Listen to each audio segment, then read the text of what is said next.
नमस्कार, मैं हूं महेश शुक्ला और आप देख रहे हैं संसद लाइव। बजट सेशन 2021 में हम आपको लोकसभा की लाइव कार्रवाई दिखाते हैं और साथ में बताते हैं क्या क्या काम हो रहा है, उसके क्या मतलब है। आंकड़ों की निगाह से आपको समझाते हैं कि कितना काम होना चाहिए था, कितना काम हुआ। आपके भेजे हुए सांसद लोकसभा में कितना एक्टिव रहे, किसने सवाल पूछे, कितने सवाल पूछे, कितने फीसदी सांसदों ने सवाल पूछे और सबसे अधिक सांसदों ने किस मुद्दे पर सवाल पूछे। सारी जानकारी आपको देते रहते हैं पार्लियामेंट्री बिजनेस की एक्सक्लूसिव रिसर्च के आधार पर। आज बजट सत्र का 9वां दिन है। लोकसभा में 9वें दिन का कामकाज बस कुछ ही पलों में शुरू होने वाला है। आज के कामकाज की बात करें तो लोकसभा में कुछ मंत्रालयों के दस्तावेज पेश किए जाएंगे सदन के पटल पर, कुछ समितियों के रिपोर्ट्स पेश की जाएंगी, प्रश्नकाल नहीं होगा, शून्यकाल के भी मुद्दे सदन के पटल पर रख दिए जाएंगे और राष्ट्रपति के अभिभाषण पर जो धन्यवाद प्रस्ताव पर चर्चा चल रही है उसका संभवतः आज समापन होगा और उसमें प्रधानमंत्री नरेंद्र मोदी जवाब देंगे। राज्यसभा में वो 2 दिन पहले जवाब दे चुके हैं, आज लोकसभा में उनको जवाब देना है। ऐसा माना जा रहा है कि प्रधानमंत्री का भाषण लोकसभा की कार्यवाही शुरू होते ही कुछ ही मिनटों बाद आरंभ हो जाएगा। इसके अलावा एक बिल भी पेश होना है, पेश हो चुका है, जिस पर चर्चा का प्रस्ताव करेंगे केंद्रीय मंत्री रविशंकर प्रसाद। ये है arbitration and conciliation amendment bill 2021। इसको पेश कर दिया गया था पहले ही, अब इस पर चर्चा आगे होगी। इसके अलावा बजट 2021 पर भी चर्चा का आगाज आज के कार्यक्रम में लिस्टेड है, जो कि हो सकता है। और अगर ऐसा होता है तो कांग्रेस के पूर्व अध्यक्ष और केरल के वायनाड से सांसद राहुल गांधी कांग्रेस की तरफ से इस चर्चा में पहले वक्ता होंगे। तो काफी कुछ है आज लोकसभा के कामकाज की लिस्ट में, बहुत सारा काम होना है। और पिछले 2 दिन की बात करें तो लगातार तेजी से बढ़िया काम हो रहा है। लोकसभा अपनी शेड्यूल्ड टाइम से आगे तक बैठ रही है, सिटिंग लंबी चल रही है। कल करीब 4 घंटे सिटिंग एक्स्ट्रा चली, 1 बजे रात तक लोकसभा चली, परसों रात 12 बजे तक चली थी। जो शेड्यूल पहले जारी हुआ था उसके हिसाब से शाम 4 बजे से रात 9 बजे तक लोकसभा को कार्रवाई करनी थी। लेकिन शुरुआती 4-5 दिन जो विपक्ष की नारेबाजी के कारण कामकाज में व्यवधान आया, उसके बाद अब तेजी से कामकाज हो रहा है। सोमवार को सत्ता पक्ष और विपक्ष के बीच सहमति बनी और उसी सहमति के बाद अब कामकाज चल रहा है। चलिए चलते हैं लोकसभा और देखते हैं कि क्या कार्रवाई वहां शुरू हुई है। माननीय सदस्यगण, मुझे कुछ विषयों पर स्थगन सूचनाएं प्राप्त हुई है। मैंने स्थगन प्रस्ताव की किसी सूचना के लिए अनुमति प्रदान नहीं की। अधीर रंजन जी, आप क्या कहना चाहते हैं? 1 मिनट बैठे। एक छोटा सा मुद्दा है सर, थोड़ा सुना जाए। सर, बात है कि हमारी लद्दाख सीमा पे हमारी फौज डटे हुए हैं, हर दिन मुश्किल की सामना करते हुए चीनी फौज को मुकाबला करते हैं, जवाब देते हैं सही ढंग से। और इसलिए सारे हिंदुस्तानियों को इस पे नाज है कि चीनी दुश्मन ने हमारी फौज को देखते हुए डरे हुए हैं, हम डटे हुए हैं। There is no question of it.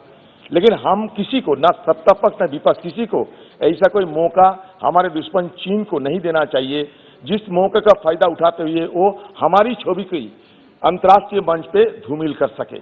इसी मुद्दे पे मैं आपकी दृष्टि ध्यान आकर्षण करना चाहते राजनाथ सिंह जी कि हमारे फॉर्मर आर्मी जनरल और मिनिस्टर भी है इस सरकार की, वीके सिंह साहब एक स्टेटमेंट किया है जो पेपर में आए हैं, जहां वो कह रहे हैं कि हम भी चीनी फौजों से ज्यादा अतिक्रमण किए हैं। हम चीनी अगर फौज 10 बार अतिक्रमण किए तो मैं 50 बार किए हैं। अगर किए तो ठीक है, इसको बढ़ चला के कहने का कोई जरूरत नहीं है। लेकिन चीनी सरकार ने ये मुद्दा को सामने रखते हुए, हमारा जो ऑफिशियल लाइन है, हमारा ऑफिशियल पोजीशन ये है कि हम किसी की सीमा पे अतिक्रमण नहीं करते, परिवर्तन नहीं करते। इसलिए हम वहां कहते हैं कि हमारा स्टेटस क्वो को वापस दिया जाए। तो आज अगर इस तरीके की हम मौका चीनी सरकार को हम दे, कोई भी दे, तो इसको गलत फायदा उठाते हुए चीन हमारे छवि को अंतर्राष्ट्रीय मंच पे धूमिल कर सकता है। तो इसीलिए हम चाहते हैं कि सरकार इस पे थोड़ा गौर करे और इस तरीके की बेबुनियाद बातें सामने रखकर हमारे देश को कमजोर ना करे। ये हमारा सवाल है, ये हमारा आपको ध्यान आकर्षण करने लिए चाहते हैं। और मैं ये भी चाहते हैं कि हमारा रक्षा मंत्री यहाँ मौजूद है, वो इस विषय पे सदन को कुछ सूचना दे कि सही क्या है, गलत क्या है, हमारा ऑफिशियल लाइन क्या है, ये क्या कर रहे हैं और चीन इसका फायदा उठाते हुए क्या कर रहे हैं, ये सब विषय पे आप सदन को थोड़ा सूचित करें। यही हमारा टी.आर. बालू जी। Speaker sir, very small 2 issues, nothing else. Sir, actually our fishermen, Indian fishermen, subjected to attack every now and then, every 15 days or 10 days. Whenever they go to the for fishing harvest, people are the Indian Sri Lankan Navy is resorting to attack, taking away their proceeds and whatever they have it in their boats, and boats are attacked, and they just to see these are all happening in Indian waters, sir. So this should be seriously taken note of the government of India and see some dispute mechanism should be arrived between the two states so that things should be possible, so that our fishermen can do without any hassle. There should be a hassle-free fishing operation in Indian fishery. Sir, the most important thing is there are 49 Kendriya Vidyalaya schools in Tamil Nadu. Sir, our own people, it is situated in Tamil Nadu, but Tamil people are not taught Tamil in our own state, in 49 Kendriya Vidyalaya schools. How is it possible, sir?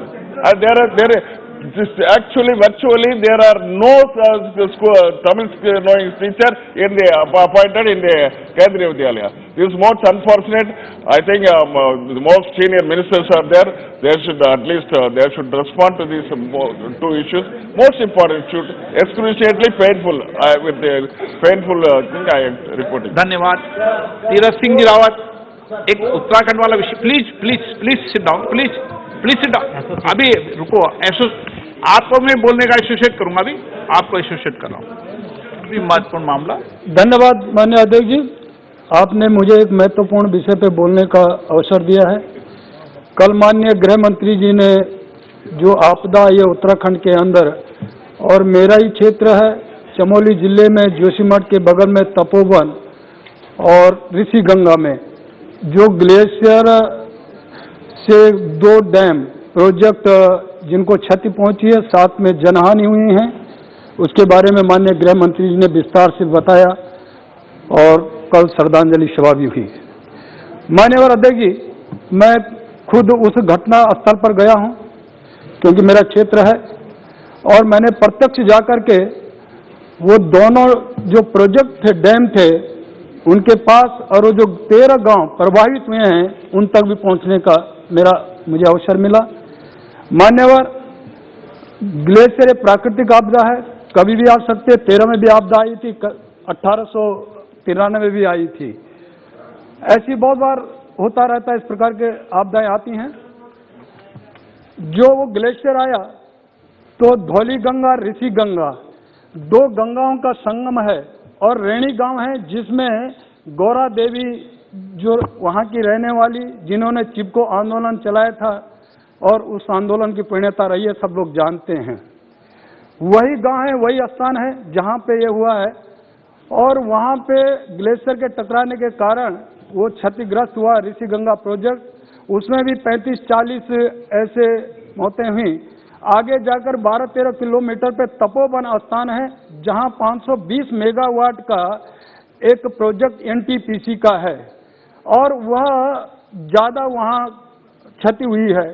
वहां अधिकतर कर्मचारी अधिक थे, और total 206 की अभी तक जो संख्या कल तक आई, अभी तक हमारे पास 176 पूरी तरह जो कह सकते हैं कि वो गायब हैं। लेकिन सबसे बड़ी चुनौती हमारे सामने जो सुरंग है 180 मीटर के अंदर, वहां मलबा जाने के कारण 30-34 ऐसे व्यक्ति कर्मचारी फंसे हुए हैं।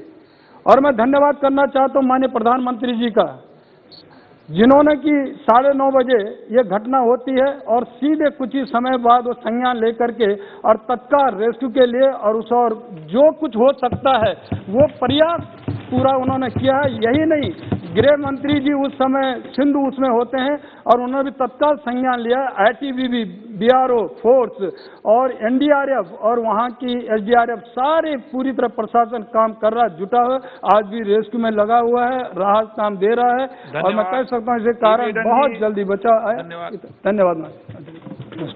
Sir, the fuel price rise has been one of the highest in the history of India, sir. This is a very important issue, sir, in the era of COVID pandemic. the common people have suffered a lot, and the government of India is expecting 2,60,000 crore as a hike in the excise duty, sir. The excise duty is 50 rupees, sir, for 1 liter of petrol and diesel, sir. The excise duty has to be reduced, and sir, common man in this time of COVID pandemic has to get fuel at a very cheap rate, sir. Globally, every country, even country which are behind India, is reduce the petrol price, sir. This is a very important issue, sir. The government should intervene. माननीय सदस्यगण, आप सबको मैंने रात को 1 बजे तक सदन चलाकर पर्याप्त समय, पर्याप्त अवसर दिया है, और कई विषय आपके जो बजट पे उस समय भी पर्याप्त अवसर, पर्याप्त समय में आपको जवाब दूंगा। साहब, स्पीकर साहब, एक बड़ा ही इम्पोर्टेंट मैटर उठाने की इजाज़त देने के लिए बहुत शुक्रिया। जनाब, पिछले साल शुपया में अमशीपुरा में 3 नौजवानों का, 3 युवकों का एक एनकाउंटर में उनकी हलाकत हुई। बाद में पहले दिन से उनको कहा गया कि ये टेररिस्ट थे, लेकिन बाद में जब प्रोब हुआ, जब इंक्वायरी हो गई, तो ये पाया गया कि ये सब 3 के तीनों इनोसेंट है। तो ये बहुत अच्छी प्रसन्नता की बात है, एतमाद का माहौल पैदा हुआ उस इंक्वायरी से, फौज की इंक्वायरी से और पुलिस की। अब दिसंबर में 3 युवा होकर सर के इलाके में लावेपुरा में मारे गए, जिनके बारे में और सारे जो वो हुआ, वो वाक़ा हुआ, वो सारा श्राउडेड इन मिस्ट्री, श्राउडेड इन सस्पिशन। उसके बारे में पुलिस ने अपने आप को अलग किया, उससे सीआरपीएफ ने अलग किया। तो हम चाहेंगे कि उसका प्रोब हो, और ये जो बॉडीज हैं, जो राइट टू डिसेंट बुरेल, अब हमारे जो कोर्ट्स हैं, हमारी जो कॉन्स्टिट्यूशन, उसमें रेस्पेक्ट किया गया इंटरनेशनल हमने Sir,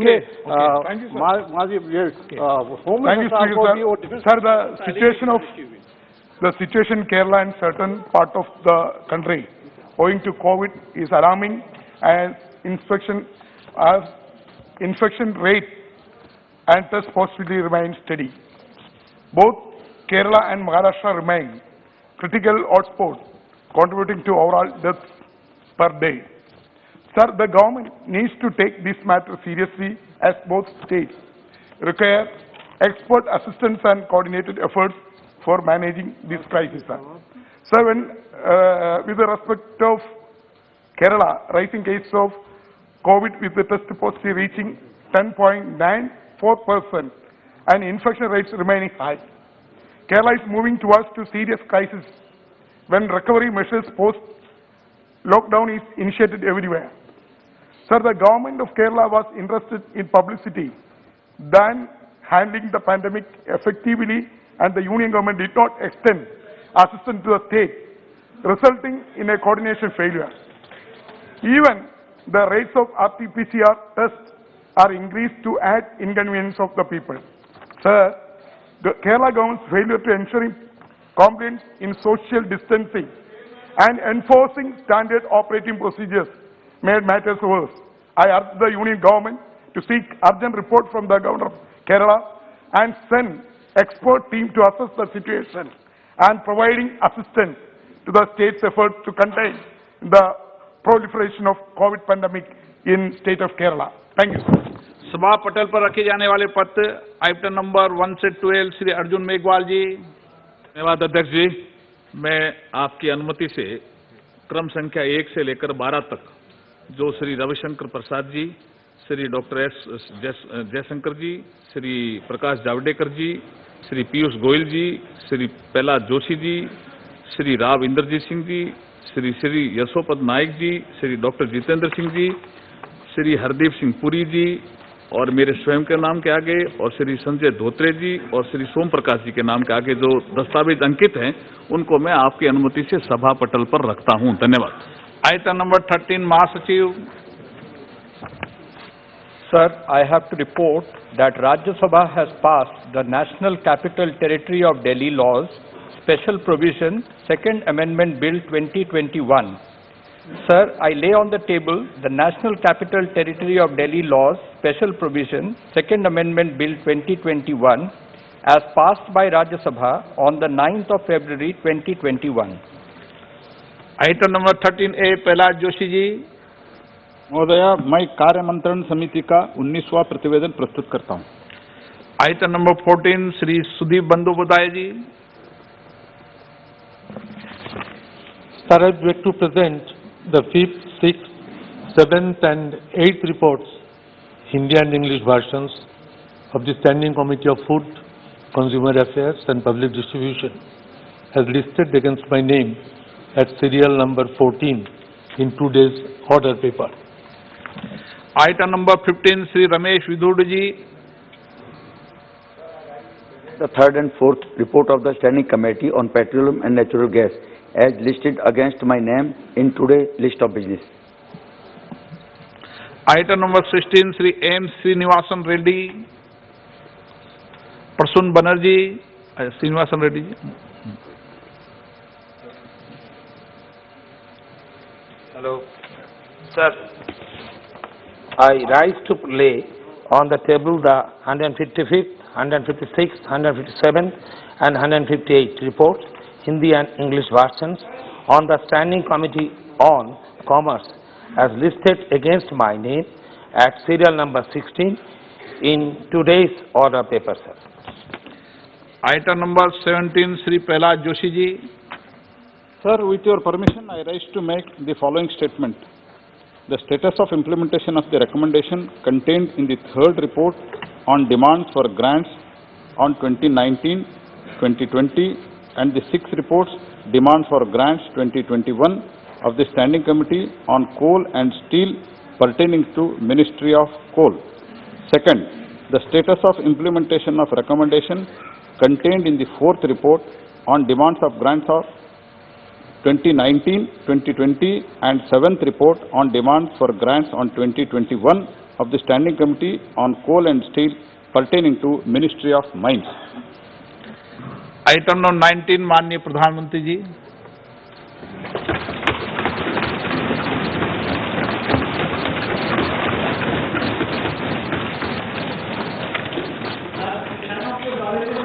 शुभ माननीय प्लीज.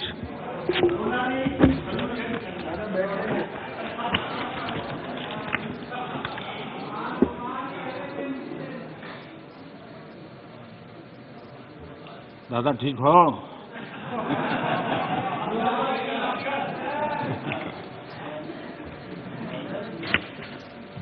आदरणीय सभापति जी,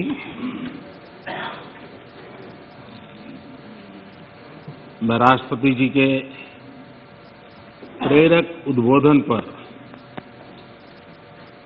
आभार प्रस्ताव की चर्चा में शरीक होने के लिए और राष्ट्रपति जी का धन्यवाद करने के लिए कुछ बातें प्रस्तुत करूंगा।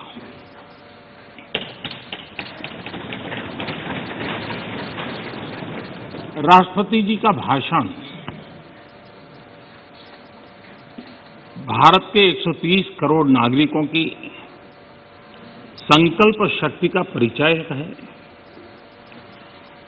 विकट और विपरीत काल में भी यह देश किस प्रकार से अपना रास्ता चुनता है, रास्ता तय करता है और रास्ते पर अचीव करता हुआ आगे बढ़ता है, ये सारी बातें विस्तार से राष्ट्रपति जी ने अपने अभिभाषण में कही है। उनका एक एक शब्द देशवासियों में एक नया विश्वास पैदा करने वाला है और हर किसी के दिल में देश के लिए कुछ करने की प्रेरणा जगाने वाला है। और इसलिए हम उनका जितना आभार व्यक्त करें उतना कम है। इस सदन में भी 15 घंटे से ज्यादा चर्चा हुई है। रात को 12-12 बजे तक हमारे सभी माननीय सांसदों ने इस चेतना को जगाए रखा है, चर्चा को जीवंत बनाया है, अधिक शार्पन किया है। इस चर्चा में भाग लेने वाले सभी माननीय सदस्यों का मैं हृदय से आभार व्यक्त करता हूं। मैं विशेष रूप से हमारी महिला सांसदों का आभार व्यक्त करना चाहता हूं, क्योंकि इस चर्चा में उनकी भागीदारी भी ज्यादा थी विचारों की धार भी थी, रिसर्च करके बातें रखने का उनका प्रयास था और अपने आप को इस प्रकार से तैयार करके कि उन्होंने इस सदन को समृद्ध किया है, चर्चा को समृद्ध किया है और इसलिए उनकी तैयारी, उनके तर्क और उनकी सूझबूझ, इसके लिए मैं विशेष रूप से महिला सांसदों का अभिनंदन करता हूं, उनका आभार व्यक्त करता हूं। आदरणीय अध्यक्ष महोदय, भारत आजादी के 75वें वर्ष एक प्रकार से हम अभी दरवाजे पर दस्तक दे ही रहे हैं। 75 वर्ष का पड़ाव हर हिंदुस्तानी के लिए गर्व का है और आगे बढ़ने के पर्व का भी है और इसलिए समाज व्यवस्था में हम कहीं पर भी हो, देश के किसी भी कोने में हो, सामाजिक आर्थिक व्यवस्था में हमारा स्थान कहीं पर भी हो, लेकिन हम सब ने मिलकर के आजादी के इस पर्व से एक नई प्रेरणा प्राप्त करके, नए संकल्प लेकर के 2047 जब देश आजादी के 100 साल मनाएगा, हम उस 100 साल की भारत की आजादी की यात्रा के 25 साल हमारे सामने हैं। उन 25 साल को हम देश को कहां ले जाना है, दुनिया में इस देश की मौजूदगी कहां करनी है, ये संकल्प हर देशवासी के दिल में हो। ये वातावरण बनाने का काम इस परिसर का है, इस पवित्र धरती का है, इस पंचायत का है। आदरणीय अध्यक्ष जी, देश जब आजाद हुए और जो आखिरी ब्रिटिश कमांडर थे वो यहां से जब गए तो आखिर में वो यही कहते रहते थे कि भारत कई देशों का महाद्वीप है, भारत कई देशों का महाद्वीप है और कोई भी इसे एक राष्ट्र कभी नहीं बना पाएगा। ये घोषणाएं हुई थी, लेकिन भारतवासियों ने इस आशंका को तोड़ा। जिनके मन में एक प्रकार के शक थे उसको समाप्त कर दिया और हम हमारी अपनी जिजीविषा, अपनी सांस्कृतिक एकता, हमारी परंपरा आज विश्व के सामने एक राष्ट्र के रूप में खड़े हैं और विश्व के लिए आशा का किरण बन करके खड़े हुए हैं। ये 75 साल की हमारी यात्रा में हमने पाया। कुछ लोग ये कहते थे कि India was a miracle democracy. ये भ्रम भी हमने तोड़ा है। लोकतंत्र की हमारी रगों में, हमारे सांस में किस प्रकार से बुना हुआ है। हमारी हर सोच, हर पहल, हर प्रयास लोकतंत्र की भावना से भरा हुआ रहता है। इस बात को हमने अनेक चुनाव आए, अनेक सत्ता परिवर्तन आए, बड़ी आसानी से सत्ता परिवर्तन आए और परिवर्तित सत्ता व्यवस्था को भी सबने हृदय से स्वीकार करके आगे बढ़ाया। 75 साल का ये क्रम रहा है और इसलिए लोकतांत्रिक मूल्यों के लिए और हम विविधताओं से भरे हुए देश हैं। सैकड़ों भाषाएं, हजारों बोलियां, भांति भांति का पहनाव, क्या कुछ नहीं है विविधताओं से भरा हुआ। उसके बावजूद भी हमने एक लक्ष्य, एक राह ये करके दिखाया है। आज जब हम भारत की बात करते हैं तो स्वाभाविक रूप से स्वामी विवेकानंद जी ने जो बात कही थी उसको मैं जरूर स्मरण करना चाहूंगा। विवेकानंद जी ने कहा था, every nation has a message to deliver, every nation has a message to deliver. a mission to fulfill, a destiny to reach. यानी हर राष्ट्र के पास एक संदेश होता है जो उसे पहुंचाना होता है। हर राष्ट्र का एक मिशन होता है जो उसे हासिल करना होता है।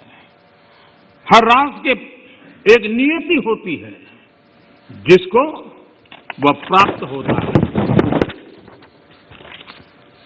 कोरोना के दरमियान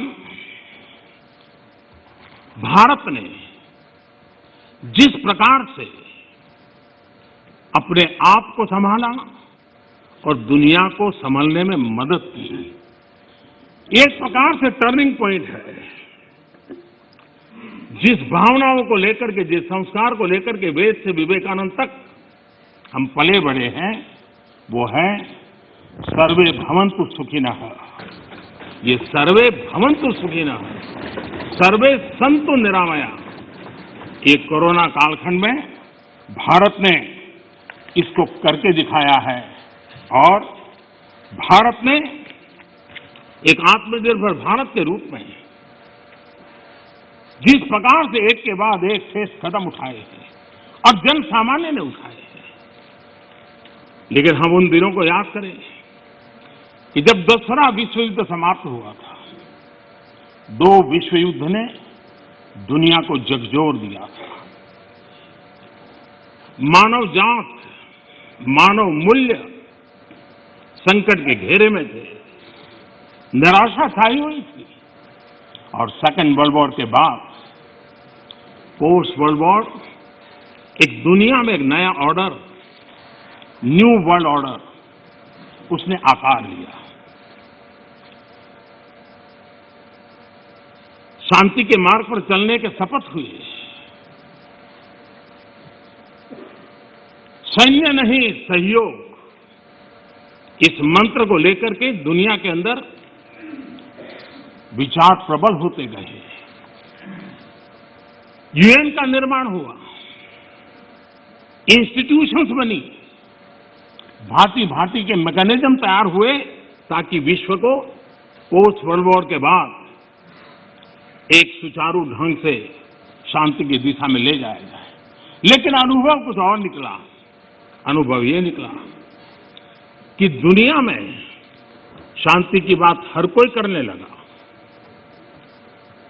पोस्ट वर्ल्ड वॉर शांति की बातों के बीच भी हर कोई जिसकी ताकत थी अपनी सैन्य शक्ति बढ़ाने लगा। वर्ल्ड वॉर के पहले दुनिया के पास जो सैन्य शक्ति थी, यूएन के बाद वो सैन्य शक्ति अनेक गुना बढ़ गई। छोटे मोटे देश भी सैन्य शक्ति की स्पर्धा में आने लग गए। शांति की चर्चा बहुत हुई, लेकिन हकीकत इस बात विश्व को स्वीकार करना होगा कि सैन्य शक्ति की तरफ बड़ी बड़ी ताकतें और पुरजोश चल पड़ी। जितने इनोवेशन हुए, रिसर्च हुए, वो इसी कालखंड में हुए सैन्य शक्ति के लिए। पोस्ट कोरोना भी एक नया वर्ल्ड ऑर्डर नजर आ रहा है।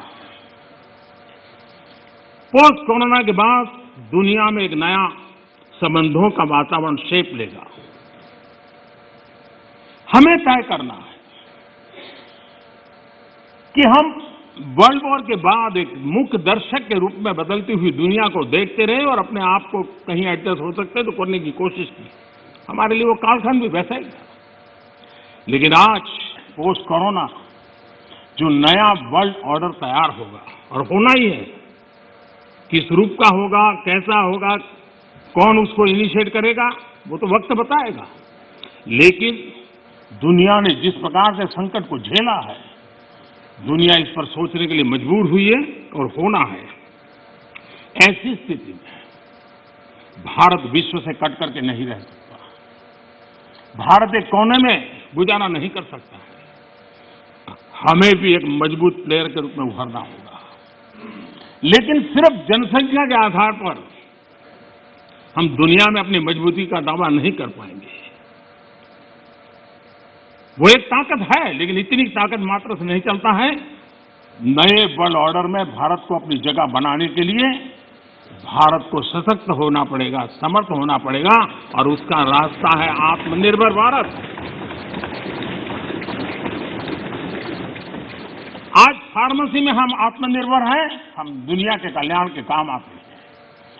भारत जितना आत्मनिर्भर बनेगा और जिसकी रगों में सर्वे सुखिनः भवन्तु का मंत्र जड़ा हुआ है, वो जितना सामर्थ्यवान होगा, मानव जात के कल्याण के लिए, विश्व के कल्याण के लिए एक बहुत बड़ी भूमिका अदा कर सकेगा। और इसलिए हमारे लिए आवश्यक है कि हम आत्मनिर्भर भारत इस विचार को बल दें, और ये हम मान के चलें। ये किसी शासन व्यवस्था का विचार नहीं है, ये किसी राजनेता का विचार नहीं है।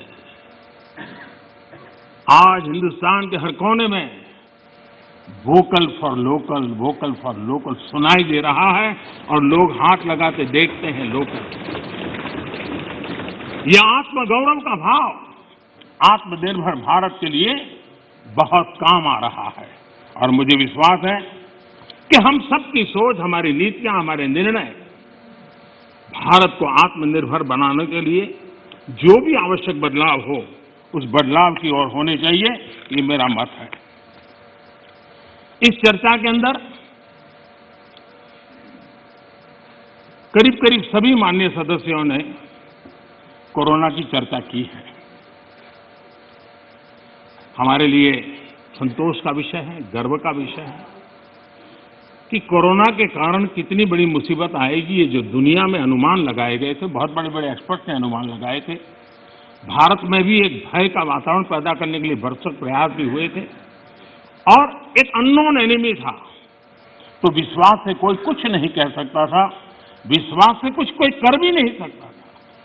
एक ऐसे अननोन एनिमी के खिलाफ लड़ना था, और इतना बड़ा देश, इतना थिकली पॉपुलेटेड देश, इतनी कम व्यवस्थाओं वाला देश, दुनिया को शक होना बड़ा स्वाभाविक भी था, क्योंकि विश्व के बड़े बड़े देश कोरोना के सामने घुटने टेक चुके थे। तब भारत कैसे टिक पाएगा? और भारत एक बार हालत खराब हो गई तो विश्व को कोई नहीं बचा पाएगा, ये समीकरण। ऐसे में ये 130 करोड़ देशवासियों की डिसिप्लिन, उनका समर्पण, इसने आज हमें बचा के रखा है। क्रेडिट गोज टू 130 करोड़ हिंदुस्तानी, और इसका गौरव गान हमें करना चाहिए। भारत की पहचान बनाने के लिए ये भी एक अवसर है। हम अपने आप को कोसते रह करके कहें दुनिया हमें स्वीकार करे, ये कभी संभव नहीं होता है। हम घर में बैठकर अपनी कमियों के साथ जूझेंगे, कमियों को ठीक करने का प्रयास करेंगे, लेकिन विश्वास के साथ विश्व के सामने जाने का तजुर्बा भी रखेंगे, तब जाकर के दुनिया हमें स्वीकार करेगी। अगर आप अपने बच्चों को घर में नहीं स्वीकार करते हो और चाहोगे मोहल्ले में बच्चा स्वीकार करे, कोई स्वीकार करे, कोई स्वीकार नहीं करता। दुनिया का नियम है, और इसलिए हमें इस बात को करना चाहिए। श्रीमान मनीष तिवारी जी ने एक बात कही, उन्होंने कहा भाई भगवान की कृपा है तो कोरोना में हम बच गए।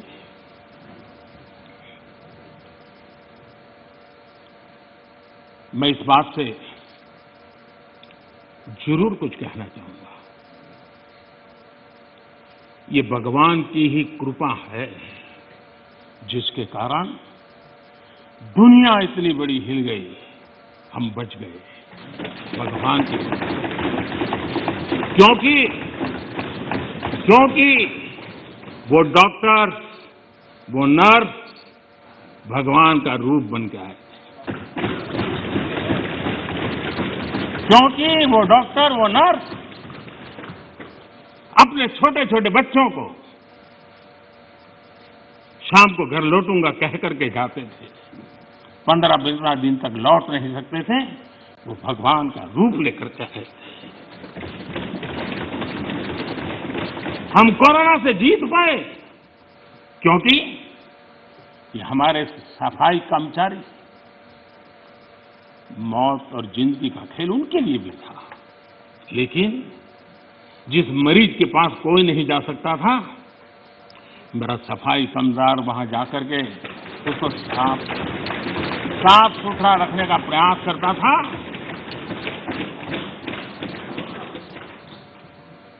भगवान का रूप ये सफाई कामगार के रूप में आया था।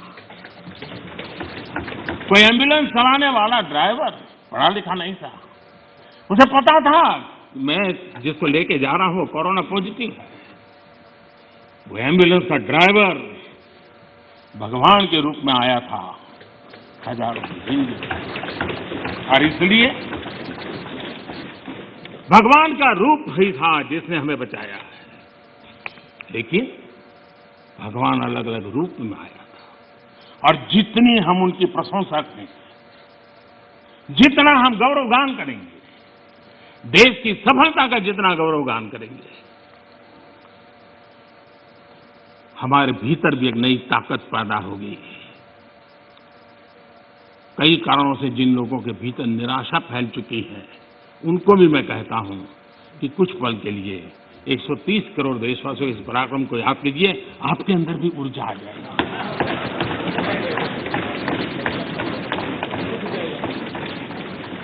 माननीय अध्यक्ष जी, इस कोरोना काल एक ऐसा कसौटी का काल था जिसमें सच्ची कसौटी तब होती थी जब संकट होता है।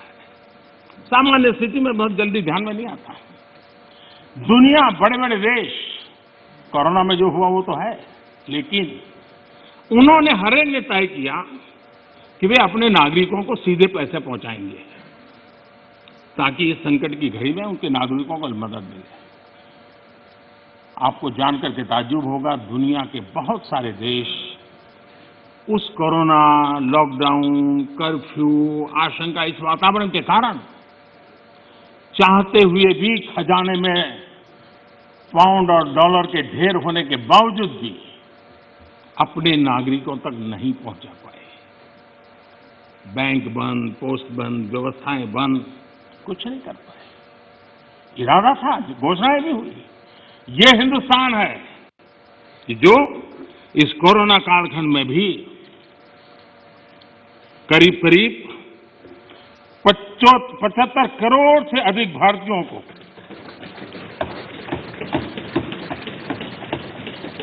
राशन पहुंचा सकता है, 8 महीने तक राशन पहुंचा सकता है। यही भारत है जिसने जनधन, आधार और मोबाइल के द्वारा 2 लाख करोड़ रुपया इस कालखंड में लोगों तक पहुंचा दिया।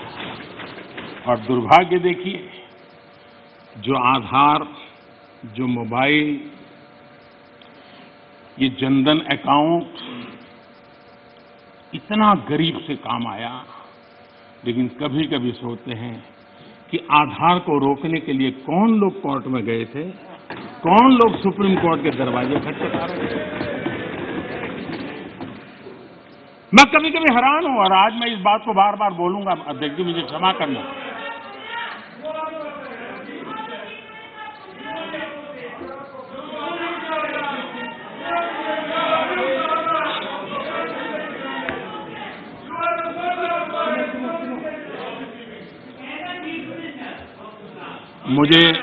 मुझे 1 मिनट का विराम देने के लिए मैं आपका बहुत आभारी हूं।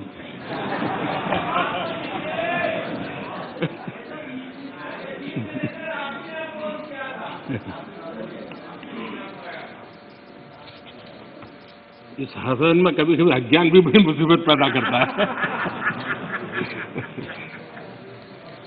माननीय अध्यक्ष जी, ठेले वाले, रेहड़ी पटरी वाले लोग इस कोरोना कालखंड में उनको धन मिले, उनके पैसे मिले, ये उनके लिए किया गया और हम कर पाए। आदरणीय अध्यक्ष जी, हमारी अर्थव्यवस्था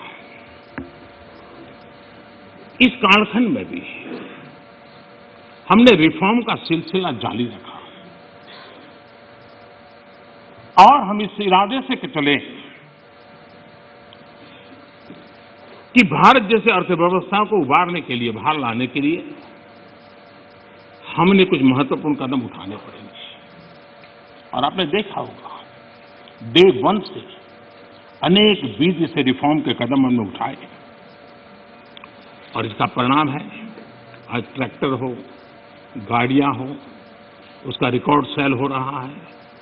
आज जीएसटी का कलेक्शन एवर हाईएस्ट हुआ है। ये सारे आंकड़े हमारी अर्थव्यवस्था में जोश भर रही है। ये दिखाई दे रहा है कि नए जोश के साथ भारत की अर्थव्यवस्था उभर रही है। ये हम दिखता है और दुनिया के जो लोग हैं उन्होंने ये अनुमान भी लगाया है कि करीब करीब 2 डिजिट वाला ग्रोथ अवश्य होगा। 2 डिजिटल ग्रोथ की संभावनाएं सभी पंडितों ने कही है और मुझे विश्वास है कि इसके कारण इस संकट के काल से भी, मुसीबतों के बीच से भी देशवासियों की अपेक्षा के अनुसार देश प्रगति करेगा। आदरणीय अध्यक्ष महोदय, इस कोरोना काल में 3 कृषि कानून भी लाए गए। ये कृषि सुधार का सिलसिला बहुत ही आवश्यक है, महत्वपूर्ण है और वर्षों से जो हमारा कृषि क्षेत्र चुनौतियां महसूस कर रहा है उसको बाहर लाने के लिए हमने निरंतर प्रयास करना ही होगा और उस करने की दिशा में हमने एक ईमानदारी से प्रयास किया है। जो भावी चुनौतियां, जिसको कई विद्वानों ने कहा हुआ है, कोई मेरे शब्द नहीं है, कृषि क्षेत्र की इन भावी चुनौतियों को हमने अभी से डील करना पड़ेगा और उसको करने के दिशे हमने प्रयास किया है। मैं एक देख रहा था कि यहां पर जो चर्चा हुई और विशेष करके हमारे जो कांग्रेस के साथियों ने चर्चा की, मैं ये तो देख रहा था कि वो इस कानून के कलर पर तो बहुत बहस कर रहे थे। ब्लैक है कि व्हाइट है, ब्लैक है कि व्हाइट है। अच्छा होता उसके कंटेंट पर चर्चा करते, अच्छा होता उसके इंटेंट पर चर्चा करते, ताकि देश के किसानों को भी सही चीज पहुंच सकती थी। और मुझे विश्वास है दादा ने भी भाषण किया और मुझे लगता है कि दादा तो बहुत अभ्यास करके आए होंगे, बहुत अच्छी बात बताएंगे, लेकिन वो ज्यादातर प्रधानमंत्री और उनके साथी बंगाल में यात्रा क्यों कर रहे हैं, कैसे कर रहे हैं, कहाँ जा रहे हैं, उसी में लगे रहे। तो दादा के ज्ञान से हम इस बार वंचित रह गए। खैर, चुनाव के बाद अगर आपके पास मौका होगा तो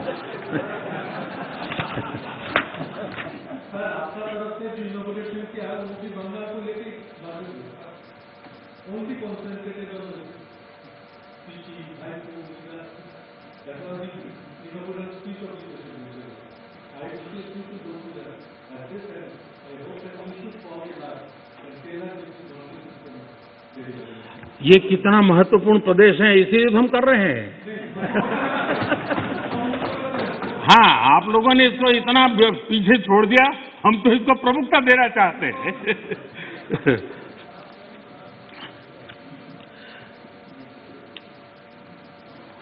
हम एक बात समझें,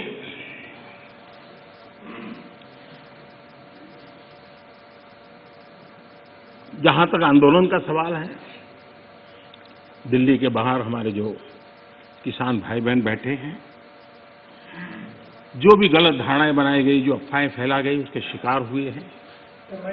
लेकिन मेरा पूरा भाषण बोलने के बाद सब कीजिए, आपको मौका मिला था।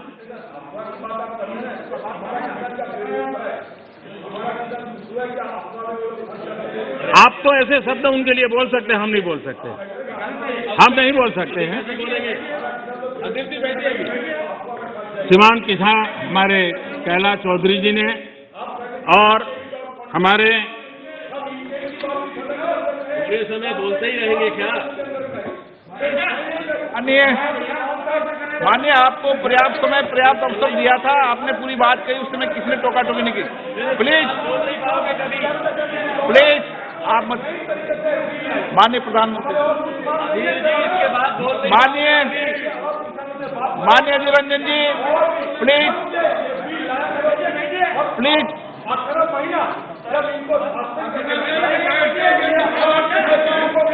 माननीय Adhir Ranjan ji please please please please please please please. देखिए मैं कितनी सेवा करता हूँ आपकी। आपको जहाँ रजिस्टर करवाना था हो गया।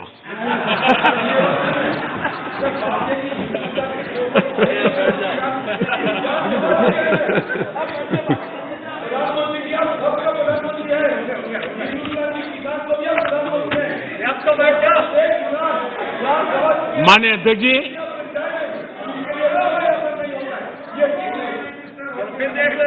माननीय अध्यक्ष जी,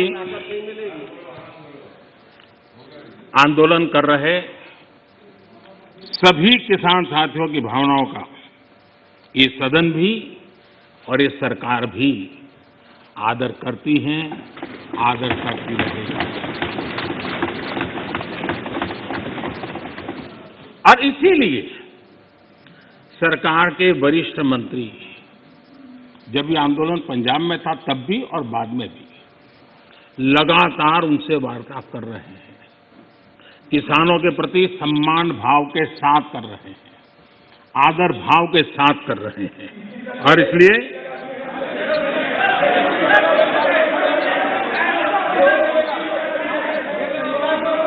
आपने 30 मिनट, एक मिनट,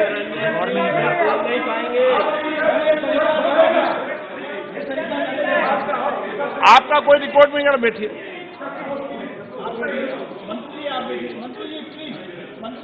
अधीर बाबू कुछ कहना है तो और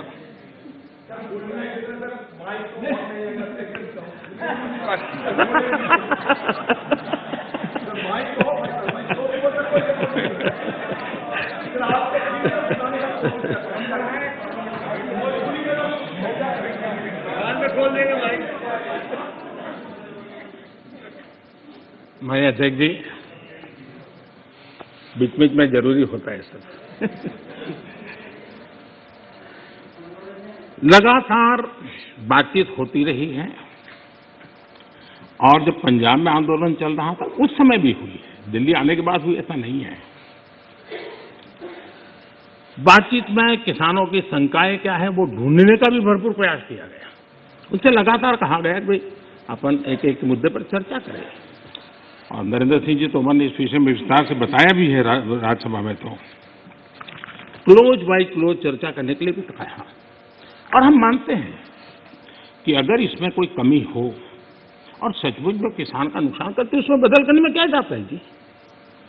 ये देशवासियों के लिए है, अगर कोई निर्णय करते हैं तो किसानों के लिए है। लेकिन हम इंतजार करते हैं, अभी भी हम इंतजार करते हैं कि वो अगर कोई चीज स्पेसिफिक बताते हैं और अगर वो कन्विंसिंग है तो हमें कोई संकोच नहीं है। और इसीलिए हम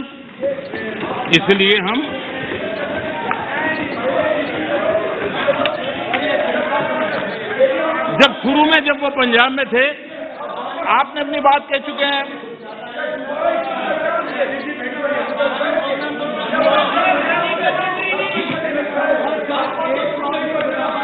एक मिनट बोल दिया ना, नहीं ऐसा ठीक नहीं है। आपको पर्याप्त समय पर्याप्त अवसर मैंने दिया था, किसी ने टोका टोकी नहीं की थी। नहीं माननीय सुरेश जी प्लीज बैठिए, प्लीज। नो, ये तरीका नहीं है, नहीं, no.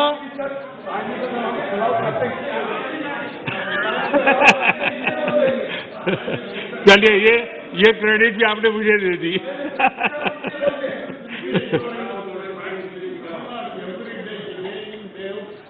Mister Balu please please.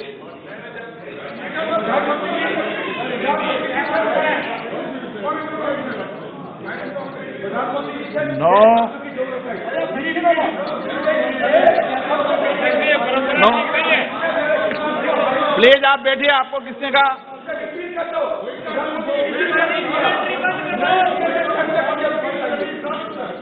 PR Balu ji please please please please, आपको मैं पर्याप्त समय पर्याप्त अवसर देता हूं। Please please sit down. माननीय प्रधानमंत्री जी, आपका कोई नोट नहीं हो रहा। माननीय प्रधानमंत्री,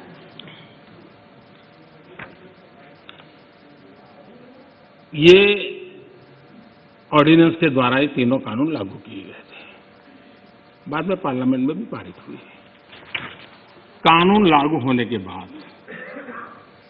न देश में कोई मंडी बंद हुई है, कानून लागू होने के बाद न कहीं एमएसपी बंद हुआ है। ये सच्चाई है जिसको हम छुपा करके बातें करते हैं, इसका कोई मतलब नहीं है। इतना ही नहीं, एमएसपी की खरीदी भी बढ़ी है और ये कानून नए बनने के बाद बढ़ी है। और इसलिए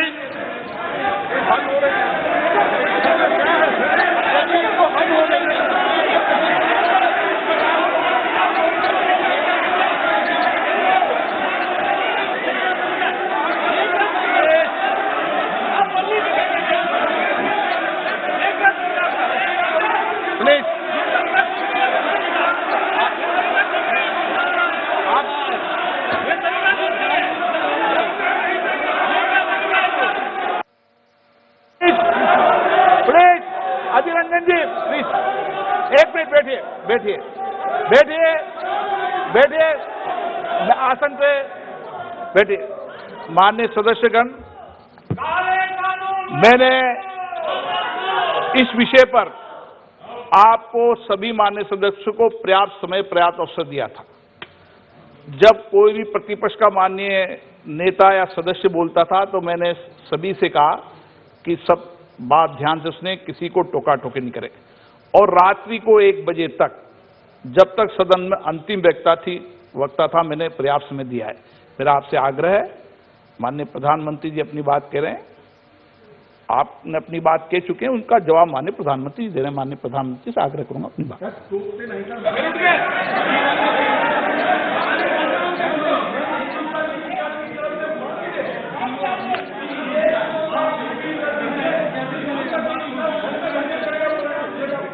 प्रधानमंत्री माननीय अध्यक्ष जी,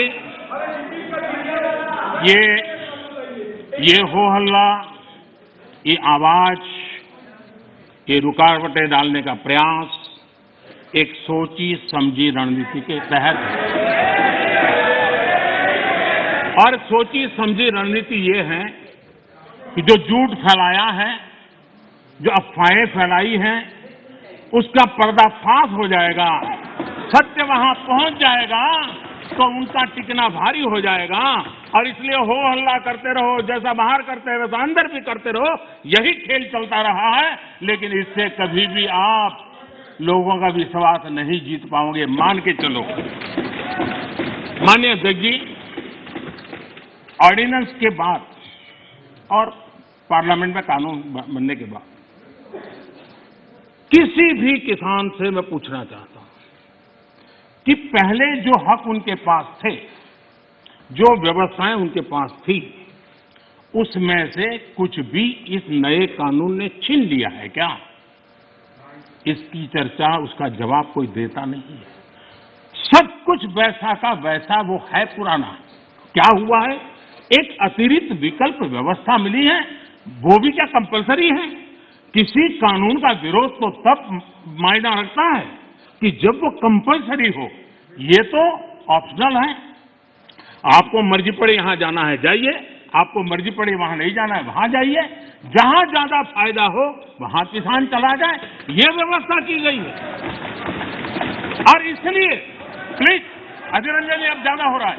अधीर रंजन जी प्लीज, अब ज्यादा हो रहा है, अब ज्यादा हो रहा है। मैं आपका रिस्पेक्ट करने वाला इंसान हूं और मैंने पहले कह दिया, आपने जितना किया जहां रजिस्टर होना हो गया। और बंगाल में भी टीएमसी से ज्यादा पब्लिसिटी आपको मिल जाएगी। बाबा क्यों इतना है? हाँ दादा, देखो मैं बता दिया, चिंता मत करो, मैंने बता दिया।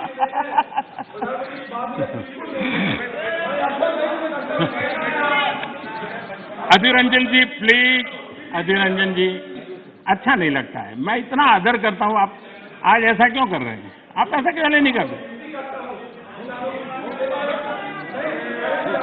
अरे भाई, हद से ज्यादा क्यों कर रहे हैं आप? प्लीज अधीर रंजन जी प्लीज, माननीय सदस्य दादा प्लीज। ये नए कानून अध्यक्ष जी किसी भी के लिए बंधन करता नहीं है। ऐसे कानून है, उनके लिए ऑप्शन है, और जहां ऑप्शन है वहां विरोध के लिए कोई कारण ही नहीं बनता। हाँ, ऐसा कोई कानून जो ऐसे थोप दिया हो उसके लिए विरोध का कारण बनता है। और इसलिए मैं कहता हूं लोगों को, और मैं देख रहा हूं आंदोलन का एक नया तरीका है। क्या तरीका है? आंदोलनकारी जो होते हैं वो ऐसे तरीके नहीं अपनाते हैं। आंदोलन जीवी होते हैं वो ऐसे तरीके अपनाते हैं और वो कहते हैं ऐसा हुआ तो ऐसा होगा, ऐसा होगा तो ऐसा होगा, ऐसा होगा तो ऐसा होगा। अरे भाई, जो कुछ हुआ ही नहीं, जो होना नहीं है, उसका भय पैदा कर करके, और पिछले कई सालों से लगातार सुप्रीम कोर्ट का एक जजमेंट आ जाए, कोई निर्णय नहीं हुआ है और एकदम से तूफान खड़ा कर दिया जाए, आग लगा दी जाए देश में। ये जो तौर तरीके हैं, उन तौर तरीके जो भी लोकतंत्र में विश्वास करते हैं, जो भी अहिंसा में विश्वास करते हैं, उन सबके लिए चिंता का विषय होना चाहिए। ये सरकार की चिंता का नहीं, देश की चिंता का विषय होना चाहिए।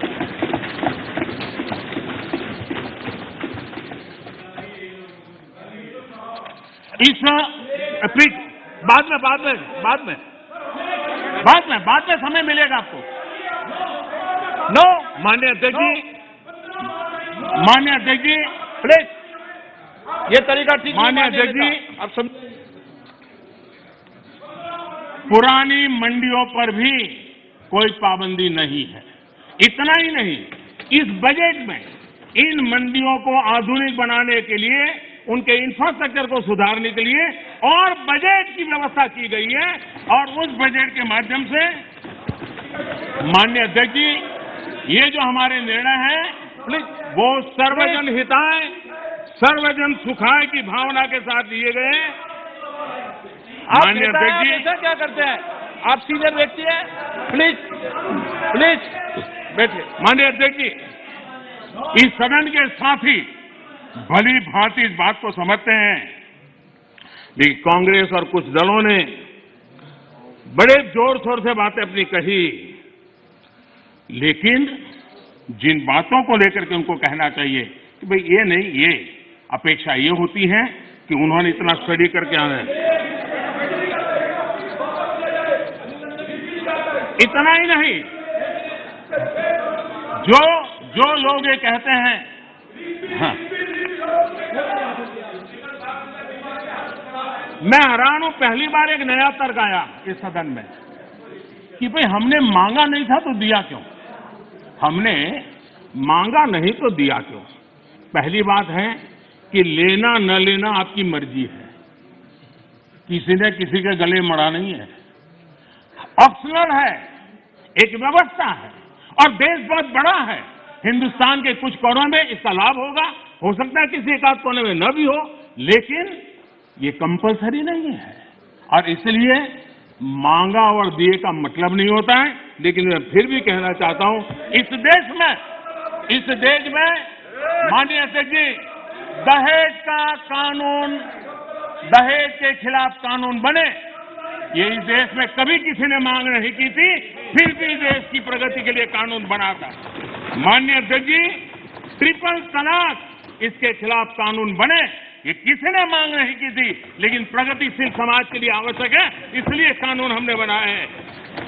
हमारे यहाँ बाल विवाह पर रोक, किसी ने मांग नहीं की थी कानून बनाओ, फिर भी कानून बने थे, क्योंकि प्रगतिशील समाज के लिए आवश्यक होता है। शादी की उम्र बढ़ाने के निर्णय किसी ने मांग नहीं की थी, लेकिन प्रगतिशील विचार के साथ वो निर्णय बदलने पड़ते हैं। बेटियों को संपत्ति में अधिकार किसी ने मांग नहीं की थी, लेकिन एक प्रगतिशील समाज के लिए आवश्यक होता है, तब जाकर के कानून बनाया जाता है। शिक्षा को अधिकार देने की बात किसी ने मांग नहीं की थी, लेकिन समाज के लिए आवश्यक होता है, बदलाव के लिए आवश्यक होता है, तो कानून बनते हैं।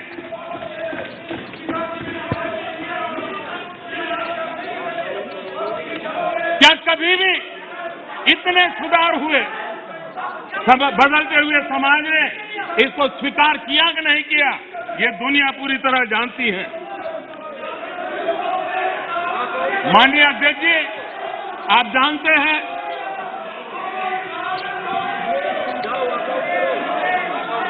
ने पर्याप्त समय, पर्याप्त अवसर दिया है बोलने का, ये तरीका ठीक नहीं है आपका।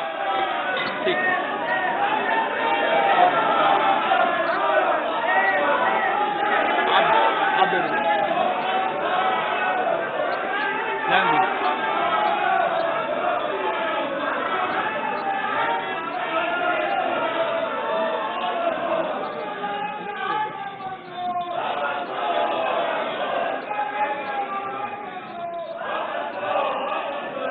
माननीय अध्यक्ष जी,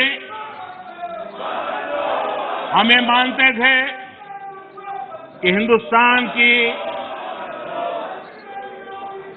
बहुत पुरानी पार्टी कांग्रेस पार्टी, जिसने करीब करीब 6 दशक तक इस देश में एक चक्री शासन किया, ये पार्टी का ये हाल हो गया है कि पार्टी का राज्यसभा का सबका एक तरफ चलता है और पार्टी का लोकसभा का सबका दूसरी तरफ चलता है। ऐसी डिवाइडेड पार्टी, ऐसी कंफ्यूज पार्टी न खुद का भला कर सकती है, न देश की समस्याओं के समाधान के लिए कुछ सोच सकती है। इससे बड़ा दुर्भाग्य क्या हो सकता है? कांग्रेस पार्टी राज्यसभा में भी है, कांग्रेस पार्टी के वरिष्ठ नेता राज्यसभा में बैठे हैं, लेकिन वो एक बहुत आनंद और उमंग के साथ वाद विवाद करते हैं, विस्तार से चर्चा करते हैं, अपनी बात रखते हैं। और यही कांग्रेस पार्टी का दूसरा तबका अब समय तय करेगा। माननीय अध्यक्ष जी, ईपीएफ पेंशन योजना, हमें मालूम है कभी ऐसे केसेस मेरे सामने आया जब 2014 के बाद में आया बेटा, किसी को पेंशन 7 रुपये मिल रही थी, किसी को 25 रुपये, किसी को 50 रुपये, किसी को 250 रुपये, ये देश में चलता था। मैंने कहा भैया इन लोगों को ऑटो रिक्शा में वो पेंशन लेने जाने का भी खर्चा उससे ज्यादा होता होगा। किसी ने मांग नहीं थी, किसी मजदूर संगठन ने मुझे आवेदन पत्र नहीं दिया था। माननीय अध्यक्ष जी, उसमें से बाहर ला करके मिनिमम 1000 रुपये देने का निर्णय हमने किया था, किसी ने मांगा नहीं। मुझे किसी भी किसान संगठन ने इस देश के छोटे किसान को कुछ सम्मान पैसे मिले इसकी व्यवस्था किसी ने मांग नहीं की थी, लेकिन हमने प्रधानमंत्री सम्मान निधि योजना के तहत उनको हमने धन सामने से देना शुरू किया। माननीय अध्यक्ष जी, कोई भी आधुनिक समाज के लिए परिवर्तन बहुत आवश्यक होता है। हमने देखा है जिस प्रकार से उस कालखंड में विरोध होता था, लेकिन राजा राममोहन राय जी जैसे महापुरुष, ईश्वर चंद्र विद्यासागर जी जैसे महापुरुष, ज्योतिबा फुले जैसे महापुरुष, बाबा साहब आम्बेडकर, कितने अनगिनत नाम हैं। उन्होंने समाज के सामने उल्टे प्रवाह में सामने होकर के समाज सुधार का बीड़ा उठाया था, व्यवस्थाएं बदलने के लिए बीड़ा उठाया। अब कभी ने तो किसी ने जिम्मेवारियां लेनी होती है। हाँ, ऐसी चीजों का शुरू में विरोध होता है, जब बात सत्य पहुंचता है तो लोग इसको स्वीकार भी कर लेते हैं। और हिंदुस्तान इतना बड़ा देश है, कोई भी निर्णय 100% सबको स्वीकार्य होगा संभव ही नहीं हो सकता है। ये देश विविधताओं से भरा हुआ है। किसी एक जगह पे वो बहुत लाभ करता होगा, किसी जगह पे कम लाभ करता होगा, किसी जगह पे शायद जो पहले के लाभ उसको वंचित करता होगा। लेकिन ऐसी तो कितने बड़े देश में व्यवस्था नहीं हो सकती है कि हम उसमें कोई, लेकिन एक लार्जर इंटरेस्ट, देश में निर्णय जो होते हैं लार्जर, सर्वजन हिताय सर्वजन सुखाय निर्णय होते हैं और उसको लेकर के हम काम करते हैं। माननीय अध्यक्ष जी, ये सोच के साथ मेरा विरोध है। जब ये कहा जाता है मांगा था क्या हम सामंतशाही हैं क्या कि देश की जनता याचक की तरह हमसे मांगे, उनको मांगने के लिए मजबूर करें? ये मांगने के लिए मजबूर करने वाली सोच लोकतंत्र की सोच नहीं हो सकती। माननीय सरकारें संवेदनशील होनी चाहिए। लोकतांत्रिक तरीके से जनता की भलाई के लिए सरकार ने जिम्मेवारियां लेकर के आगे आना चाहिए। और इसलिए इस देश की जनता ने आयुष्मान योजना नहीं मांगी थी, लेकिन हमें लगा कि गरीब की बीमारी में बचाना है तो आयुष्मान भारत योजना लेकर के जाना। इस देश के गरीब ने बैंक अकाउंट के लिए कोई जुलूस नहीं निकाला था, कोई मेमोरेंडम नहीं भेजा था। हमने जनधन योजना की थी और हमने जनधन योजना से उसके खाते खोले थे। किसी ने भी स्वच्छ भारत की मांग किसने की थी? लेकिन देश ने के सामने स्वच्छ भारत लेकर के गए, मामला चल पड़ा। कहां लोगों ने कहा था मेरे घर में शौचालय बनाओ? किसी ने मांगा नहीं था, लेकिन हमने 10 करोड़ घरों में शौचालय बनाने का काम किया। मांगा जाए तभी सरकार काम करे, वो वक्त चला गया। ये लोकतंत्र है, ये सामंतशाही नहीं है। हम लोगों ने लोगों की संवेदनाओं को समझ करके हमने सामने से देना चाहिए। नागरिकों को याचक बना करके हम नागरिकों का आत्मविश्वास नहीं बढ़ा सकते हैं। हमने नागरिकों को अधिकार देने के दिशा में आगे बढ़ते रहना चाहिए। नागरिक को याचक बनाने से नागरिक का आत्मविश्वास खत्म हो जाता है। नागरिक का सामर्थ्य पैदा करने के लिए, उसका आत्मविश्वास पैदा करने के लिए हमारे कदम होने चाहिए और हमने इस दिशा में कदम उठाए हैं।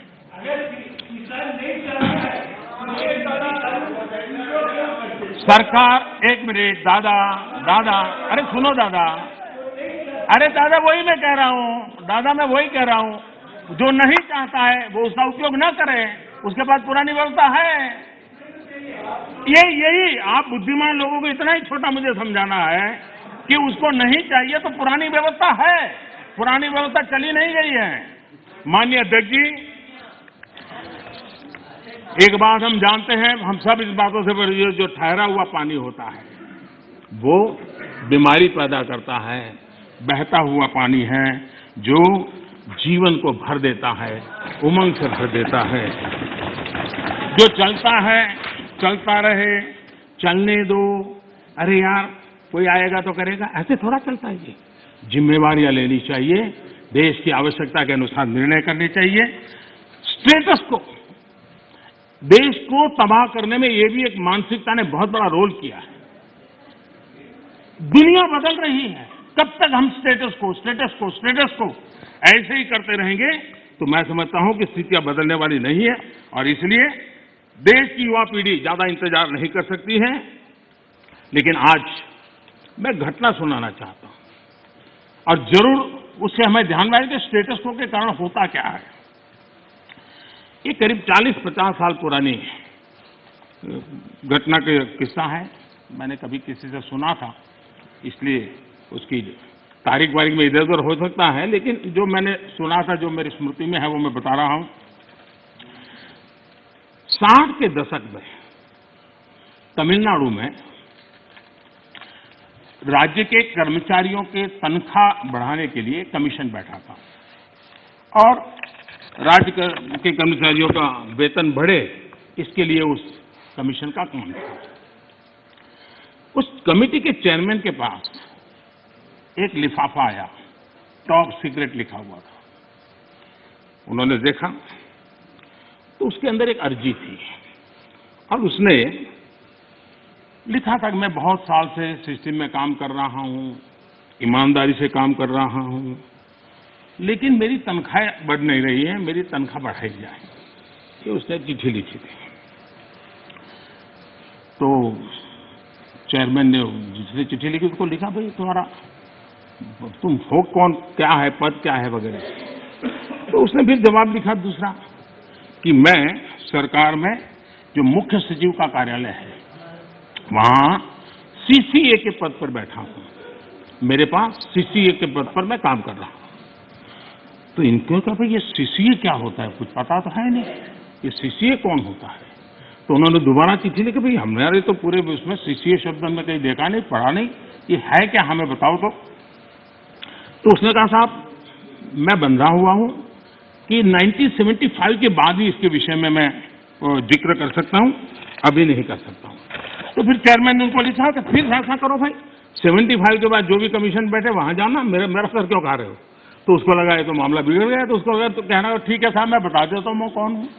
तो उसने उनको चिट्ठी लिख के बताया कि साहब मैं जो हूं वो सीसीए के पद पर कई वर्षों से काम कर रहा हूं और मुख्य सचिव के कार्यभार। तो बोले सीसीए का मतलब होता है Churchill cigar assistant, Churchill cigar assistant, ये सीसीए का पद है जिस पर मैं काम करता हूं। है क्या? तो 1940 में जब चर्चिल ब्रिटेन के प्रधानमंत्री बने थे तो त्रिची सागर हमारे यहां से सिगार जाती थी उनके लिए, और इस सीसीए जो था उसका काम था वो सिगार उनको सही पहुंची कि नहीं पहुंची इसकी चिंता करना, और इसके लिए पद बनाया गया था। वो सिगार की सप्लाई होती थी। 1945 में वो चुनाव हार गए, लेकिन फिर भी वो पद बना रहा और सप्लाई भी जारी रही।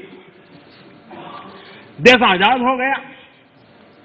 देश आजाद होने के बाद इसके बाद भी माननीय अध्यक्ष जी ये पद कंटिन्यू था। चर्चिल को सिगरेट पहुंचाने की जिम्मेवारी वाला एक पद मुख्य सचिव के कार्यालय में चल रहा था, और उसने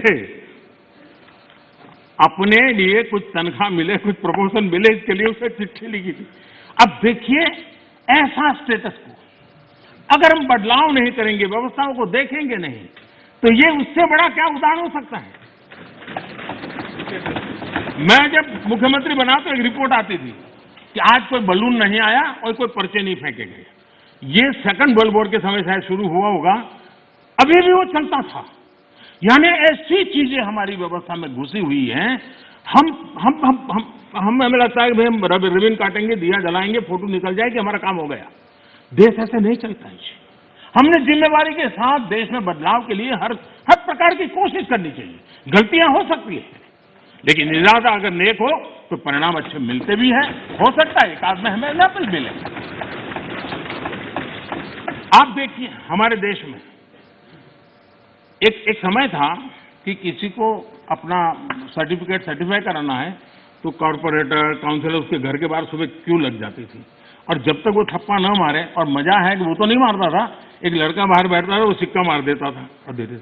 अब चल रहा था। मैंने कहा इसकी क्या मतलब है, हम भरोसा करें देश के नागरिक पर। मैंने आकर के वो अटेस्ट करने वाली सारी प्रथा को खत्म कर दिया, देश के लोगों को लाभ हुआ। हमने बदलाव के लिए काम करना चाहिए, सुधारों के लिए काम करना चाहिए। अब हमारे यहाँ इंटरव्यू होते थे, मैं अभी भी हैरान हूं जी। एक व्यक्ति एक दरवाजे से अंदर आता है, 3 लोगों की पैनल बैठी है, उसका मुंह देखने नाम भी पूरा पूछते नहीं, 30 सेकंड में निकल जाता है हजारों, और वो इंटरव्यू कॉल होता है और फिर ऑर्डर दिए जाता है। हमने कहा भी क्या मतलब है, उसका जो एजुकेशन क्वालिफिकेशन है उसके सारे इकट्ठा करो, मेरिट के आधार पर कंप्यूटर को पूछो, वो जवाब दे देगा। ये तीसरे और चौथे श्रेणी के लोगों के लिए इंटरव्यू का क्या जमाल बनाया हुआ है। और लोग कहते थे भाई सिफारिश के बिना नौकरी नहीं मिलेगा, हमने खत्म कर दिया। मैं समझता हूं कि देश में हम चीजों को बदलने से, असफलता के डर से अटक के रहना, ये कभी भी किसी का भला नहीं करता है। हमने बदलाव करने चाहिए, और बदलाव करने का प्रयास हम करते हैं। माननीय अध्यक्ष जी, हमारे यहाँ खेती, हमारे यहाँ किसानी एक प्रकार से हमारी संस्कृति की मुख्य धारा का हिस्सा रही है। एक प्रकार से हमारी संस्कृति के प्रवाह के साथ हमारी किसानी जुड़ी हुई है। हमारे ऋषियों ने, मुनियों ने इस पर बहुत कुछ लिखा हुआ है, ग्रंथ अवेलेबल है हमारे यहाँ कृषि के संबंध में, बहुत सारे उत्तम अनुभव भी हैं। और हमारे यहाँ राजा भी खेतों में हल चलाते थे। जनक राजा की बात तो हम जानते हैं, कृष्ण भगवान के भाई बलराम की बात हम जानते हैं। कोई भी बड़ा परिवार होगा, हमारे यहाँ किसानी और खेती, ये हमारे देश में सिर्फ कल्टीवेशन ऑफ क्रॉप नहीं, हमारे यहाँ एग्रीकल्चर एक प्रकार का समाज जीवन के कल्चर का हिस्सा रहा हुआ है, और उसी हिस्से को लेकर के हम करें। और ये हमारी संस्कृति, हमारे पर्व हो, त्योहार हो, हमारे गीत हो, सब चीजें फसल बोने के समय के साथ या फसल काटने के साथ जुड़ी हुई रहती है। ये हमारी यहाँ परंपरा रही है। हमारे जितने लोकगीत हैं वो भी किसानी से जुड़े हुए होते हैं, फसल से जुड़े। हमारे त्योहार भी उसी से जुड़े हुए रहते हैं। और इसलिए, और हमारे देश की विशालता देखिए, हमारे यहाँ किसी को आशीर्वाद देते हैं, शुभकामना देते हैं, तो उसके साथ धन धान्य शब्द उपयोग करते हैं। धन धान्य, धन और धान्य को हमारे यहाँ अलग नहीं करते हैं। सिर्फ धान्य भी नहीं बोलता है कोई, सिर्फ धन भी नहीं होता, धन धान्य बोला जाता है। हमारे यहाँ धान्य का ये मूल्य, ये महत्व समाज जीवन का हिस्सा है। और जो स्थितियां बदली हैं, तो हमने भी उसको फिर से एक पटरी पर लाने के लिए प्रयास करने की आवश्यकता है। राज्यसभा के अंदर मैंने विस्तार से छोटे किसानों के संबंध में बात कही है, और देश का 80-85% वर्ग इसको हम उपेक्षित रख करके देश का भला नहीं कर सकते हैं। हमने उसके लिए कुछ सोचना ही होगा और बड़ी नक्करता के साथ हमने सोचना होगा। और मैंने गिन करके बताया है कि छोटे किसानों की कैसी उपेक्षा हुई है, किसानों के नाम पे हुई है। उसमें एक बदलाव बहुत जरूरी है और आपको भी ये छोटा किसान जाग जाएगा तो जवाब आपको भी देना पड़ेगा। ये मैं पूरी तरह समझता हूं। हमारे यहाँ जैसे जैसे आबादी बढ़ रही है, जमीन का टुकड़ा छोटा होता जा रहा है, परिवार के अंदर जमीन जो है बढ़ जाती है। चौधरी चरण सिंह जी ने तो एक जगह पे ये कहा हुआ है कि हमारे यहाँ किसान इतना जमीन की मालिकी उसकी कम हो रही है कि वो स्थिति ऐसी आएगी कि वो अपने खेत में ही ट्रैक्टर को टर्न करना होगा तो नहीं कर पाएगा, इतना भी जमीन का टुकड़ा होगा। चौधरी चरण सिंह जी के शब्द है। तो ऐसी जब चिंता हमारे इन महापुरुषों ने हमारे सामने की है तो हमें भी तो कुछ न कुछ व्यवस्थाएं करनी होगी। हमें इस आजादी के बाद हमारे देश में 28% खेतहर मजदूर थे, 28% लैंडलेस लेबरर थे। 10 साल पहले जो सेंसस हुआ उसमें ये जनसंख्या खेतीहर संख्या 28 से 55% हो गई। अब ये किसी भी देश के लिए चिंता का विषय होना चाहिए कि 28 से हमारा खेतहर मजदूर 55% पर पहुंच गया है और जमीन कम होने के कारण खेती से जो रिटर्न मिलना चाहिए वो नहीं मिलने के कारण उसके जीवन में ये मुसीबत आई है और वो मजदूरी करने पर किसी और के खेत में जाकर के मजदूरी होने पर मजबूर हो गया है। और दुर्भाग्य है कि हमारे देश में खेती में निवेश जो होना चाहिए वो नहीं हो रहा है। सरकार उतना कर नहीं पा रही है, राज्य सरकारें भी नहीं कर पा रही है और किसान खुद भी नहीं कर पा रहा है। जो कुछ भी उसको निकलता है बच्चों को पालने में और पेट भरने में उसका चला जाता है और इसलिए निवेश की बहुत बड़ी आवश्यकता है। जब तक हम निवेश नहीं लाएंगे, जब तक हम हमारी खेती को आधुनिक नहीं करेंगे, हम जब तक छोटे से छोटे किसान की भलाई के लिए व्यवस्थाएं विकसित नहीं करेंगे, हम देश के एग्रीकल्चर सेक्टर को ताकतवर नहीं बना सकते हैं। और इसलिए हमारा किसान आत्मनिर्भर बने, उसको अपनी उपज बेचने की आजादी मिले, उस दिशा में हमने काम करने की आवश्यकता है। और हमारा किसान सिर्फ गेहूं और चावल वहां सीमित रहे उससे भी बात बनने वाली नहीं है। दुनिया में मार्केट क्या है, आज उसके रिसर्च हो रहे हैं। उस प्रकार की चीजों का उत्पादन करें और वो चीजें दुनिया के बाजार में बेचें। भारत की आवश्यकताएं हैं, हम बाहर से चीजें न लाएं। मुझे याद है, मैं बहुत पहले जब यहाँ संगठन का काम करता था नॉर्थ पार्ट में, मुझे फारूक साहब के साथ काम करने का काफी मौका मिला है। तो मुझे हरियाणा का एक किसान अपने खेत में ले गया, उसने बड़ा आग्रह कहा तो मैं चला गया। छोटी सी जगह थी उसकी, 1-1.5-2 बीघा से जमीन होगी, लेकिन बड़ा प्रगति। तो उसने वो मेरे पीछे पड़ा, आइए आइए। मैंने कहा है क्या बात? वे बोले एक बार आइए तो देखिए। तो मैं गया उसके यहाँ, करीब 30-40 साल पहले की बात है, 30 साल हो गए। उन्होंने क्या किया, दिल्ली के 5 स्टार होटल्स में जो चीजें सब्जियां वगैरह विदेशों से लाते थे उसने उसका स्टडी किया। अगर उनको छोटे कॉर्न चाहिए, उनको छोटे टमाटर चाहिए, और उसने अपनी उस छोटी सी जगह में और रिस्ट्रिक्टेड वातावरण के अंदर लोगों की मदद लेके वो फसल पाया। और मजा है कि दिल्ली 5 स्टार के होटलों में उसका माल जाना शुरू हो गया। हमारे देश में थोड़ा सा बदलाव करें हम। अब हमने कभी सोचा है स्ट्रॉबेरी हम बाय एंड लार्ज मानते हैं कि वो ये ठंडे प्रदेशों का है। मैं देख रहा हूं जी कच्छ के रेगिस्तान में स्ट्रॉबेरी हो रही है। मैं देख रहा हूं जी मध्य प्रदेश के अंदर, उत्तर प्रदेश के अंदर वहां स्ट्रॉबेरी हो रही है, बुंदेलखंड में जहां पानी की दिक्कत है। इसका मतलब ये हुआ कि हमारे यहाँ संभावनाएं हैं। हमारे किसान को गाइड करके हम नई नई चीजों पे ले जाएंगे। मैं जरूर मानता हूं कि हमारा देश का किसान आगे आएगा, लेकिन उसको ये ठीक है, उसका अनुभव ऐसा है कि उसको हिम्मत देनी पड़ती है, उसका हाथ पकड़ना पड़ता है, उसको हाथ लेकर के चलना पड़ता है। अगर वो चल पड़ता है तो कमाल करके दिखाता है। उसी प्रकार से कृषि के अंदर जितने नए रास्ते निवेश बढ़ेगा, मैं मानता हूं रोजगार के अवसर भी बढ़ने वाले हैं और दुनिया में एक हमें नया मार्केट मिल सकता है। हमारे यहाँ ग्रामीण अर्थव्यवस्था में सुधारने के लिए एग्रो बीज इंडस्ट्री की संभावनाएं भी बढ़ेगी और इसलिए हमें इस पूरे क्षेत्र को आत्मनिर्भर बनाने की दिशा में हमने जरूर काम करना चाहिए। कई विपरीत परिस्थितियों में भी हमारे किसान ने रिकॉर्ड उत्पादन किया है। कोरोना काल में भी रिकॉर्ड उत्पादन किया है।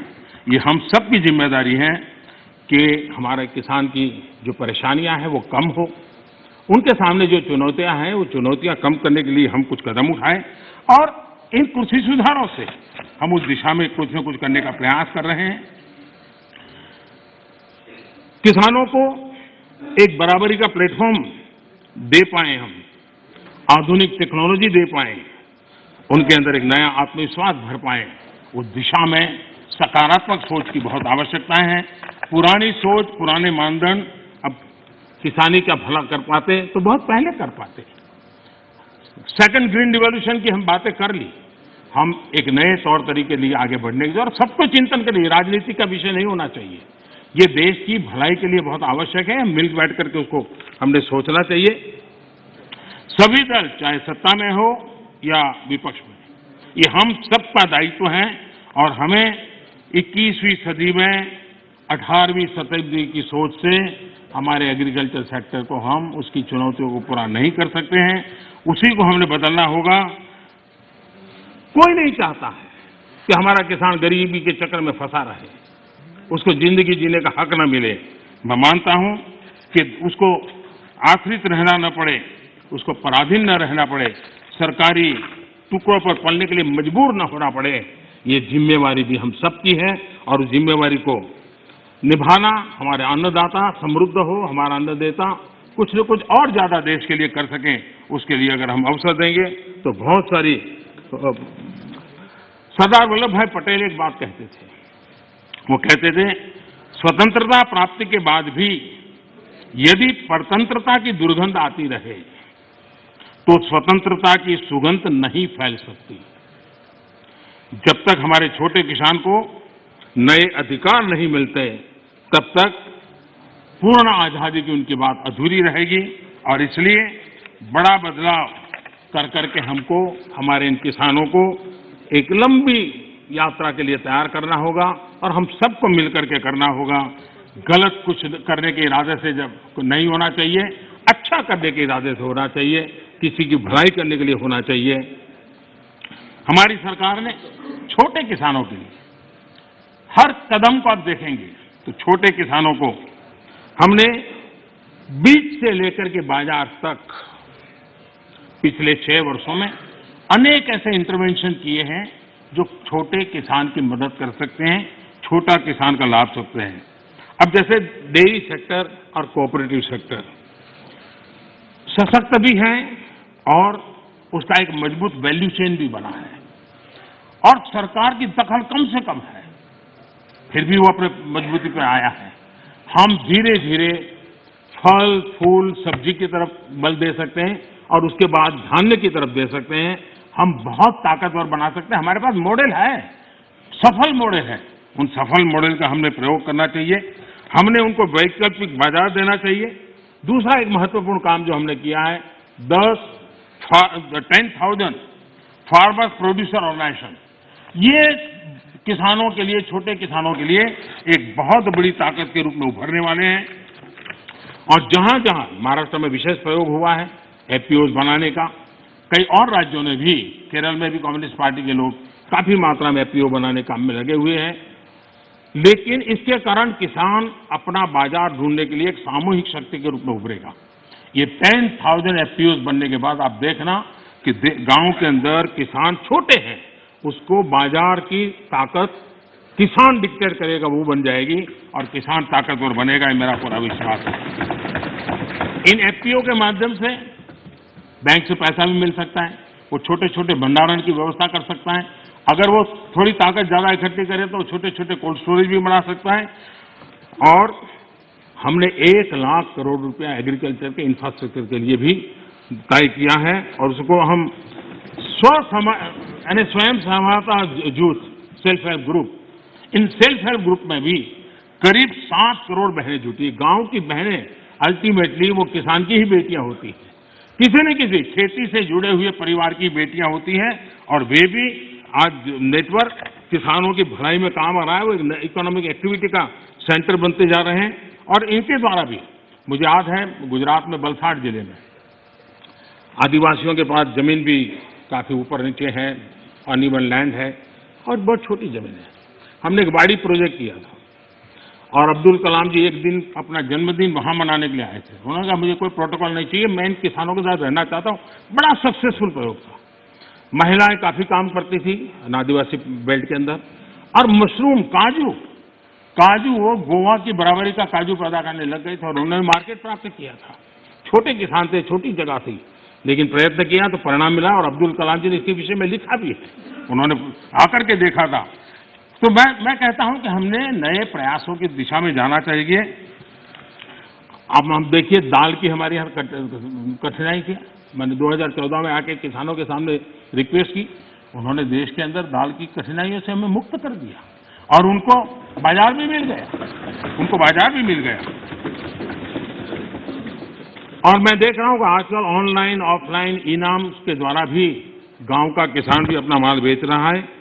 हमने किसान रेल का एक प्रयोग किया इस कोरोना कालखंड का उपयोग करते हुए, और ये किसान रेल और किसान उड़ान, ये भी अपने आप में बड़े बाजारों तक छोटे किसानों पहुंचाने का एक बहुत बड़ा मदद मिली है।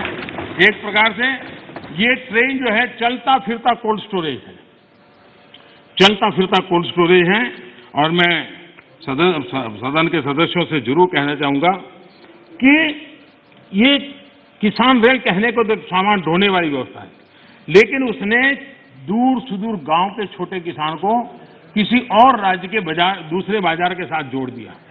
अब देखिए, नासिक से किसान मुजफ्फरनगर के व्यापारी से जुड़ा और क्या भेजा, उसकी ताकत बड़ी नहीं थी।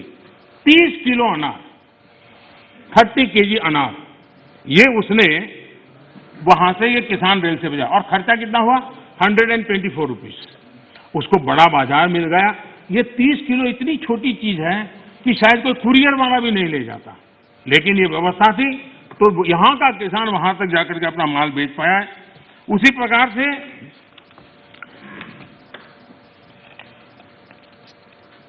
जो भी उसको सुविधा मिलती है, वो चाहे अंडे, मैंने देखा है कि अंडे किसी ने भेजे और अंडे भी उसको 60 रुपया खर्चा हुआ भेजने का, और उसके अंडे पहुंच गए, समय पर पहुंच गए, उसका माल बिक गया। देवलाली का एक किसान 7 केजी उसकी कीवी, उसको उसने दानापुर भेजी। भेजने का खर्चा 60 रुपीज हुआ, लेकिन उसको 7 किलो की कीवी का अच्छा बाजार मिला और दूसरे राज्य पे जाकर के मिला। किसान रेल लगती छोटी बात है, लेकिन कितना बड़ा परिवर्तन कर सकती है, इसका हम नमूना देखते हैं। माननीय अध्यक्ष जी, चौधरी चरण सिंह जी ने एक किताब लिखी है, भारत की अर्थनीति।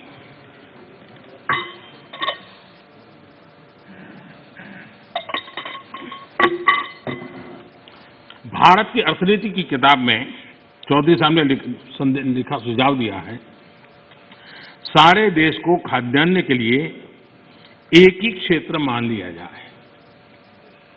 दूसरे शब्दों में, देश के एक भाग से दूसरे भाग में लाने जाने के पर कोई प्रतिबंध न हो। ये चौधरी चरण सिंह जी की किताब का कोट है। कृषि सुधारों, किसान रेल, मंडियों को इलेक्ट्रॉनिक प्लेटफॉर्म, ई-नाम, ये सारी चीजें हमारे देश के किसानों और से छोटे किसानों को एक बहुत बड़ा अवसर देने के प्रयास के भागरूप हो रहा है। माननीय अध्यक्ष जी, जो लोग इतनी बातें करते हैं, सरकार इतने सालों तक चलाई है, मैं नहीं मानता उनको किसानों की दिक्कत का पता नहीं था या उनको समझ नहीं थी। पता भी था, समझ भी थी,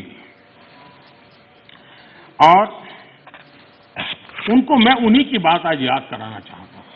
ये मौजूद नहीं है, मैं जानता हूं, लेकिन देश के लिए समझना बहुत जरूरी है। मैं एक कोट पढ़ता हूं। The state took initiative to amend their state APMC act in the year 2005 itself, providing for direct marketing, contract farming, setting up of a private market, consumer farmer markets, e-trading, and notified the rules in 2007 to implement the amended provision. In fact, 24 private markets have already come up in the state. ये किसने कहा था? ये APMC act बदल लिया है। इस बात को कौन गर्व से कह रहा था? 24 ऐसे बाजार बन चुके हैं, इसका गौरव कौन कर रहा था? डॉक्टर मनमोहन सिंह जी की सरकार के कृषि मंत्री श्रीमान शरद पवार जी गर्व की बात कर रहे हैं। ये उनका कोर्ट में कह रहा हूं। अब आज एकदम से उल्टी बात कर रहे हैं, और इसलिए शक होता है कि आखिरकार आप किसानों को भ्रमित करने के लिए रास्ता क्यों चुना है?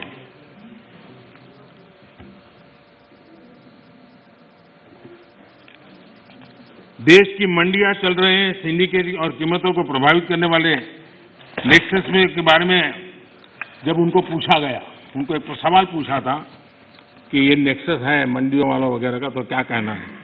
तो शरद पवार का एक दूसरा जवाब है, वो भी बड़ा इंटरेस्टिंग है। उन्होंने कहा था, किसानों के बचाव के लिए ही तो एपीएमसी रिफॉर्म को प्रमोट किया जा रहा है, ताकि किसानों को एपीएमसी मंडियों का विकल्प मिले।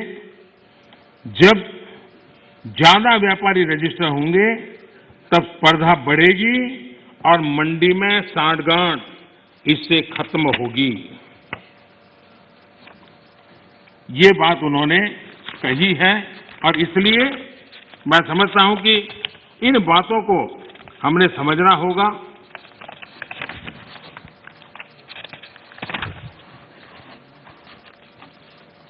जहां इनकी सरकारें हैं अलग अलग, जो सामने बैठे हुए मित्रों की, उन्होंने भी कम अधिक मात्रा में इस कृषि क्षेत्र में रिफॉर्म करने का प्रयास किया भी है। और हम तो वो हैं जिन्होंने 1500 कानून खत्म किए थे।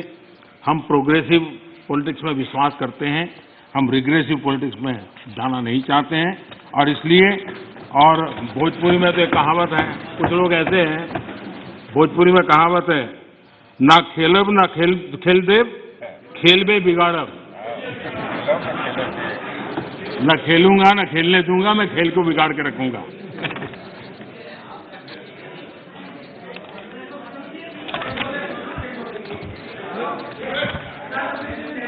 माननीय अध्यक्ष जी,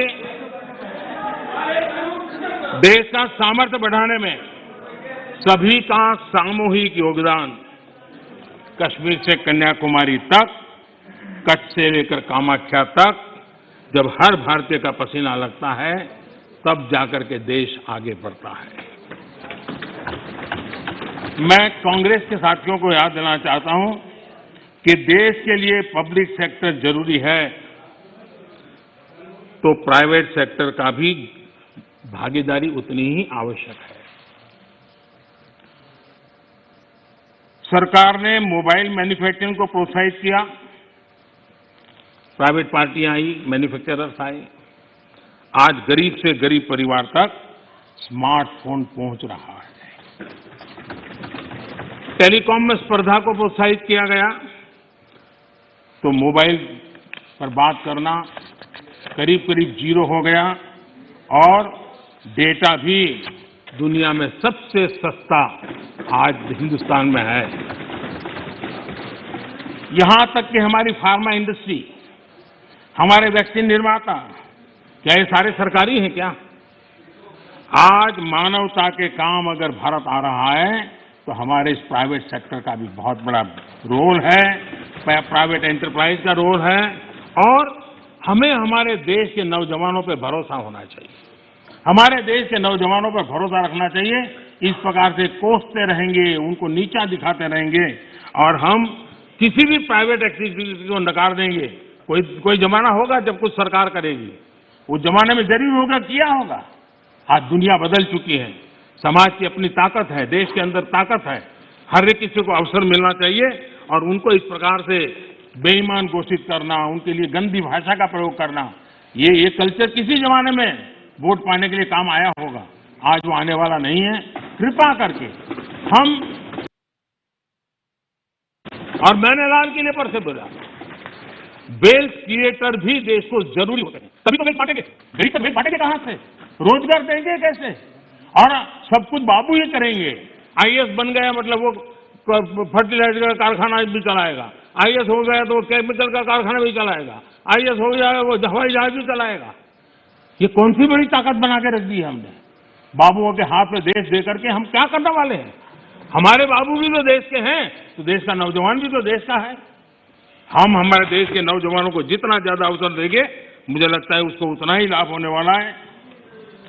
माननीय अध्यक्ष जी, जब तथ्यों के आधार पर बात टिकती नहीं है तो ऐसा होता है जो अभी देखा, आशंकाओं को हवा दी जाती, ये हो जाएगा वो हो जाएगा, और माहौल ये आंदोलन जी भी पैदा करते हैं। माननीय अध्यक्ष जी, किसान आंदोलन की पवित्रता, और मैं बहुत जिम्मेवारी के शब्द प्रयोग करता हूं, मैं किसान आंदोलन को पवित्र मानता हूं और भारत के लोकतंत्र में आंदोलन का महात्म्य है और रहने वाला है और जरूरी भी है। लेकिन जब आंदोलनजीवी पवित्र आंदोलन को अपने लाभ के लिए बर्बाद करने के लिए निकलते हैं, तब क्या होता है? कोई मुझे बताएं। 3 किसान कानून की बात हो और दंगाबाज लोग जो जेल में हैं, जो संप्रदायवादी लोग जो जेल में हैं, जो आतंकवादी लोग जेल में हैं, जो नक्सलवादी जेल में हैं, उनकी फोटो लेकर के उनकी मुक्ति की मांग करना, ये किसानों के आंदोलन को अपवित्र करने का प्रयास है कि नहीं? माननीय अध्यक्ष जी, इस देश में टोल प्लाजा सभी सरकारों ने स्वीकार की हुई व्यवस्था है। टोल प्लाजा इस देश में सभी सरकारों ने की हुई व्यवस्था है, और उस टोल प्लाजा को तोड़ना, उस टोल प्लाजा को कब्जा करना, उस टोल प्लाजा को न चलने देना, ये जो तरीके चले हैं, वो तरीके क्या पवित्र आंदोलन को कलंकित करने का प्रयास है कि नहीं? जब पंजाब की धरती पर सैकड़ों की तादाद के अंदर, पंजाब की धरती पर सैकड़ों की तादाद के अंदर जब टेलीकॉम के टावर तोड़ दिए जाएं, क्या वो किसान की मांग से सुसंगत है? क्या किसान के पवित्र आंदोलन को बर्बाद करने का काम आंदोलनकारी ने नहीं, आंदोलनजीवियों ने किया हुआ है। और इसलिए देश को आंदोलनकारी और आंदोलनजीवियों के बीच फर्क करना बहुत जरूरी है, और देश को इन आंदोलनजीवियों से बचाना वो भी उतना ही जरूरी है। अफवाहें फैलाना, झूठ फैलाना, गुमराह करना और देश को दबोच करके रख देना, देश बहुत बड़ा है, देश के सामान्य मानवी की आशा आकांक्षाएं बहुत है, और उनको लेकर के हमने आगे बढ़ना है, और उस दिशा में हम प्रयास कर रहे हैं। देश में एक बहुत बड़ा वर्ग है,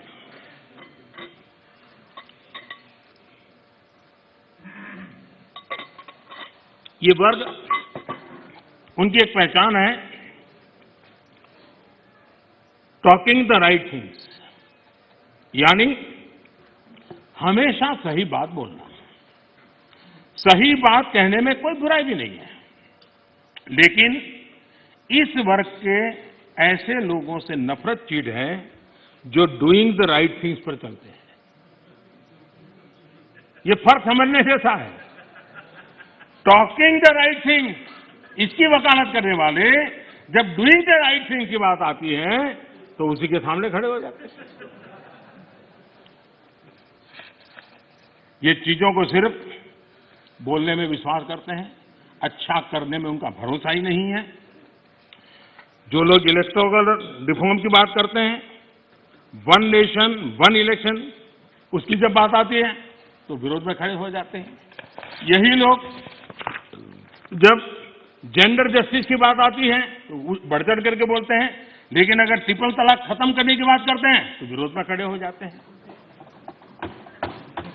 ये एनवायरमेंट की बात करते हैं, लेकिन हाइड्रो पावर या न्यूक्लियर पावर, उसके सामने जाकर के झंडे लेकर के खड़े हो जाते। होना नहीं चाहिए, इसके लिए आंदोलन चलाते। तमिलनाडु तो उसका भुक्तभोगी है। उसी प्रकार से जो दिल्ली में पॉल्यूशन को लेकर के कोर्ट में जाकर के रीट करते हैं, अपील करते हैं, पीआई करते हैं, दिल्ली के लोग, वही लोग पराली जलाने वालों के समर्थन में जाके खड़े हो जाते। तब समझ नहीं आता है कि किस प्रकार से इस देश को गुमराह करने का इन लोगों का प्रयास है और उसको देश ने समझने की जरूरत है। मैं देख रहा हूं इस 6 साल में विपक्ष के मुद्दे कितने बदल गए हैं।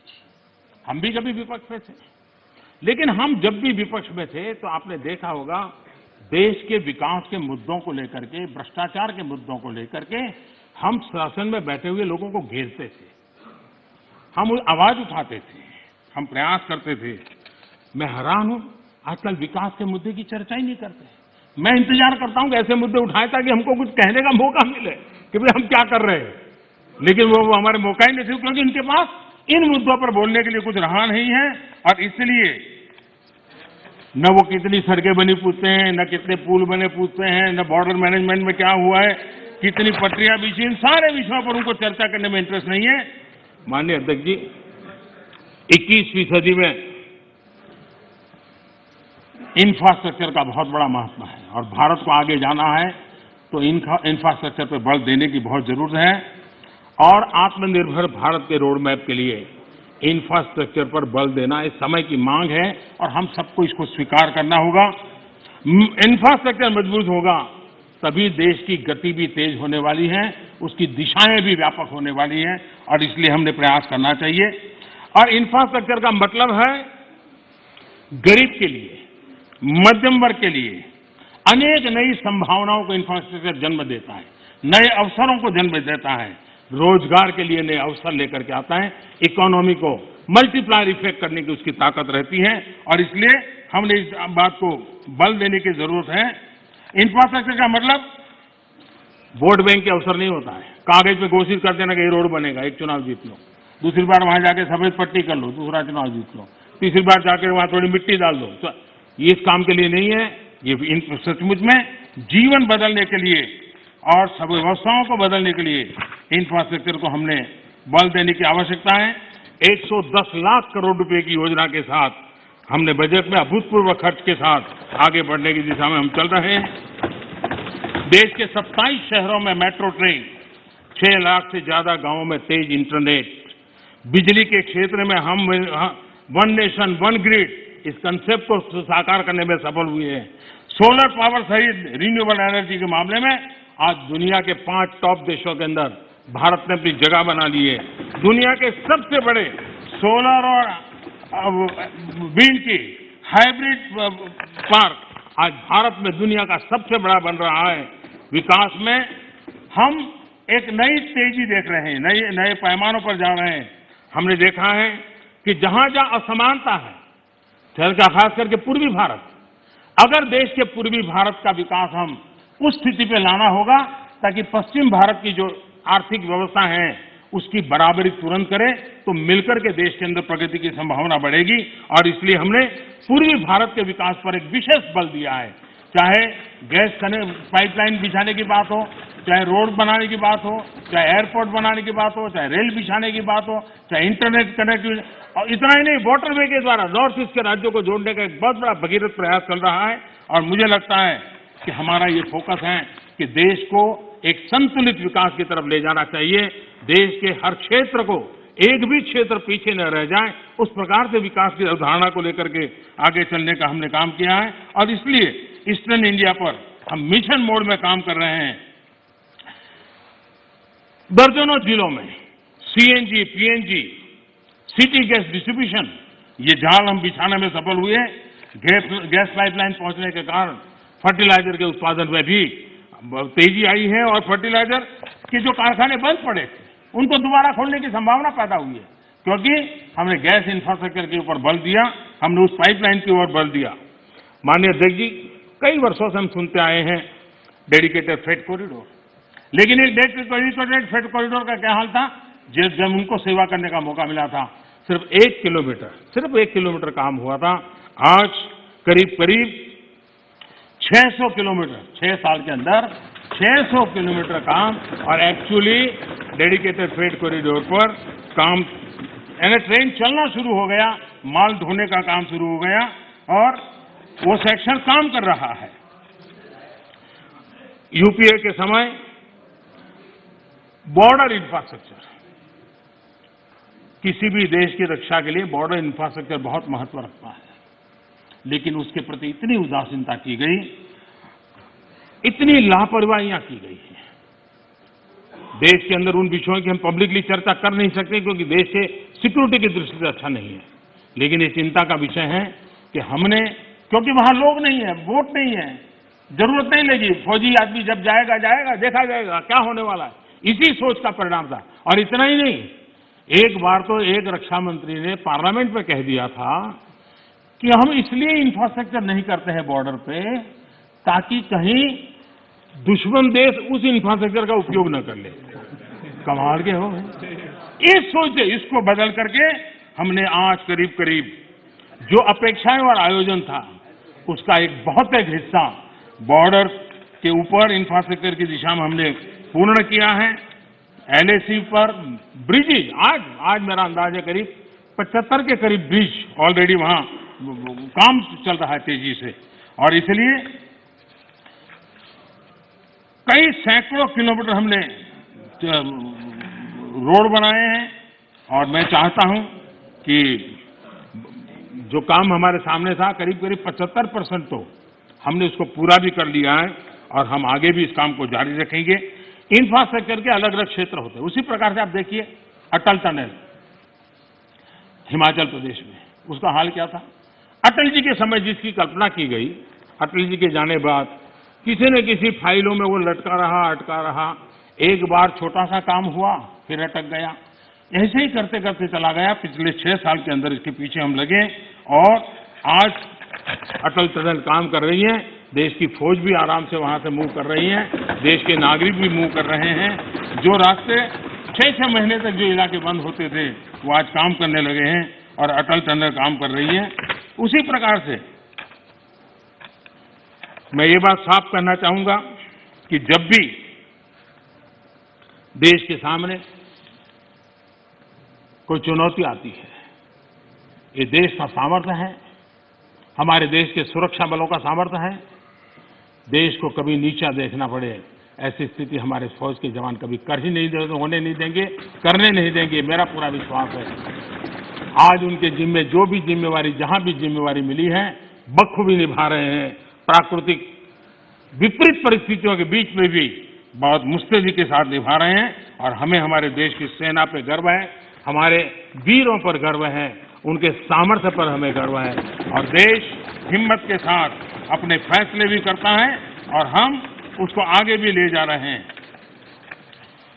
मैंने कभी एक गजल सुना था, ज्यादा तो मुझे इसमें रुचि नहीं है, मुझे ज्यादा आता भी नहीं है, लेकिन उसमें लिखा था, मैं जिसे ओढ़ता बिछाता हूं, मैं जिसे ओढ़ता बिछाता हूं, वो गजल आपको सुनाता हूं। मुझे लगता है ये जो साथी चले गए वो जिन चीजों के अंदर जीते हैं, पलते हैं, वो वही सुनाते रहते हैं जो उनके कालखंड में उन्होंने देखा है, जो उनके कालखंड में उन्होंने किया है, उसी को वो कहते रहते हैं। और इसलिए मैं समझता हूं कि हमें अब चलना ही होगा, हमें बड़ी हिम्मत के साथ आगे बढ़ना ही होगा। और मैंने कहा पोस्ट कोरोना एक नया वर्ल्ड ऑर्डर जब हमारे सामने आ रहा है तो भारत ने कुछ नहीं बदलेगा कि मानसिकता छोड़ देनी होगी। ये तो चलता है, चलता रहेगा, मानसिकता छोड़ देनी पड़ेगी।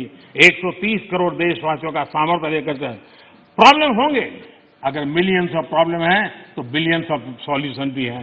ये देश ताकतवर है और इसलिए हमने हमारी संवैधानिक व्यवस्थाओं पर विश्वास रखते हुए हमने आगे बढ़ना होगा। और मुझे विश्वास है कि हम इस बातों को लेकर के आगे चलेंगे। ये बात सही है कि मिडिल मैन कल्चर खत्म हुआ है, लेकिन देश का मिडिल क्लास जो है उसकी भलाई के लिए बहुत तेजी से काम हो रहे हैं, जिसके कारण देश को आगे बढ़ाने में अब जो मिडिल क्लास का बल्क है वो बहुत बड़ी भूमिका अदा करने वाला है। और उसके लिए आवश्यक जो भी कानूनी व्यवस्थाएं करनी पड़ी वो कानूनी व्यवस्था भी हमने की है। माननीय अध्यक्ष जी, एक प्रकार से विश्वास के साथ एक प्रगति के वातावरण में देश को आगे ले जाने का निरंतर प्रयास चल रहा है। मैं राष्ट्रपति जी का हृदय से आभारी हूं कि अनेक विषयों पर उन्होंने स्पर्श किया है। जिनका राजनीतिक एजेंडा है वो उनको मुबारक। हम देश के एजेंडा को लेकर के चलते हैं, देश के एजेंडा को लेकर के चलते रहेंगे। मैं फिर एक बार देश के किसानों से आग्रह करूंगा कि आइए टेबल पर बैठ करके मिल करके समस्याओं का समाधान करें। इसी अपेक्षा से राष्ट्रपति जी के भाषण को राष्ट्रपति जी का धन्यवाद करते हुए मैं अपनी वाणी को विराम देता हूं। बहुत बहुत धन्यवाद। धन्यवाद प्रस्ताव पर अनेक माननीय सदस्यों ने नो क्लेरिफिकेशन, इसमें क्लेरिफिकेशन नहीं होता है। आप सीनियर मेंबर पार्लियामेंट है, इसमें क्लेरिफिकेशन नहीं होता है। धन्यवाद प्रस्ताव पर अनेक माननीय सदस्यों ने संशोधन प्रस्तुत किए हैं। मैं सभी संशोधनों को एक साथ सभा के मतदान के लिए रखता हूं। प्रश्न है कि धन्यवाद प्रस्ताव पर प्रस्तुत किए गए सभी संशोधनों को स्वीकृत किया जाए। जो सदस्य पक्ष में हाँ कहें, जो सदस्य विरोध में ना कहें। मेरे विचार में निर्णय ना वालों के पक्ष में हुआ, निर्णय ना वालों के पक्ष में हुआ, सभी संशोधन अस्वीकृत हुए। अब मैं धन्यवाद प्रस्ताव को सभा के लिए मतदान के लिए रखता हूं। प्रश्न ये है कि राष्ट्रपति की सेवा में निम्नलिखित शब्दों में एक समावेदन प्रस्तुत किया जाए कि इस सत्र में समवेत लोकसभा के सदस्य राष्ट्रपति के उस अभिभाषण के लिए जो उन्होंने 29 जनवरी 2021 को एक साथ समवेत संसद की दोनों सभाओं के समक्ष देने की कृपा किए, उनके अत्यंत आभारी हैं। सदस्य धन्यवाद प्रस्ताव के पक्ष में हाँ कहें, जो विरोध में ना कहें। मेरे विचार में निर्णय हाँ वालों के पक्ष में हुआ, निर्णय हाँ वालों के पक्ष में हुआ, प्रस्ताव स्वीकृत हुआ। मान्य सदस्यगण, नियम 371 के अधीन मामलों को सभा पटल पर रखा जाए। जिन सदस्यों को नियम 377 के अधीन मामलों को आज उठाने की अनुमति दी है, वह सभा पटल पर अपने प्रस्ताव रख सकते हैं। केंद्रीय बजट पर चर्चा item number 20, doctor Shashi Tharoor ji.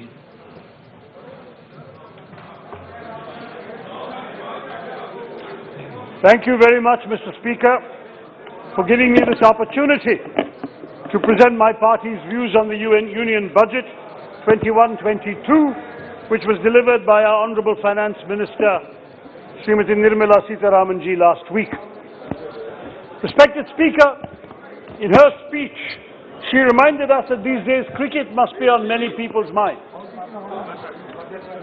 Speaker, perhaps I should request you to put the House in order so I can make my... Yeah, he's right. Please माननीय सदस्यगण अपनी अपनी सीट पर विराज जाएं।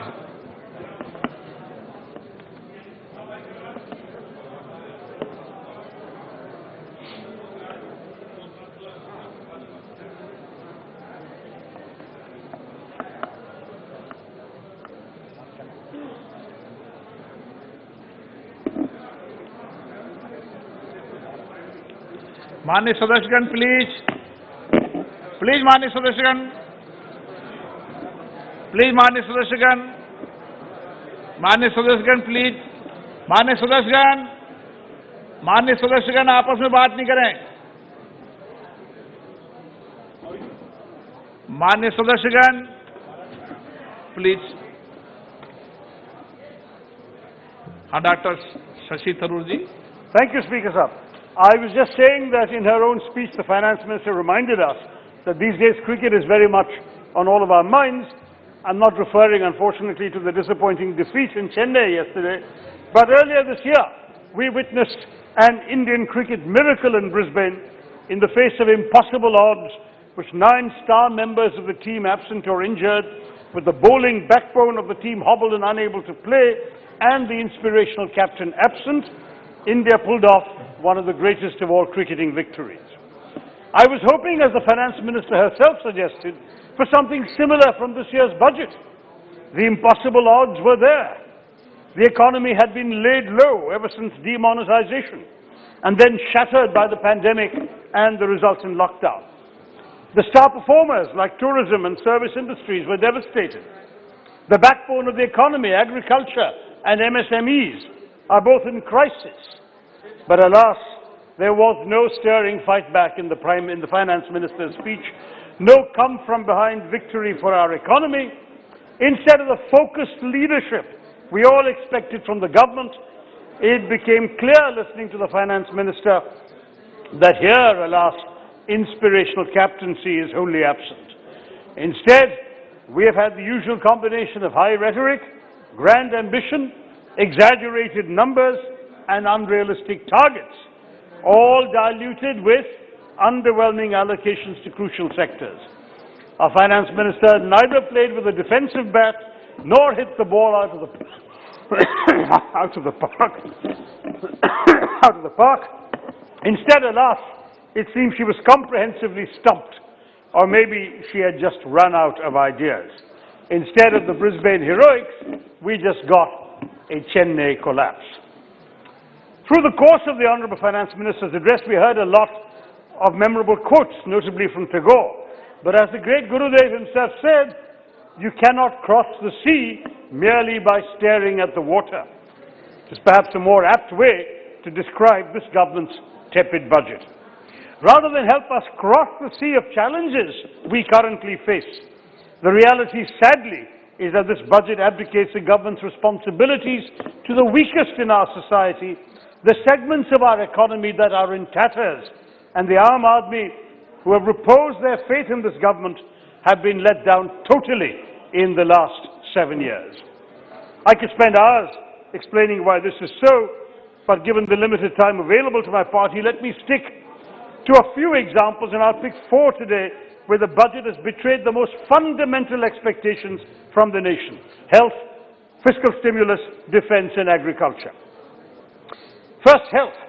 Given the unexpected challenges we have collectively faced since last year, which has destroyed both lives and livelihoods, the people of our country expected revolutionary allocations for healthcare. While thanks to the countless sacrifices of our healthcare warriors, our frontline workers, researchers, scientists, doctors, we are now in a position where the light may finally be visible at the end of the tunnel, but the budget has delivered a blow to our hopes of expanding and developing the healthcare ecosystem of our country. Sadly, the government, in its peculiar wisdom, has chosen the path of deception rather than mature governance. We all initially praised the Finance Minister's declaration of a 137% increase in the healthcare budget, which included big-ticket schemes like the Parliamentary Atmanirbhar Swasthya Yojana, Swasthya Bharat Yojana, 64,000 crores, a total outlay of 2,23,000 crores in this budget year compared to 94,000 in the last one, a substantial increase. But when we turn to the annex, as instructed by our own Finance Minister, the deception lying in store was breathtaking. Out of these claimed allocations, 35,000 crores is just a one-time expenditure for the ongoing COVID-19 vaccination program. Another 60,000 crores actually for the Department of Drinking Water and Sanitation.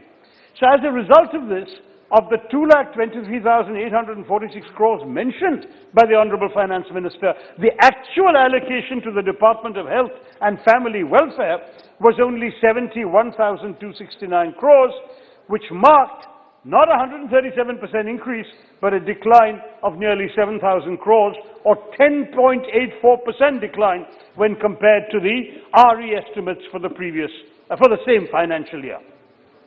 Together, not only are these paltry allocations a reversal of the government's own promise to the nation of increasing healthcare expenditure to 2.5% of our GDP by 2025, but they constitute an unconscionable betrayal of the countless sacrifices of our healthcare and frontline workers at the height of the pandemic. Second, the fiscal stimulus. Our nation suffered, as we know, serious economic hardship thanks to the stringent lockdown. We still remember the misery faced by our most economically vulnerable people. We remember the lakhs of migrant workers heart-rendingly trudging home with parched throats and calloused feet. Yet the government's response then and in this budget has shown no sensitivity to their plight.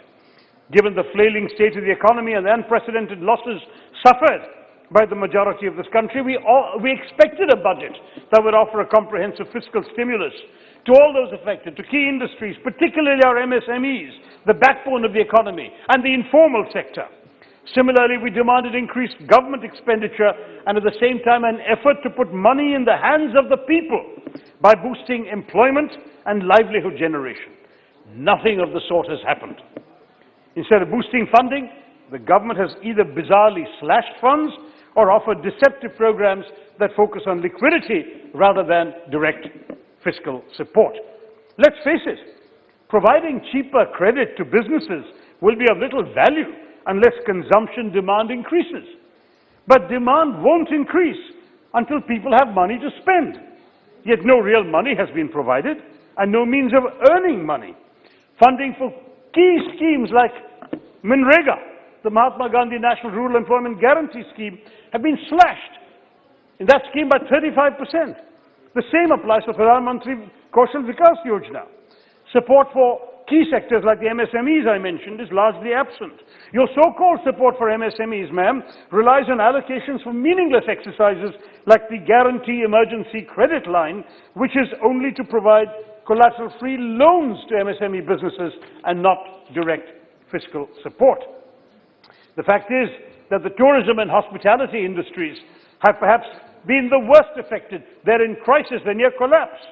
But your budget, instead of coming to their rescue, has instead simply slashed the overall allocation of funds to this sector by 19%. In fact, if you look at the revised estimates for the year, they've slashed them by 45%. We heard the finance minister last week and the prime minister today repeatedly invoking Atmanirbhar Bharat. Well, Bharat should be Atmanirbhar, not Bharatvasis. Your Atmanirbharta should not mean that you're telling your own citizens, you're on your own, be self-reliant, the government will do nothing for you. That is not the kind of Atmanirbharta this country needs. Third, defense. The deceptive announcements in healthcare were complemented by a complete inability of this government to walk the talk in matters of national security and defense, especially given the unexpected clashes with China over the course of last year, that no doubt caught our own government by surprise, perhaps given how very much they had hyped the PM's purported rapport with his Chinese counterpart. Instead, we have a government minister helping the Chinese make the case that they are more sinned against than sinning, part of the government's efforts to underplay the crisis after the Prime Minister claimed no territory had been lost. This government has a duty to ensure that our armed forces are safe and well supported and that they have all the tools and resources they need to keep aggressors at bay, not to pretend that there is no problem when we know there is. I'm shocked that the Honorable Finance Minister did not even mention the word defense in her speech. We really expected from this government an effort to support our pending, long-pending modernization and acquisition programs. But despite all the chest-thumping and sloganeering about the supposed 18.5% increase in capital outlays, the numbers show us clearly that in matters of national security, the government's talk of nationalism is hollow. It's full of sound and fury, signifying nothing.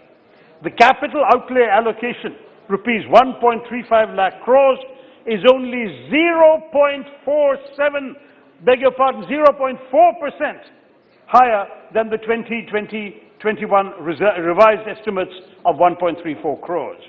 Just the previous year, before Galwan, the Defence Committee of this Parliament had recommended a 35% increase. Where is 35% and where is 0.4%?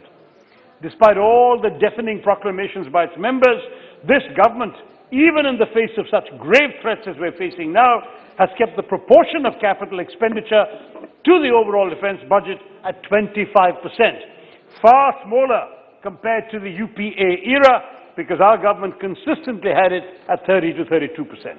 It's a matter of shame for all members of this House that we have a government that has repeatedly proven incapable of offering any considerable financial support to our armed forces at a time when the threat of a two-front war has grown dramatically. To use one of their favorite words, this is truly anti-national. Fourth example, Mr. Chairman, agriculture. In these last few months, with rising agricultural distress, compounded by the undemocratic passage of 3 farm bills with widespread adverse ramifications for the agrarian economy. We have witnessed nationwide protests by farmer groups whose very survival is at stake. Even as the government in their obduracy failed to engage constructively with the farmers, one hoped that at least the budget would take cognizance of their distress and offer tangible measures to address and alleviate their current plight. No such luck here in this budget. Shastri ji gave us the slogan, Jai Jawan, Jai Kisan. Modi ji's contribution to this budget is Na Jawan, Na Kisan. Now we must recognize that the current nationwide protests led by peaceful farmers who've been unconscionably sidelined by the undemocratic farm bills reflects only the tipping point. But the rot in the sector has been prevalent for a long time thanks to this government's myopic approach, which continues in the current budget. The overall budget of the department saw a minuscule increase of 5% from last year's revised estimates, but was 8% below the budget allocated last year. Similarly, despite the government's assurances, the budget does little to assuage the fear of the farmers regarding MSP.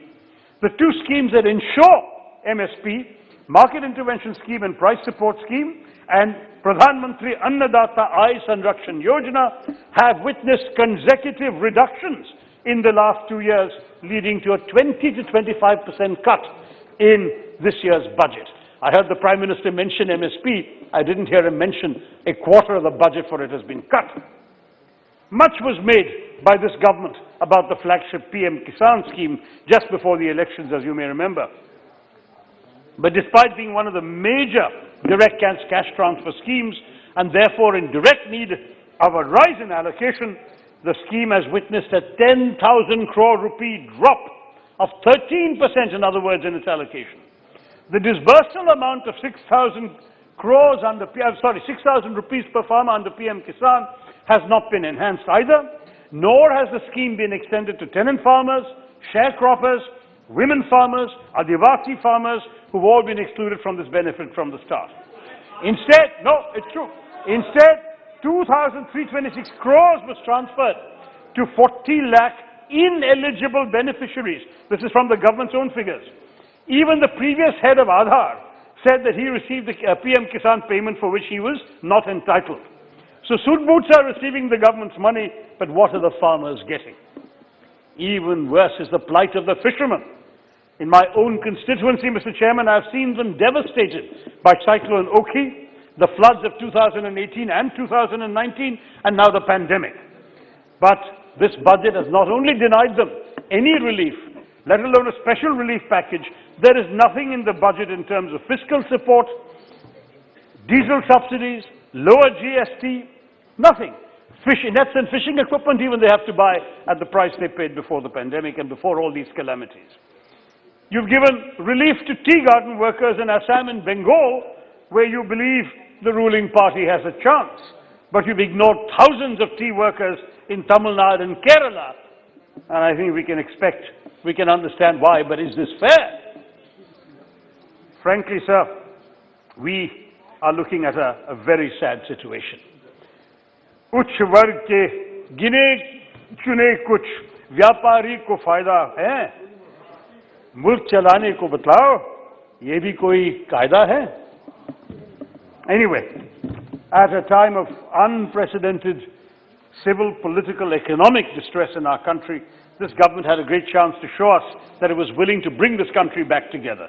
That was precisely what we expected from the union budget, a platform through which this government could actually display a bold vision for reviving the economy and offering much-needed relief to our citizens who have had to face one of the most challenging periods in contemporary history. Instead, our citizens have been left thoroughly disappointed by the government's repeated mediocrity in matters of policy making. This tepid budget ignored the middle class in their hour of need. You have given them extortionate tax increases and fuel prices. Since 2014, the excise duty on petrol has gone up by 348%. On diesel, the excise duty has gone up by 894%. Soon, banks will have to provide not just car loans, but fuel loans, Mr. Chairman, so you can buy fuel for the cars, thanks to the taxes that this government has put up. The truth is, There's been no relief in tax rates for the middle class either. पूंजीपतियों को subsidy मिली, अमीरों को rebate, middle class वालों TV देखो, तुमको मिली है debate. And as for the poor, Mr. Chairman, as for the young, the aspirational, the betrayal is total. I can tell you, I mentioned Manrega earlier, at a time when record numbers of people are seeking work under the scheme, where there has been a 66% increase in work requests under Manrega in December and January. You have slashed on the 1st of February its allocation by 35%. When unemployment levels in the country are at the worst levels ever recorded. How could you do this? How could you do this, Madam Finance Minister, when our young people are looking desperately for work? Your budget has no provisions for job creation or skilling, and you have cut education even while announcing a new education policy. I remember when your government made a lot of noise about a new education policy last year, I congratulated the education minister. I said, wonderful ideas, but are you going to get the money to implement them? How can you possibly head towards 6% of GDP as you are talking about? He said, no, I've spoken to the finance ministry, it's all been agreed in the cabinet, I'll get the money. What did he get? He's got a 6% cut in the education budget. That is the budget we have been given. And the budget talks about 100 new Sainik schools. I must say, existing Sainik schools, I have one in my constituency, the fabled historic Karakotam Sainik School, they are not receiving money from the government. They are in such desperate shape because they've exceeded the capacity of their parents to pay for these schools to run them, and they have been saying, I'm on the governing board of the Sainik School Karakotam, that they may have to close down unless more money is coming.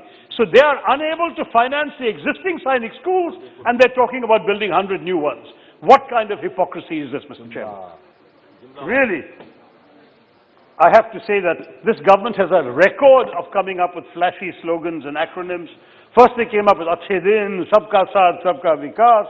But any day, any dreams Indians may have for better days or better governance, frankly, have been cremated on the altar of the disastrous decision to demonetize 86% of our currency on the whims of our Prime Minister. To quickly address the economic catastrophe that followed on the rampant feeling of disappointment, they then came up with a slogan of New India, but it was abundantly clear that this was not a new India for all Indians.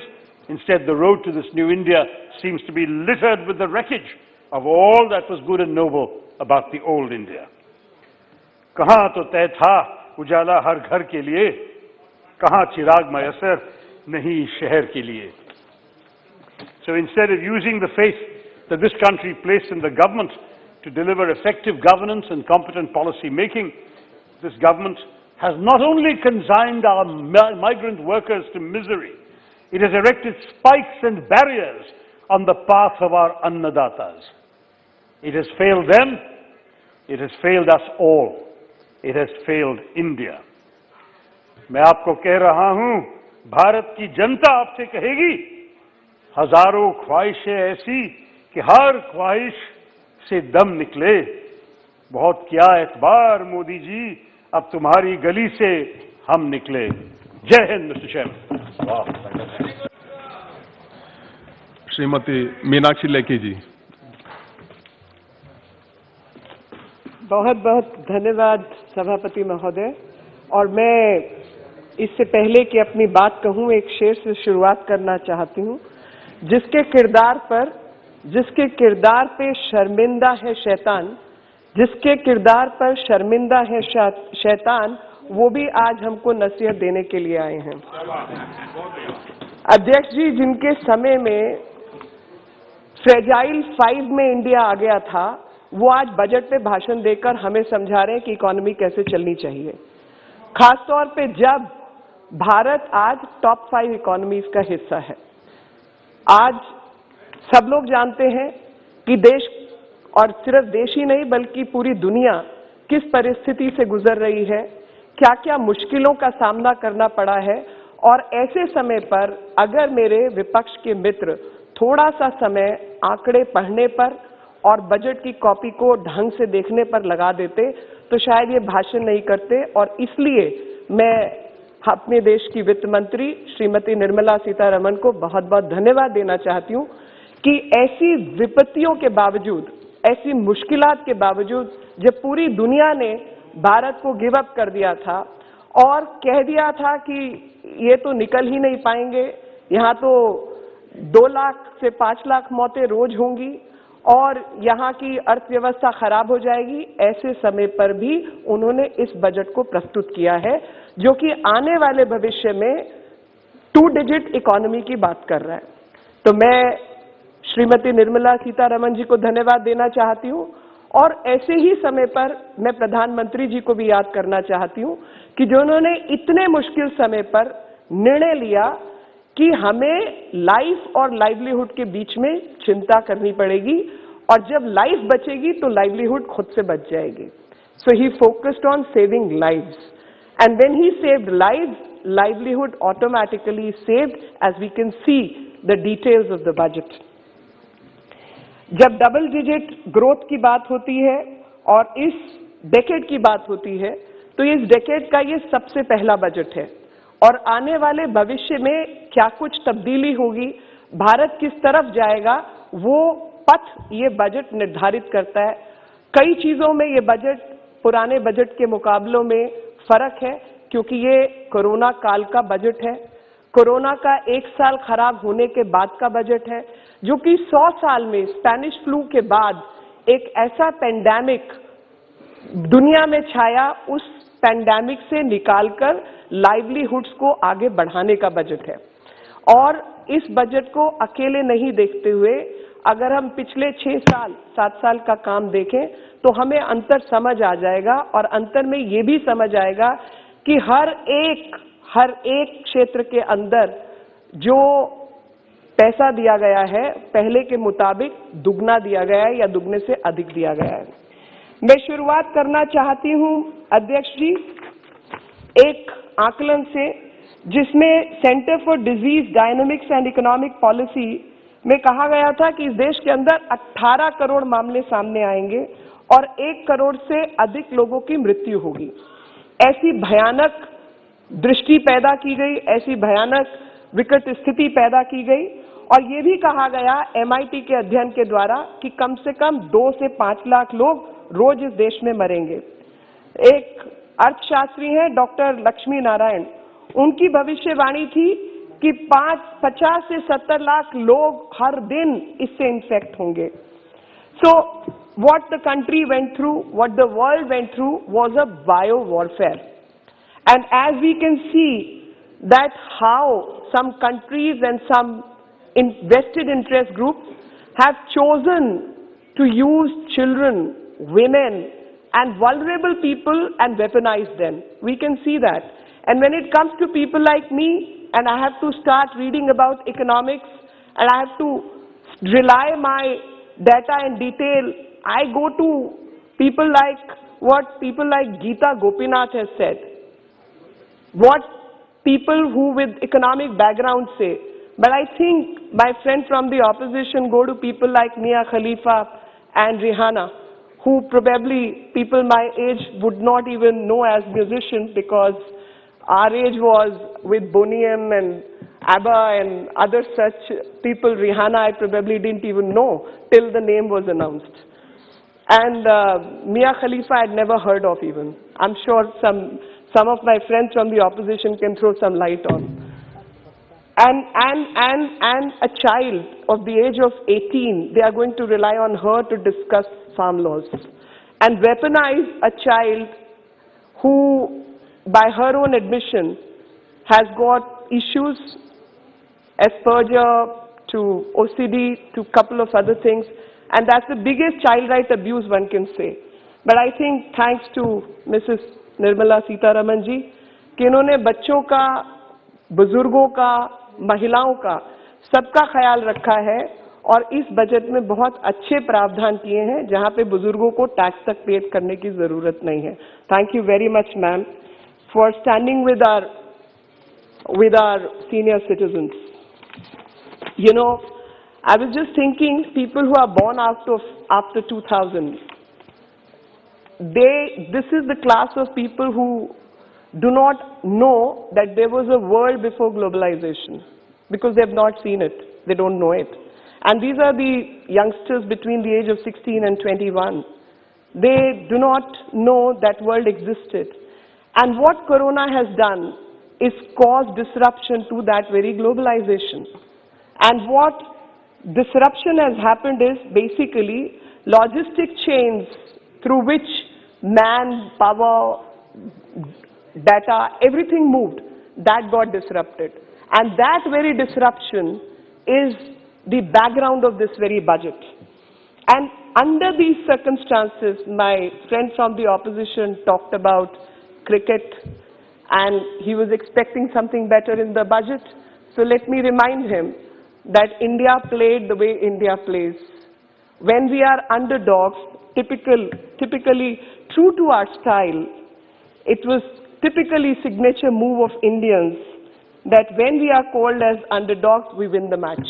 And that is what this budget is all about. When the world was showcasing a picture that India is going to be in dire state, we've come through in flying colors. A lot of work still needs to be done, and I'm sure my government would take care of everyone and continue to work in all earnest. I was just thinking कि जब इतने सब अच्छे काम हो रहे हैं, तो कुछ जयचंदों को तकलीफ क्यों हो रही है? कुछ तो दिक्कत है, मास्क पहनने से दिक्कत है, लॉकडाउन से दिक्कत है, वैक्सीन बनाने से दिक्कत है, देश की जीडीपी बढ़े उससे दिक्कत है, जीएसटी 1,19 करोड़ इकट्ठा हो तो दिक्कत है, महिलाओं बच्चों के कल्याण के लिए काम हो तो दिक्कत है, टेक्सटाइल पार्क बने तो दिक्कत है। और आज प्रधानमंत्री जी ने राष्ट्रपति जी के अभिभाषण पर जो धन्यवाद प्रस्ताव में कहा, और उसमें उन्होंने याद दिलाया एपीजे अब्दुल कलाम जी की बात कि किस प्रकार से गुजरात में जब वो मुख्यमंत्री थे तो उन्होंने एक विजिट की थी और किसानों आदि के साथ रहे थे। तो मैं भी इस बात को याद दिलाना चाहती हूं कि एपीजे कलाम साहब का एक विजन था देश के प्रति, एक सोच थी, एक विचार था, और उस सोच और विचार में उन्होंने कहा था पूरा PURA, providing urban infrastructure and facilities to rural areas. And this is exactly what this government is doing.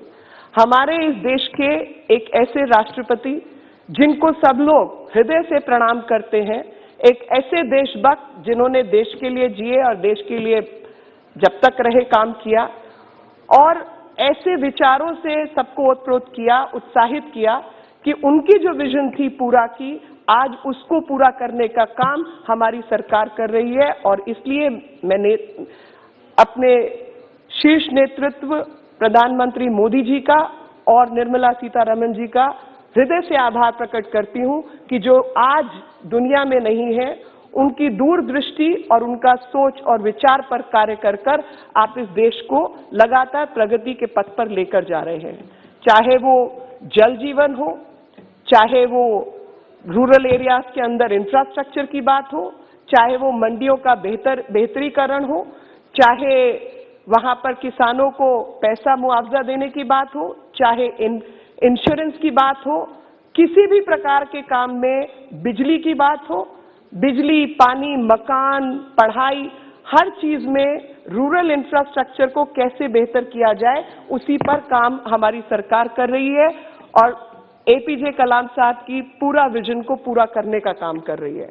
साथ ही मैं याद दिलाना चाहती हूँ WASH, WASH, water sanitation and hygiene. Water sanitation and hygiene पर अगर काम नहीं हुआ होता तो इस देश के अंदर 10 करोड़ शौचालय बनाने की जरूरत नहीं होती। हमने बनाए हैं क्योंकि इसकी कमी महसूस हुई, और जब तक वॉश जैसी चीज के ऊपर काम नहीं होगा, water and sanitation and hygiene के ऊपर, तो आप महिलाओं की बेहतरी, MMR rate, child mortality rate और किसी भी प्रकार से आप मदद नहीं कर सकते। जब भी आप रूरल इंफ्रास्ट्रक्चर की बात करते हैं तो wash was something which was missing, and I am glad my government has taken this vision forward and worked, and especially I would say Swachh Bharat 1 was all about wash and now it is time to lay down the foundation for Swachh Bharat 2, and I'm very, very sure we would still achieve our targets, and this time the focus happens to be Jal Jeevan Mission, and focuses that every household should get drinking water supply and tap water supply. Now can you imagine 70 plus years of Azadi and households don't have water? These households did not have gas connection, clean fuel. These households, now if government is working on providing gas to all the women in rural infrastructure and helping them with clean energy, tab bhi dikkat hai, tab bhi pareshani hai. Having better urban infrastructure and providing gas through piped gas connections, then also you have a problem. And this is what this government is all about. And some of my friends from the opposition raised the question, आम आदमी के लिए क्या किया? ये सब तो अमीर आदमी की जरूरतें हैं शायद.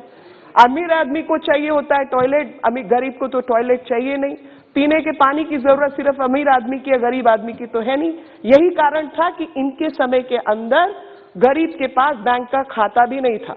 70 साल की आजादी के बाद इस देश के अंदर मात्र 12.5 करोड़ खाते थे, और उन 12.5 करोड़ खातों में कुछ हमारे जैसे लोगों के भी होंगे कि एक एक परिवार के अंदर 4-4, 5-5 खाते होंगे. और अगर आप इस कैलकुलेशन को करें तो जब 2014 में सरकार आई तो आपको 40 करोड़ खाते खोलने की जरूरत ही नहीं पड़ती. अगर और 40 करोड़ खाते खोलने का आप मतलब समझिए, to be able to connect with formal economy, to get the benefits of banking sector, and to get the benefit of banking sector, suit boot के लोगों के लिए काम कौन कर रहा था बताइए जनाब, डेटा और डिटेल के साथ बताइए. क्योंकि 12 करोड़ खाते आपके जमाने में थे, तो जो धोती कुर्ता कुर्ता पजामा पहन के घूमते थे उनके लिए तो खाते ही नहीं थे. और खाते छोड़िए, बैंक के अंदर आना ही वर्जित था उनके लिए. वो बैंक के अंदर घुसकर पैसा नहीं ले सकते थे. आज की सरकार वेंडर से लेकर किसान तक और महिलाओं के खाते में पैसा डालने का काम कर रही है और डिजिटल इकोनॉमी की तरफ देश को बढ़ा के लेके जा रही है. ये अमीरों के चोचले नहीं है, ये गरीबों के लिए काम हो रहा है. और सही मायने में ये सरकार गरीब, किसान, मजदूर और मजबूर को समर्पित है, जो कि इनके बजट ने दिखाया है. अध्यक्ष जी, अगर पूरे बजट का हम एनालिसिस भी करें, और कुछ लोग अभी भाषण में नहीं, बजट के भाषण में नहीं, लेकिन अक्सर राष्ट्रपति जी के भाषण में माइनॉरिटी की बात करते रहते हैं. और कल ही की बात मैं सुन रही थी परसों अपने मित्र को, तो उन्होंने कहा कि जुमलेबाज हैं, जुमलेबाजों की सरकार है. तो मैं इनसे पूछना चाहती हूँ कि जुमलेबाज कौन है? वो लोग जिन्होंने माइनॉरिटी को केवल अपीजमेंट के लिए इस्तेमाल किया, एक वोट बैंक के लिए इस्तेमाल किया. उनके समय के अंदर चाहे तो, और एक महिला मित्र थी जिन्होंने शाहीन बाग का जिक्र किया कि प्रधानमंत्री जी और सरकार को शाहीन बाग की महिलाओं की चिंता नहीं है. जनाब, आपको चिंता थी, आप तो वेस्ट बंगाल चलाते थे, वहां पर बड़ी भारी मुस्लिम मेजॉरिटी है. आपने शरिया कानून क्यों नहीं हटाया? आपको समझ नहीं आया कि ट्रिपल तलाक हटना चाहिए? और जब ट्रिपल तलाक नहीं हटाया तो आप बात करते हैं मुस्लिम महिलाओं के अधिकारों की, आप बात करते हैं माइनॉरिटी के लोगों को बराबर लाने के अधिकार की. सोशल डेवलपमेंट, विकास क्या होता है? वो विकास तुष्टीकरण की राजनीति से कभी नहीं हो सकता. How progress of a country or development in a country needs to take place, it cannot take place by appeasing certain sections. Decisions have to be made, and sometimes tough decisions also have to be made.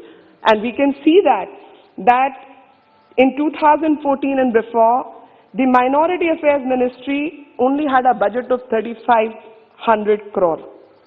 And today, this budget has gone up to 4,810 crore, and this is how minorities need to be taken care of. And this is what this government has shown.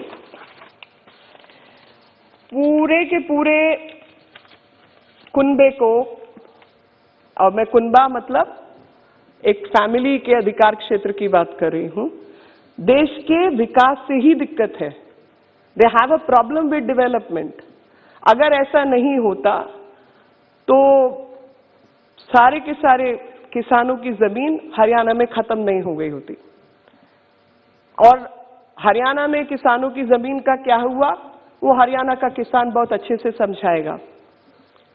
वहां पे भाई, भतीजा, जीजा सब जमीन हड़प कर गए और उसका नतीजा भी हम सब ने देखा है, किस तरीके से सिर्फ कुछ कैपिटलिस्ट लोगों को फायदा होता था।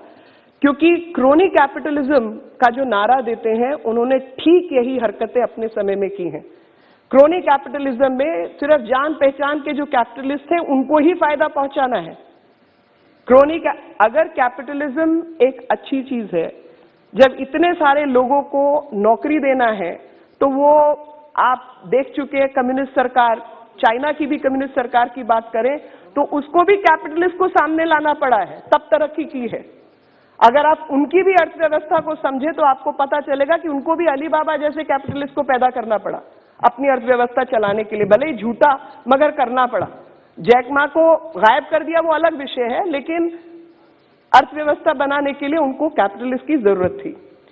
और ऐसे में जब भारतीय कैपिटलिस्ट अपनी कैपिटल का इस्तेमाल भारत के अंदर भारत की बेहतरी के लिए खड़ा होता है, तो आप किसके साथ खड़े हुए दिखते हैं? मैं यहां किसी कैपिटलिस्ट को डिफेंड करने के लिए नहीं खड़ी हूं। कानून के अधिकार क्षेत्र से जो भारत के साथ खड़ा है वो मेरा प्रिय है, और जो भारत के खिलाफ खड़ा है उसके मैं खिलाफ हूं। आप समझिए, जब हुवावी की बात होती है, जब 5G की बात होती है, एक व्यक्ति या एक कैपिटलिस्ट खड़ा होता है चैलेंज करने के लिए इस वर्चस्व को, ये कहने के लिए कि 5G हम लेके आएंगे, हम पैसा लगाएंगे, हम इस देश के अंदर 5G लगाएंगे। नतीजा, चाइना एक टैप वाटर बॉटल जो मैन्युफैक्चरर है, 2 दिन के अंदर उसको एशिया का सबसे अमीर आदमी घोषित कर देता है।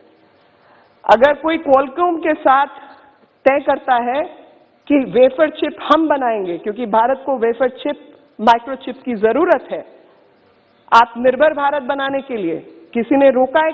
यहां तो ये जो पार्लियामेंट है, इसका कॉन्ट्रैक्ट टाटा को गया है, यहां इन्फोसिस को भी फायदा हुआ है, यहां विप्रो को भी फायदा हुआ है। यहां पर हमारे जो उद्योगपति हैं वो स्मार्ट बॉम्ब भी बनाते हैं, ड्रोन्स भी बनाते हैं, जहाज भी बना रहे हैं। ये तो खुशी की बात है भारतीयों के लिए। इसमें दिक्कत किस बात की है? क्योंकि जीजा, मौसी, चाचा को काम नहीं मिल रहा, ये दिक्कत है क्या? आप समझिए इस बजट ने क्या किया है। इस बजट ने उन सभी लोगों को मौका दिया है जो भारत की परिस्थिति को बदलना चाहते हैं, भारत की अर्थव्यवस्था को बदलना चाहते हैं। According to UNCTAD, India was the only outlier which saw positive inflows of investment. Now, you don't believe me, you don't believe economic survey, you don't believe anyone, but how much investment India has got, that you got to believe. What kind of GDP we have managed, or what kind of inflation rate we have managed to keep under check, that you got to believe. उस पे तो विश्वास कीजिए। आपको विदेशी आंकड़े पसंद है तो मैं आपके सामने अंकटाड का आंकड़ा रखती हूं, देश का भी नहीं रखती। तो अंकटाड के आंकड़े के मुताबिक जो पॉजिटिव इनफ्लो हुआ है वो इस देश की बेहतरी के काम आया है। और पॉजिटिव इनफ्लो का मतलब है कि जब पैरामीटर्स अच्छे होंगे, जब लोगों को अपनी इन्वेस्टमेंट पर फायदा मिलेगा, तभी पैसा लगाएगा कोई। Nobody is going to put their money in places where they are not going to make profit, as simple as that. That means we are doing something right. That means people have faith in us. My friend day before yesterday asked me, what about your friends? I said, these are my friends who are investing money in my country because they have faith, they have trust in the well-being of this country. I am quoting a former finance minister, Mr. P. Chidambaram.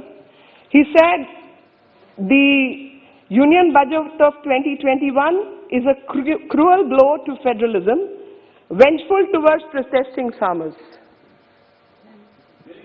It is laughable, and I'll tell you why, Dada. It is laughable because when he was the finance minister, the outlay for the agriculture ministry was just 17,000 crores. And today, under the leadership of Mrs. Sitharaman, it has gone up to 1,31,000 crores. I think somewhere the truth must prevail. You can't be so blind with your hatred that you start questioning even the right things. You did nothing. And that is for everyone to see. Now, there are some major changes which have happened, and that's why I call that this is a budget of change. This is the first budget of the decade, and this lays down the foundation for this decade. So IPOs, we all know what happened to PSUs. You all keep talking about Nehru, Nehru, Nehru. Now Nehru gave the foundation of PSUs.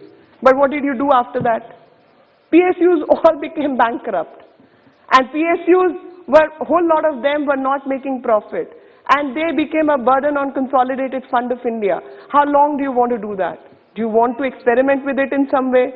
Do you want to keep alive a dead matter? You've got to change. You've got to introduce more life. You've got to build some changes. And one of the changes get IPOs. Now, if IPOs are taken out by so many other private companies, and there is, please don't disturb. Please don't disturb. When you have the opportunity, say what you have to say. Listen, I don't want to react to leftists who have no clue of how economy works. And that's why you have shrunk in your numbers. Please address the chair. So basically, to make Atmanirbhar Bharat, PSUs need to be regrafted, redone. And that change, some which are not making profit, they need to be handled in a different way. Some with public money need to be brought into life. Some need to be shut down. So there's going to be a segregated policies. It cannot be paint everything with black brush. You have to do things right. And depending on the nuance, you have to handle it in a nuanced way. And that is what this government is trying to do. And you're questioning even that, and you have a problem with that. Now, obviously, if something has become a white elephant, you got to deal with it in that manner. Now, I feel there was bad management and also aggressive trade unionism, which destroyed a whole lot of our industry. And Dada is sitting here, so I will say 5,800 factories were shut down in Bengal. Dada, 5,000, and you would agree with that, 5,800 factories have been shut down because of trade unionism. My friends from the left, in Bengal, and they have been in power, God knows, 15 years. And in those 15 years, I have a direct question: how many factories have you brought to life in your time? Tell me, what have you done with MSME? See, the fact is, when it comes to MSME sector, when it comes to state PSUs, when it comes to management, there is a chronic problem, and that chronic problem needs to be resolved. One way or the other, you have to just get ahead, and that getting ahead is what this budget is providing. And I want to tell Dada, you'll get your chance. You're the next speaker. So I would say a very simple question.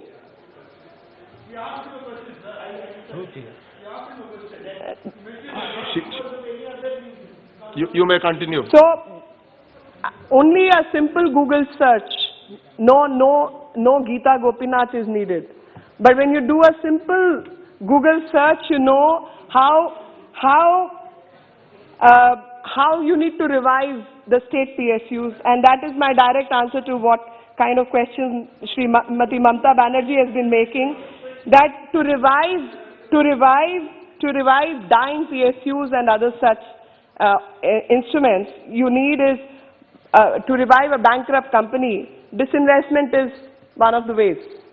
I mean, I am suggesting that you don't need to go to Geeta Gopinath, because they've been going to Mia Khalifa. That's why this answer. And Adhiranjan Chaudhary ji has also made certain comments while speaking earlier, and that was, if only railways and other PSUs were not eating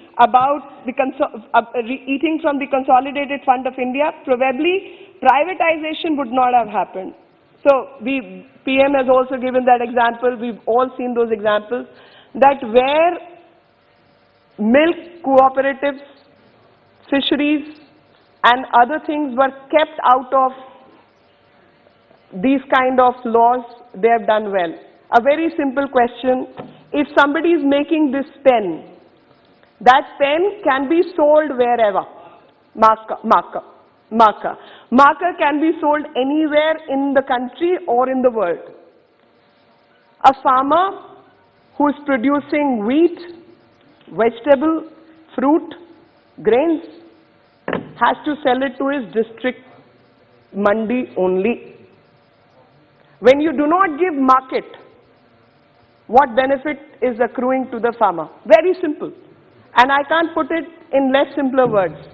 मैं एक बहुत साधारण भाषा में ये बात कहना चाहती हूँ कि अगर एक पेन, इस बार पेन, अगर एक पेन को बनाने वाला व्यक्ति अपनी चीज देश भर में किसी भी मार्केट के अंदर या विदेश में बेच सकता है, जहां उसको बेहतर दाम मिलेगा वो वहां बेचेगा और उससे उसको लाभ मिलेगा।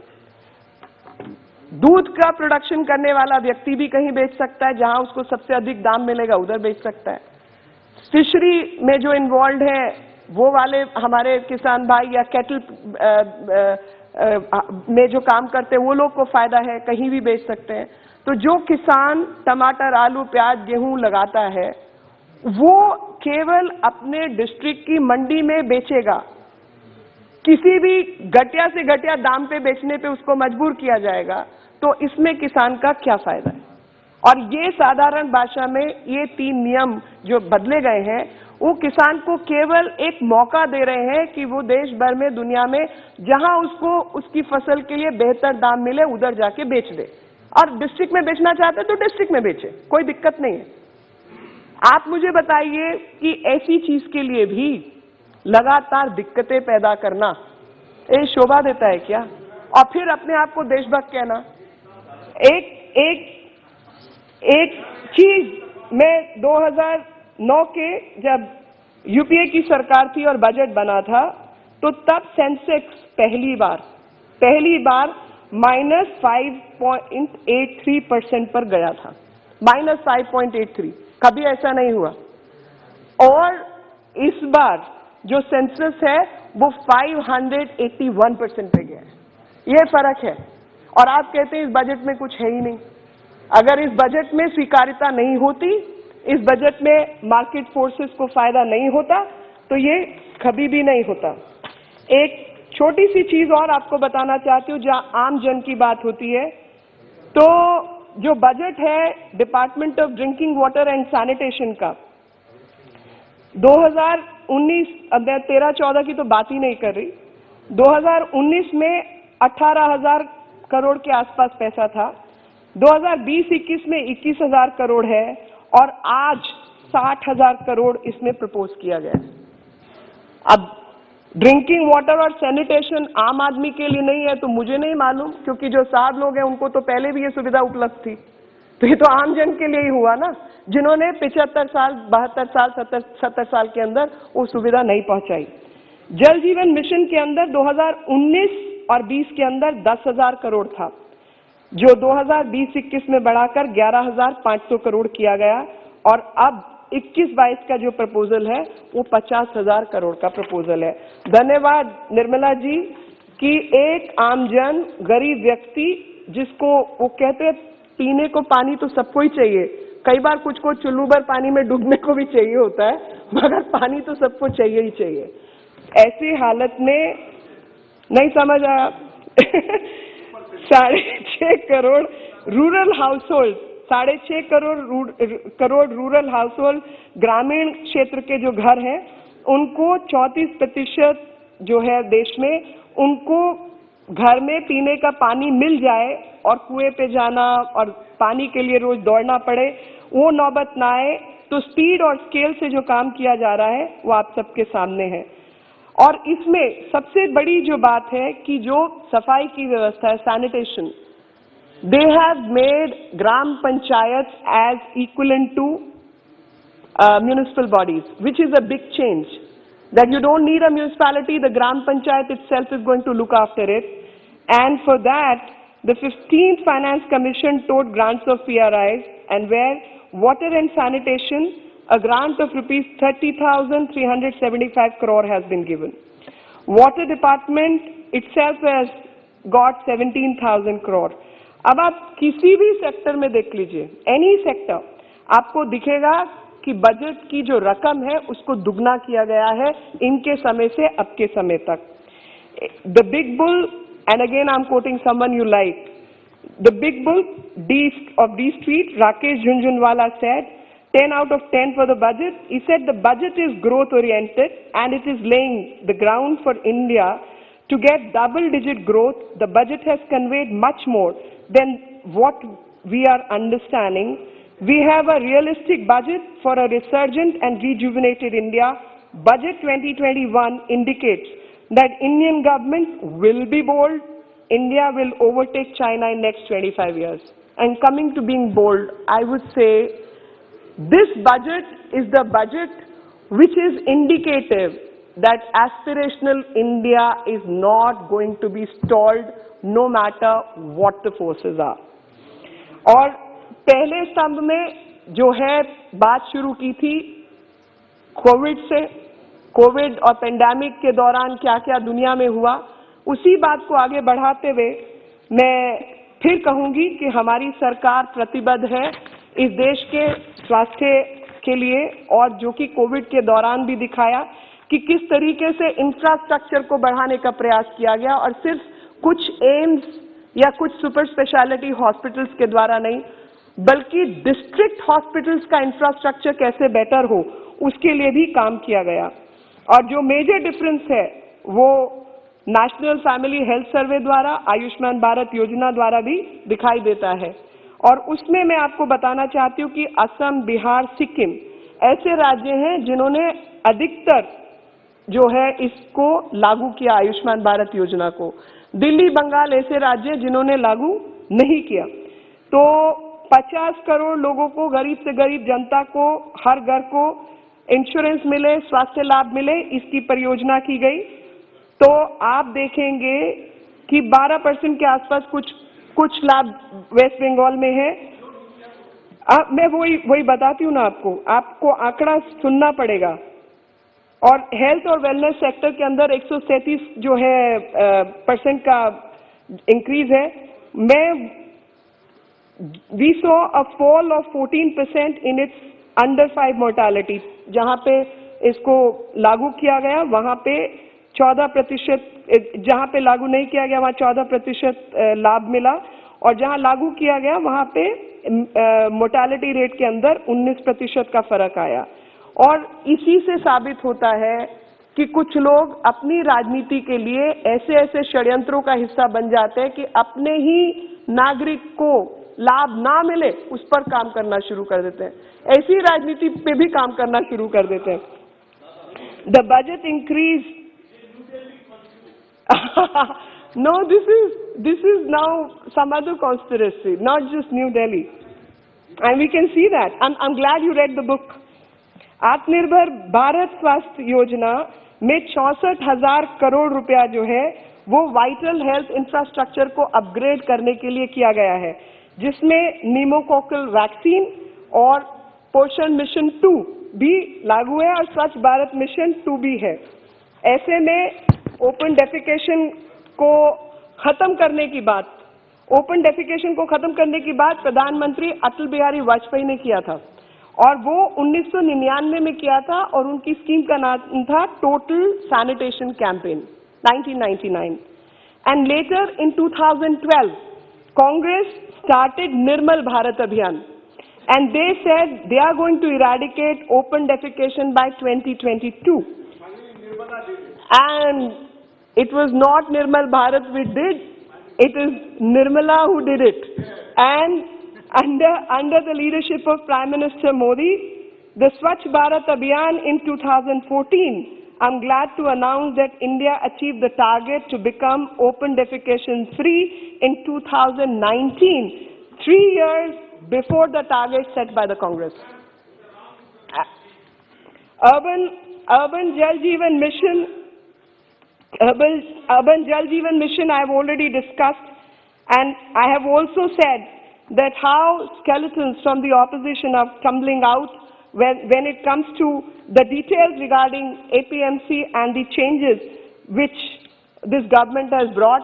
And when you talk of courage and you talk of cowardice, I want to tell this House that courage was to pass these laws, and courage is to get out of the ring of middlemen. Courage is to break the monopolies which existed in this country, and cowardice is hiding behind the faces of 18-year-olds. The big guns who choose to hide behind such people is cowardice. Because I think when you look at the global scenario, you see how people who have nothing to do with economy, people who have nothing to do with, I mean, they may be experts in their respective field. They may be good at whatever they are doing, Mia Khalifa to, I have no idea. I mean, I didn't even know that person exists till Rihanna also. So Rihanna also I didn't know. I mean, I said that. I said my time, I still listen to ABBA and Boney M. I mean, that is the music which is my favorite. Please Rihanna I didn't know. Please conclude. I seriously didn't know. I'm sorry, Anurag ji. I'm coming back to the budget. So food merchants, so I will share one example of Maharashtra. So in Maharashtra, a farmer who sued 2 traders for not paying the money which was owed to him, and to whom he had sold his produce, the food merchants, under the changed law, he recovered 2,85,000 rupees. And Congress party वही party है जिसने किसानों को उनकी जमीन से अलग किया, और मैं पहले भी उदाहरण दे चुकी हूँ कि किस तरीके से किसान को अपनी जमीन बेचने के लिए मजबूर किया। और हुड्डा जी की सरकार का तो क्या हाल हुआ वो सभी जानते हैं कि हरियाणा में क्या हुआ, चाचा भतीजा जीजा सबको जमीन मिला सिवाय किसान के। जमीन पर कब्जा करना या जमीन हड़पना, यही नीति और नियति थी। और इसमें किसी भी कोई भी ऐसी अब के कानून में जमीन हड़पने के लिए किसान की जमीन कोई हड़पेगा, इसकी कोई गुंजाइश ही नहीं है। और वापस ये लोग किसान को उसी दलदल में झोंकना चाहते हैं। हम सब लोग याद करें कि जब 10-20 हजार रुपए के लिए किसान आत्महत्या कर लेता था, और उस 10-20 हजार रुपए के लिए आत्महत्या ना हो, उसी का प्रावधान इस सरकार ने किया है किसान सम्मान निधि के द्वारा। And I will just quote 3-4 figures. One is, Congress will repeal, and this is what I'm quoting, Congress will repeal the Agricultural Produce Market Committee Act and make trade in agricultural produce, including exports and interstate trade, free from all restrictions. This is what Congress has said in its own manifesto. Then Punjab Assembly election, again they have promised and said an updating APMC Act will be done to ensure direct access of farmers to the national and international markets through digital technology without tinkering with existing MSP system. Shri Sharad Pawar ji said, as Agriculture Minister, Sharad Pawar ji wanted to reform APMC. He sent letters to Chief Minister to enable private participation. Yes. So the fact is, repeatedly one has to say these things to remind that this is what you are faced with. This is how much you can stoop to lie and to confuse the people. And that is, I have to go on repeating these facts. Now the other scheme is Swamitva scheme, under which is providing property rights to the farmers and giving them property cards. And the moment they have these cards, they become accessible to credit systems, and because they can then declare their ownership, which is also been brought here. And to increase, I want to share one data. As per the basic infrastructure available in APMC, the cold storage facility is available only in 15% of APMCs. Grading facility is available only in 22 APMCs. Weighing facility is available only in 49% of the APMCs. So therefore, to improve the infrastructure of APMCs, the government is providing finance to Agricultural Infrastructure Fund, whereas the credit which is available, the Rural Infrastructure Development Fund, the Micro Irrigation Fund, all these will act together to benefit the farmer. अभी छोटे कारोबारी की बात करते हैं, तो छोटे कारोबारी में मैं याद दिलाना चाहती हूं कि जिनके समय पर होली की पिचकारी, दिवाली के दिए, ईद के चांद की तस्वीर और बड़े दिन की मोमबत्ती, ये सब चीन से आती थी. And they are teaching us how MSME needs to work. Even agarbatti was coming from outside the country. And that is the kind of policy they had made. Now, whether it's MSME, its improvement of other infrastructure, the infrastructure development, changes in LLP, decriminalizing the LLP, limited liability partnership, by decriminalizing and expanding the definition of company to include 2 lakh more companies is what this government has done. And I remind the House that this is the kind of deep work which this country needed, and it has been done. And to protect our local manufacturing, various import duties and other kind of interventions have been made. So in the field of research and development, we are now amongst top 50 countries of the world. And Global Innovation Index in 2020, there has been a focus on R&D and transformative changes are going on. A National Research Foundation with an outlay of 50,000 crore is what has been done. A deep ocean mission with an outlay of 4,000 crore for exploration of underwater resources has also been done, and that conservation is for the biodiversity.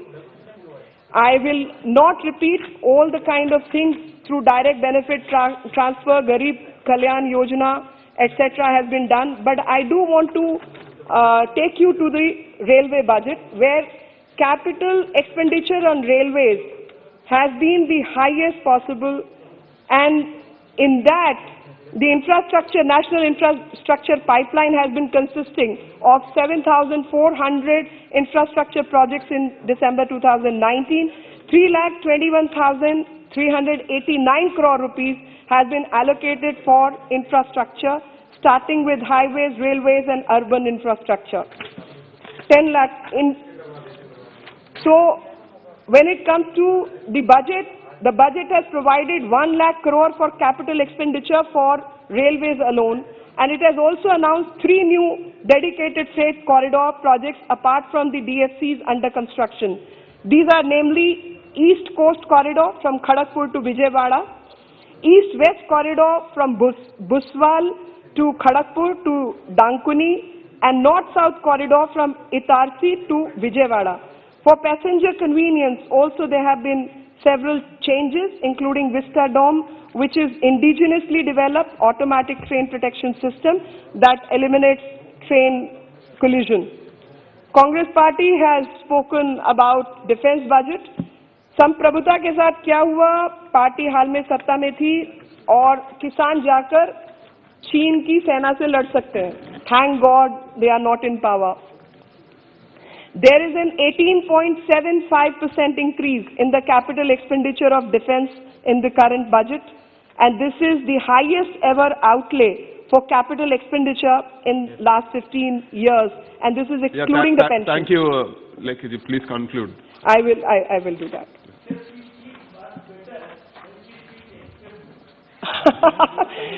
Thank you. Dada, I can give you a time if you want. I can give you a time to her. So Metrolite, Metro Neo and Metro Rail, everything has been provided for. Actually, the capital expenditure which has been increased is about 2 lakh crore, more than 2 lakh crore.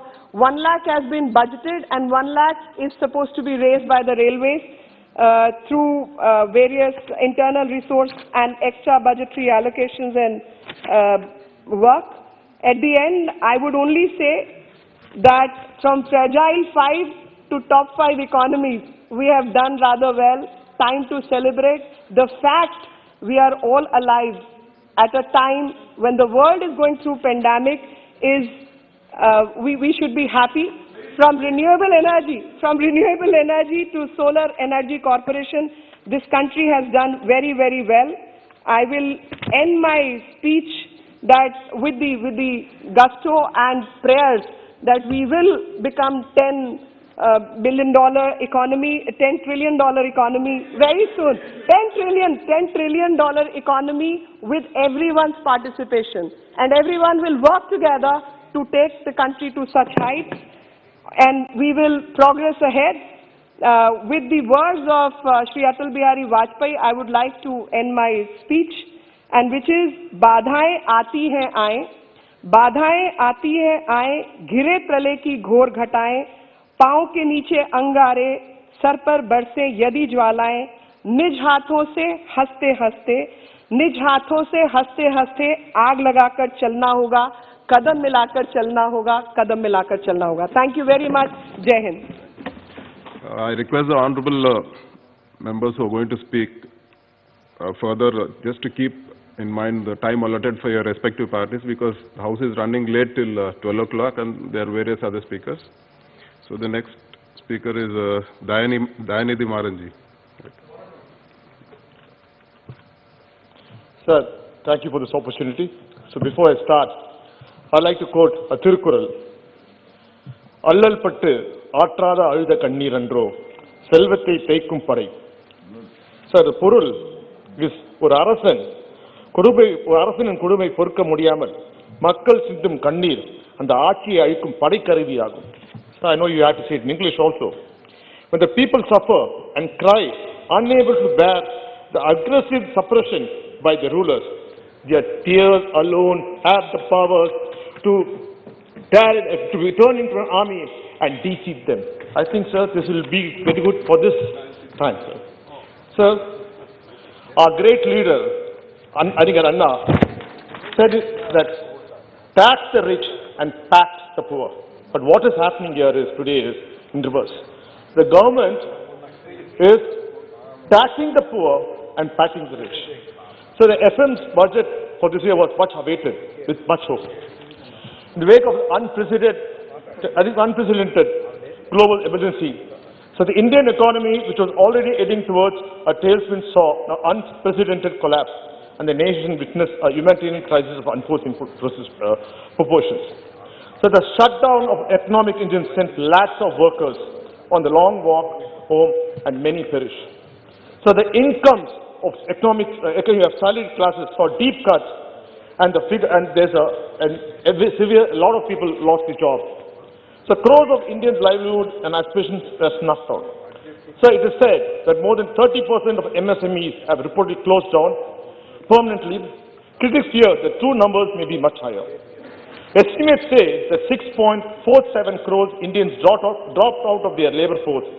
Of them, 22.6% were women. Critics fear that true numbers may be higher. So in such grim circumstances, the nation was waiting for a revival package that give us a shot in the arm. Sir, of course, sir, we had the finance minister and the minister for state for finance come frequently in the television, like snake charmer. And so you've seen the snake charmers in the roads. There will be a mongoose and a snake. And throughout that, the snake charmer will say, the mongoose is going to fight the snake and kill the snake, but it will never happen. The same thing, sir, all the policies, in fact, the finance minister and the state finance minister, they were just rewording and allocating the funds which were there. But sir, in reality, nothing much had come down to the people. Sir, this budget was touted as an unprecedented budget. True, sir. It's an unprecedented let-down budget, sir. As far as the common man is concerned, once again, left with nothing but empty words and unfulfilled promises. So there's no income tax concession. Sir, in this pandemic, sir, the temples were closed, the churches were closed, the mosques were closed. Sir, the middle class people whom we all are, so they were expecting something. They lost their jobs. They're sitting at home, expecting some benefit from the country. Sir, in this budget, the finance minister never even mentioned about that some tax will be reduced, which will be a good news for the middle class. Sir, Again, sir, there's no clarity from the government on sector-specific revival packages. I don't think so. I feel, sir, they think one size fits all and they can just announce it. Sir, look at the aviation, tourism and hospitality industry. They are the worst hit. So I know so many people who are in the tourism industry had gone to literally close one. Sir, especially you are from Kerala, which is mainly dependent on tourism. Sir, because of the pandemic, the entire tourist industry has gone down. Sir, what has the government done for that? So government should have come because they have built up resorts, they have built up hotels, and travel agents who have only income is only on the commission which they get on booking tickets. Sir, they are literally on the road. For nearly 11 months, they have not seen any income. They don't even have a turnover of one rupee, sir. This is how it is there, sir.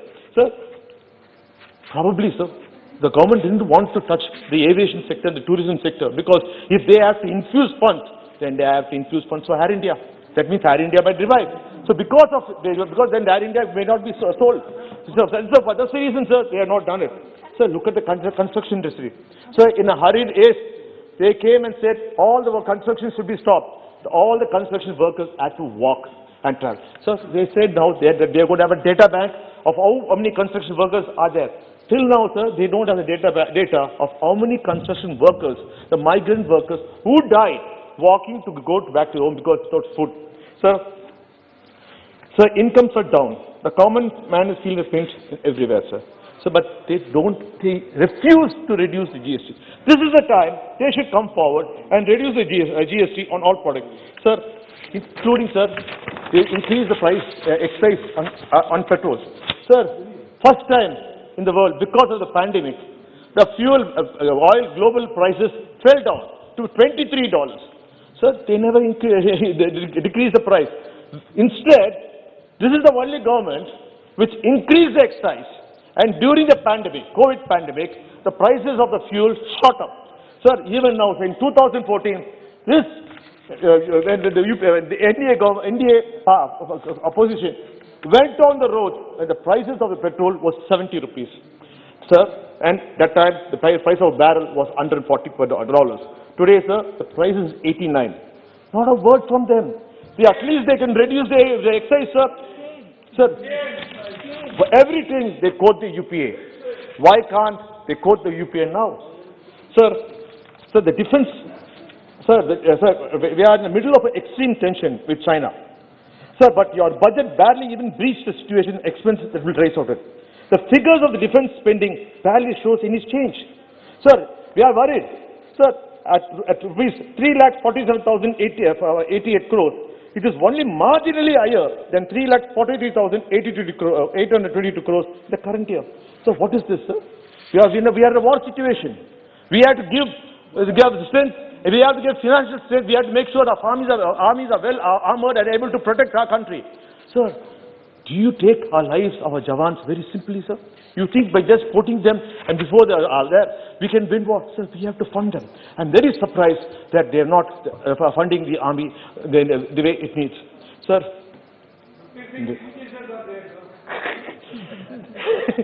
sir, the budget allocation for Department of Agriculture and Farmers Welfare has been slashed by 8.5% in 21-22.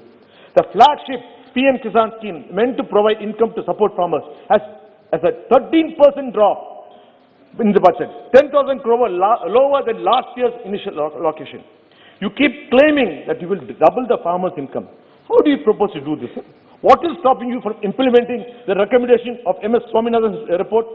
You have sir, to top it all, the farmers are already suffering. You have increased the cess on diesel, which is the farmers' defense, sir.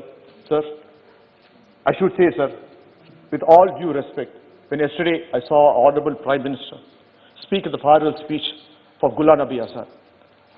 Sir, Ghulam Nabi Azad is the leader of opposition, belonging to the opposition Congress party.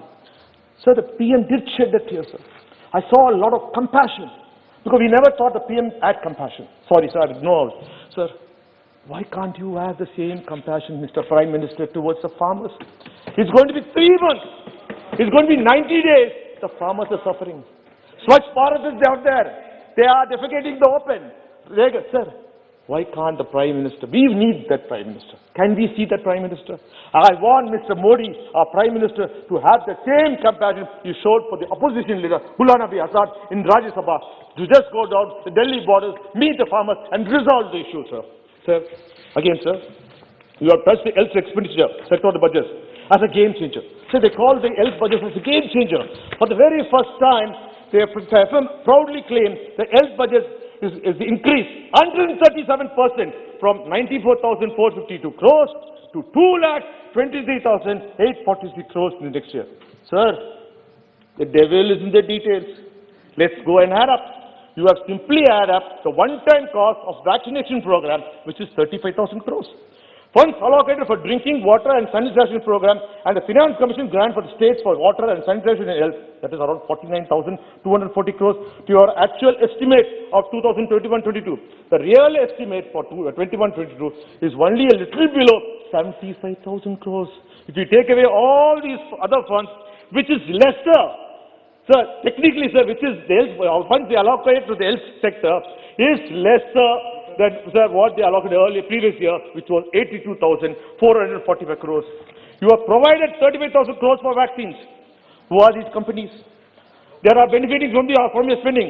Have you used any of the government infrastructure to help to produce a thing?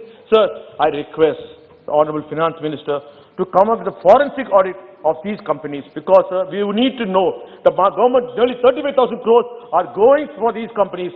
This doesn't have any backdoor entries to any political party, sir. This is a humble request, sir. Sir, at the same time, I would like to ask you, sir. Sir, competition is good. Sir, Pfizer came to India, sir. All these two vaccines are not given the full sample test. They are not done their procedures properly, sir. And the efficacy is only 75%. Pfizer came, sir. Pfizer was threatened. That's what the papers report. They went back. Why can't they have multiple vaccines? Anyway, we are not, Indian government is not manufacturing the vaccine. We are only good. Why can't we have Moderna, which has got 90%, 95% efficacy, which will be good for us. So more companies coming to India, we can end this pandemic very fast, sir. Sir, at the same time, I also have a question, and I have a doubt. When you are focusing so much on the corona pandemic vaccine, please ensure that you do not, the regular programs do not get a backseat, and the most important, our children do not get the proper vaccination on this. Sir, again, sir, when you're talking about the vaccine, I like to say, sir, there's a discomfort. People are not truly trusting the vaccine. There's a little bit. Sir, because of the efficacy, sir, to prove that the vaccine is good, sir, in US, the President-elect Biden and Vice President Kamala Harris have taken a shot in public. Sir, similarly, in UK, the Queen Elizabeth and Prince Philip took the vaccine. Sir, PM Modi's good friend, Israeli Prime Minister Benjamin Netanyahu, took the vaccine, sir. Sir, Indonesian President Joko Widodo took the vaccine, sir. Sir, in India, on the other hand, one BJP member, Haryana Health Minister, Anij Vij, took a trial vaccine but tested positive for corona barely 2 weeks after, sir. Sir,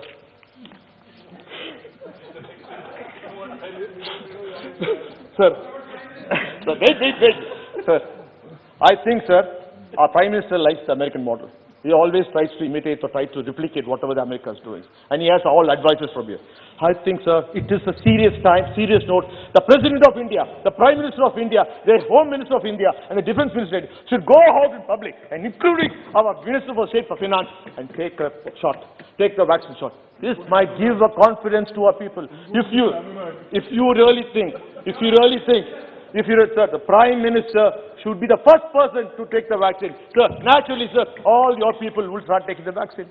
The vaccine process will be completed faster, sir. This is one of my requests which I make. Sir, this is without no political agenda, because I really want our country, our people of country, to be protected, insulated against the COVID vaccine. I'm sure the House will agree with me, sir. Sir, again, sir, there's one more issue which I feel, the corona period, sir. We saw a lot of packages being announced. Sir, as I said, the Snake Chalmers, our Finance Minister and Minister of State were announcing rebottling the existing budget and selling to public. Sir, can you give us a white paper on the results of your economic package? Shouldn't you present to the House that this is what we announced and this is what we did?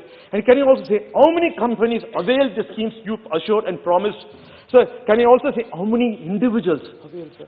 Sir, and also audit the expense and say to, sir, has been any analysis done? Yeah, you have any data to, sir? Sir, I can't see, I'm not wearing a mic, I don't understand anything, sorry. Sir, why should I? Yeah. I'm here for, yeah, sorry. Please. PSU have failed miserably, sir. Sir, they failed, now they are in a spree to sell a PSUs. Sir, every time they want to, sir, why can't you cut down on your advertisements? Crores and crores of money you're spending to keep the media shut. Why can't you now put those money into our PSUs? Sir, look at BSN. Sir, Mr. Ravi Shankar Prasad, yeah, assured doubt that BSNL will be given 4G. So this is 1 year back. Till now, sir, 4G has not been allocated to a BSNL. So now the other companies are being given 5G, sir.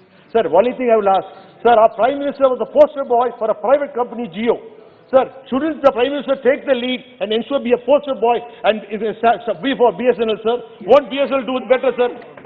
Sir, BSNL is loss making. Sir, now, sir, second biggest fuel retailer is BPCL, sir. But the petroleum minister goes on record to say, government has no business to be in business. Sir, what is it? 4,000 crores was given by BPCL to build the Patel statue. That time he never realized that he has to take the money from there, sir. Sir, look at LIC, sir. Sir, it's the only government-owned life insurance company and you plan to sell it off. Sir, as well off to fund your government. Not just that you are okay with allowing foreign players. Sir, sir, right now in WhatsApp, this is the biggest joke. What do you think? There is a popular saying that if you are worried about your future, you should invest in LIC. Today, people are worried about the future of LIC, sir. Sir, look at Air India's disinvestment, sir. Sir, I'll ask, sir, yes, I need your attention, sir. Sir, you can't, sir, you can't, I'm talking to you. Yes, sir. Yes, sir, sir, Air India, sir. He's keenly attending you. You are worried. Sir, Air India, sir. You want saying that Air India is financial trouble. Air India has to be sold because it lost weight. Sir, the house is not in order. Yes, yes. Sir, please, Bagalji.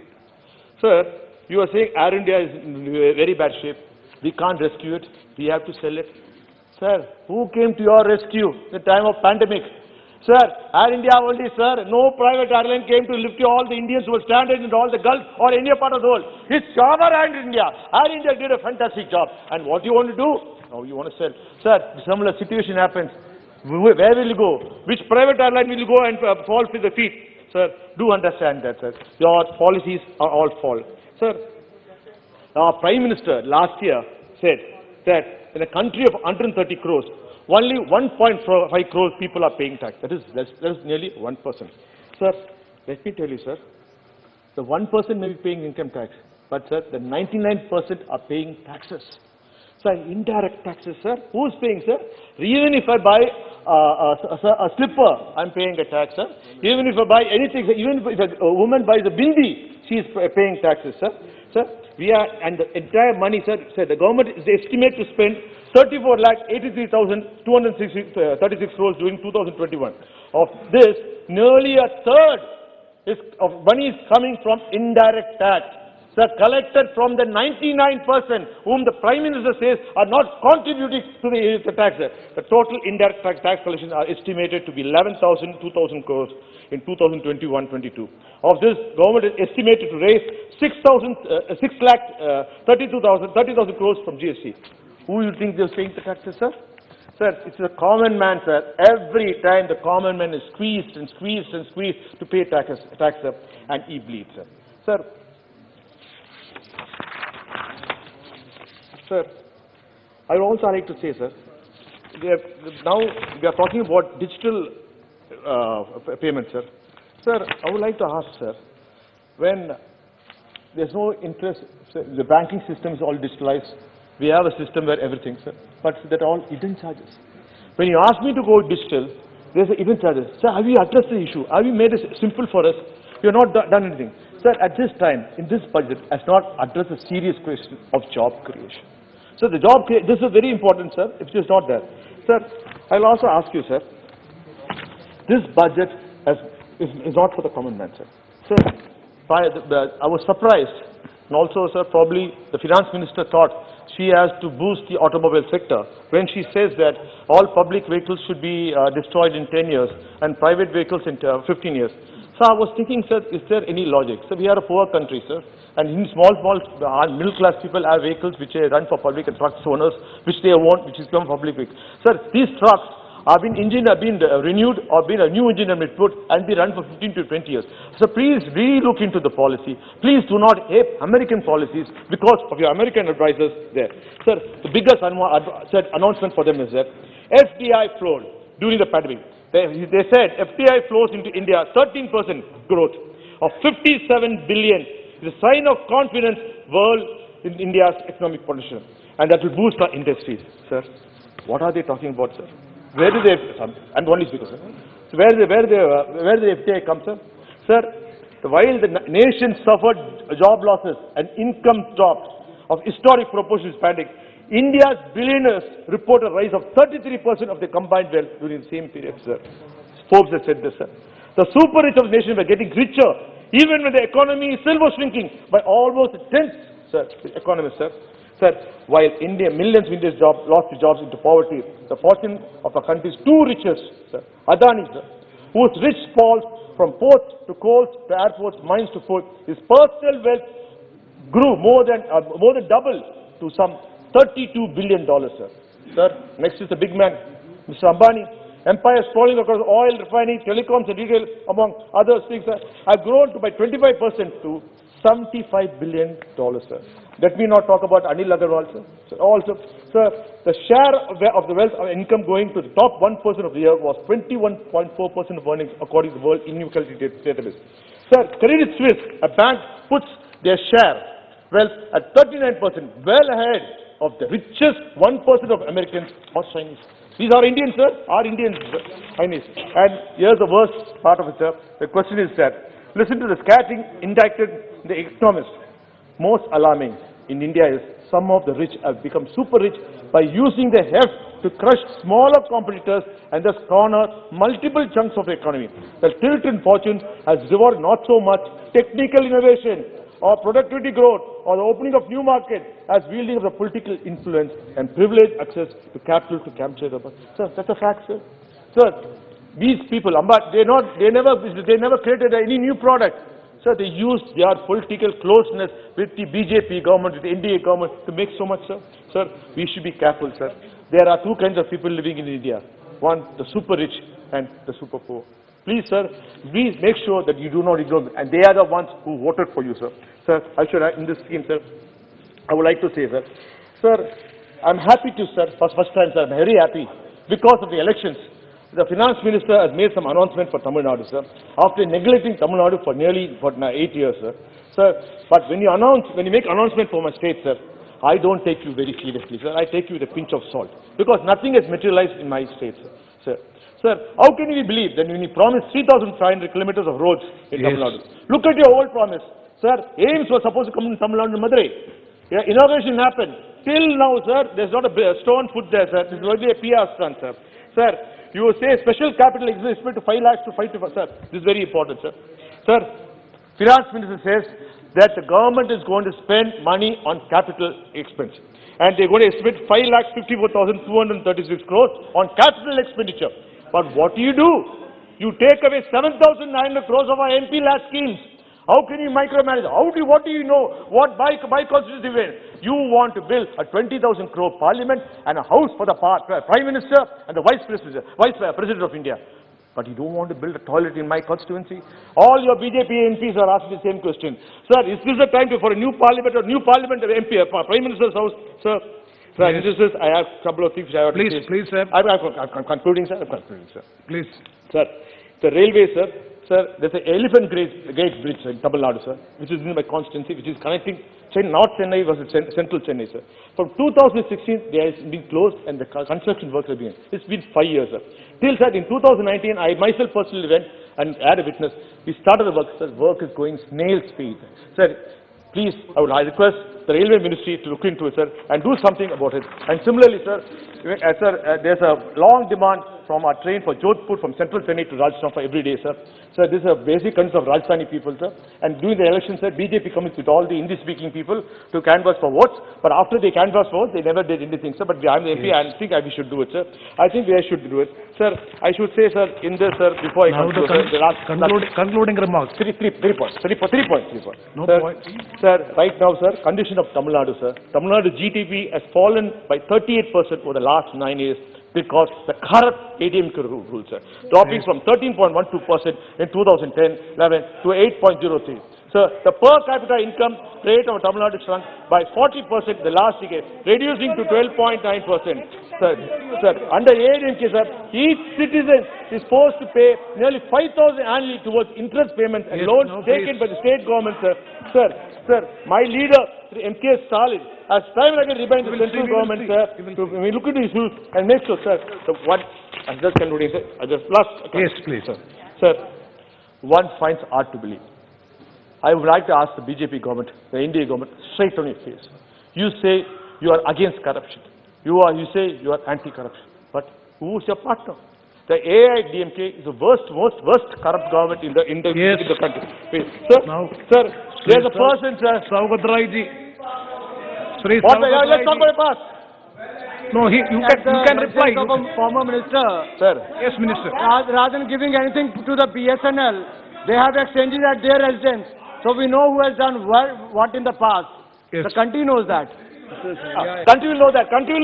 In May, we'll tell you what people of will not think.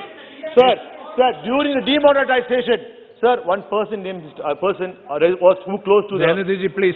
Sir, 2,000 rupees fresh notes for nearly 130 crores was taken, seized by the CBI. Sir, but your CBI has closed the case. They raided, they took 120 crores, but today they say there's no evidence. Saugadraiji, please. Sir, 2 minutes, sir, just last.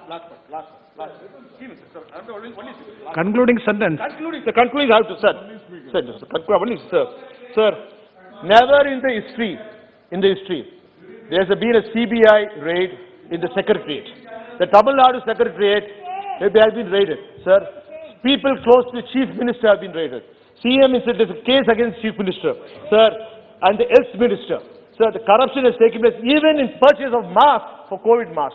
See, the COVID money has been abused and misused by the ADB government. Sir, please, but sir, till now, sir, the BJP government seems to be blind towards Tamil Nadu. Sir, let me warn you. People will teach them a lesson.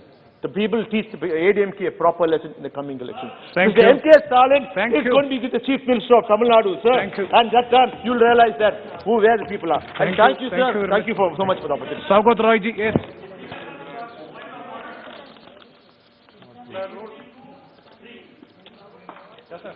Today you spoke excellent, Dhaniji.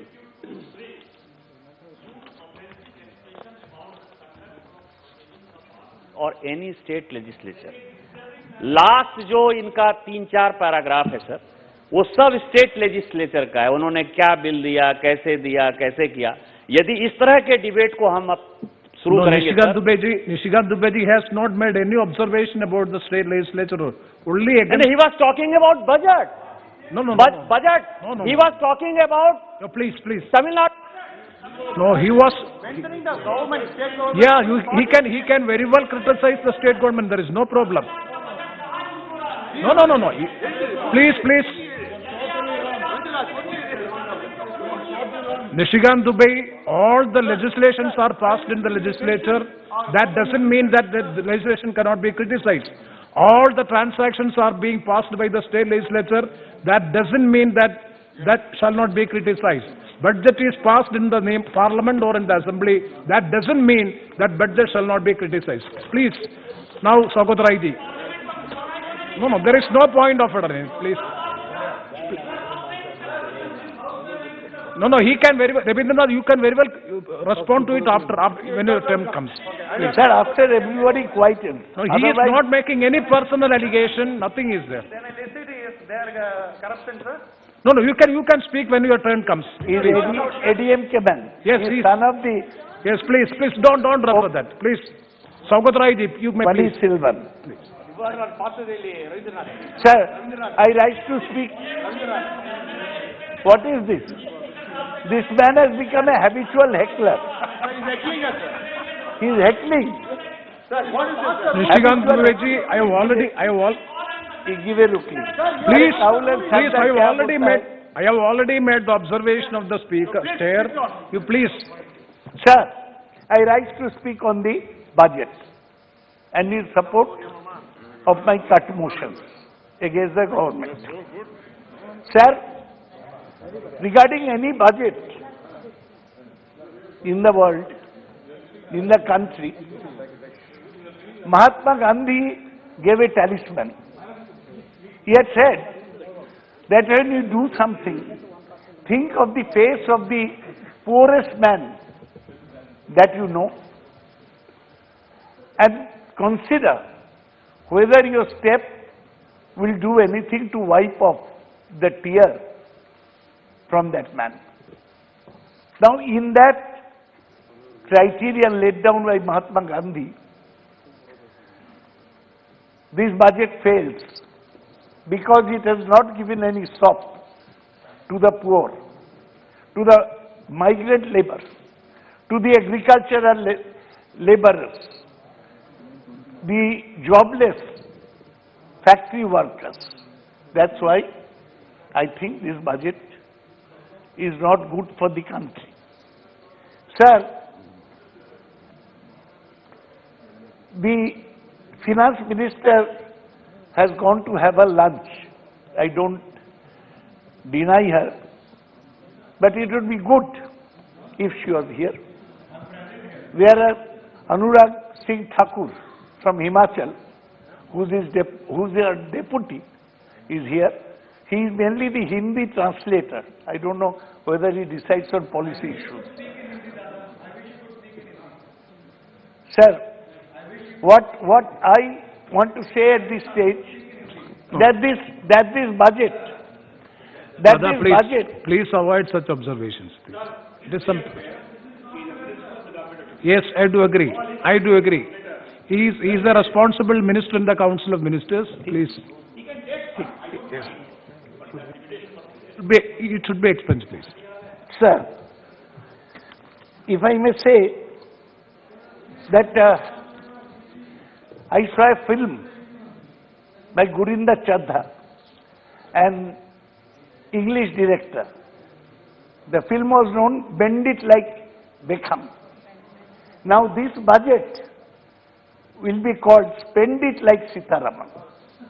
She has spent money willfully in a profligate manner without thinking of the fiscal consequences. I shall also say, I looked up the who's who of the Rajya Sabha. Nirmala Sitharaman, she is MA in economics from Sita Lakshmi Ramaswamy College in Tiruchirappalli. She is MPhil from Jawaharlal Nehru University. But I want to add one degree to her. It will be called OLX. She is part of the OLX which sells everything. She is the master of selling off the family silver, the assets. I'll go into disinvestment later. Sir, let me go into the details of the budget.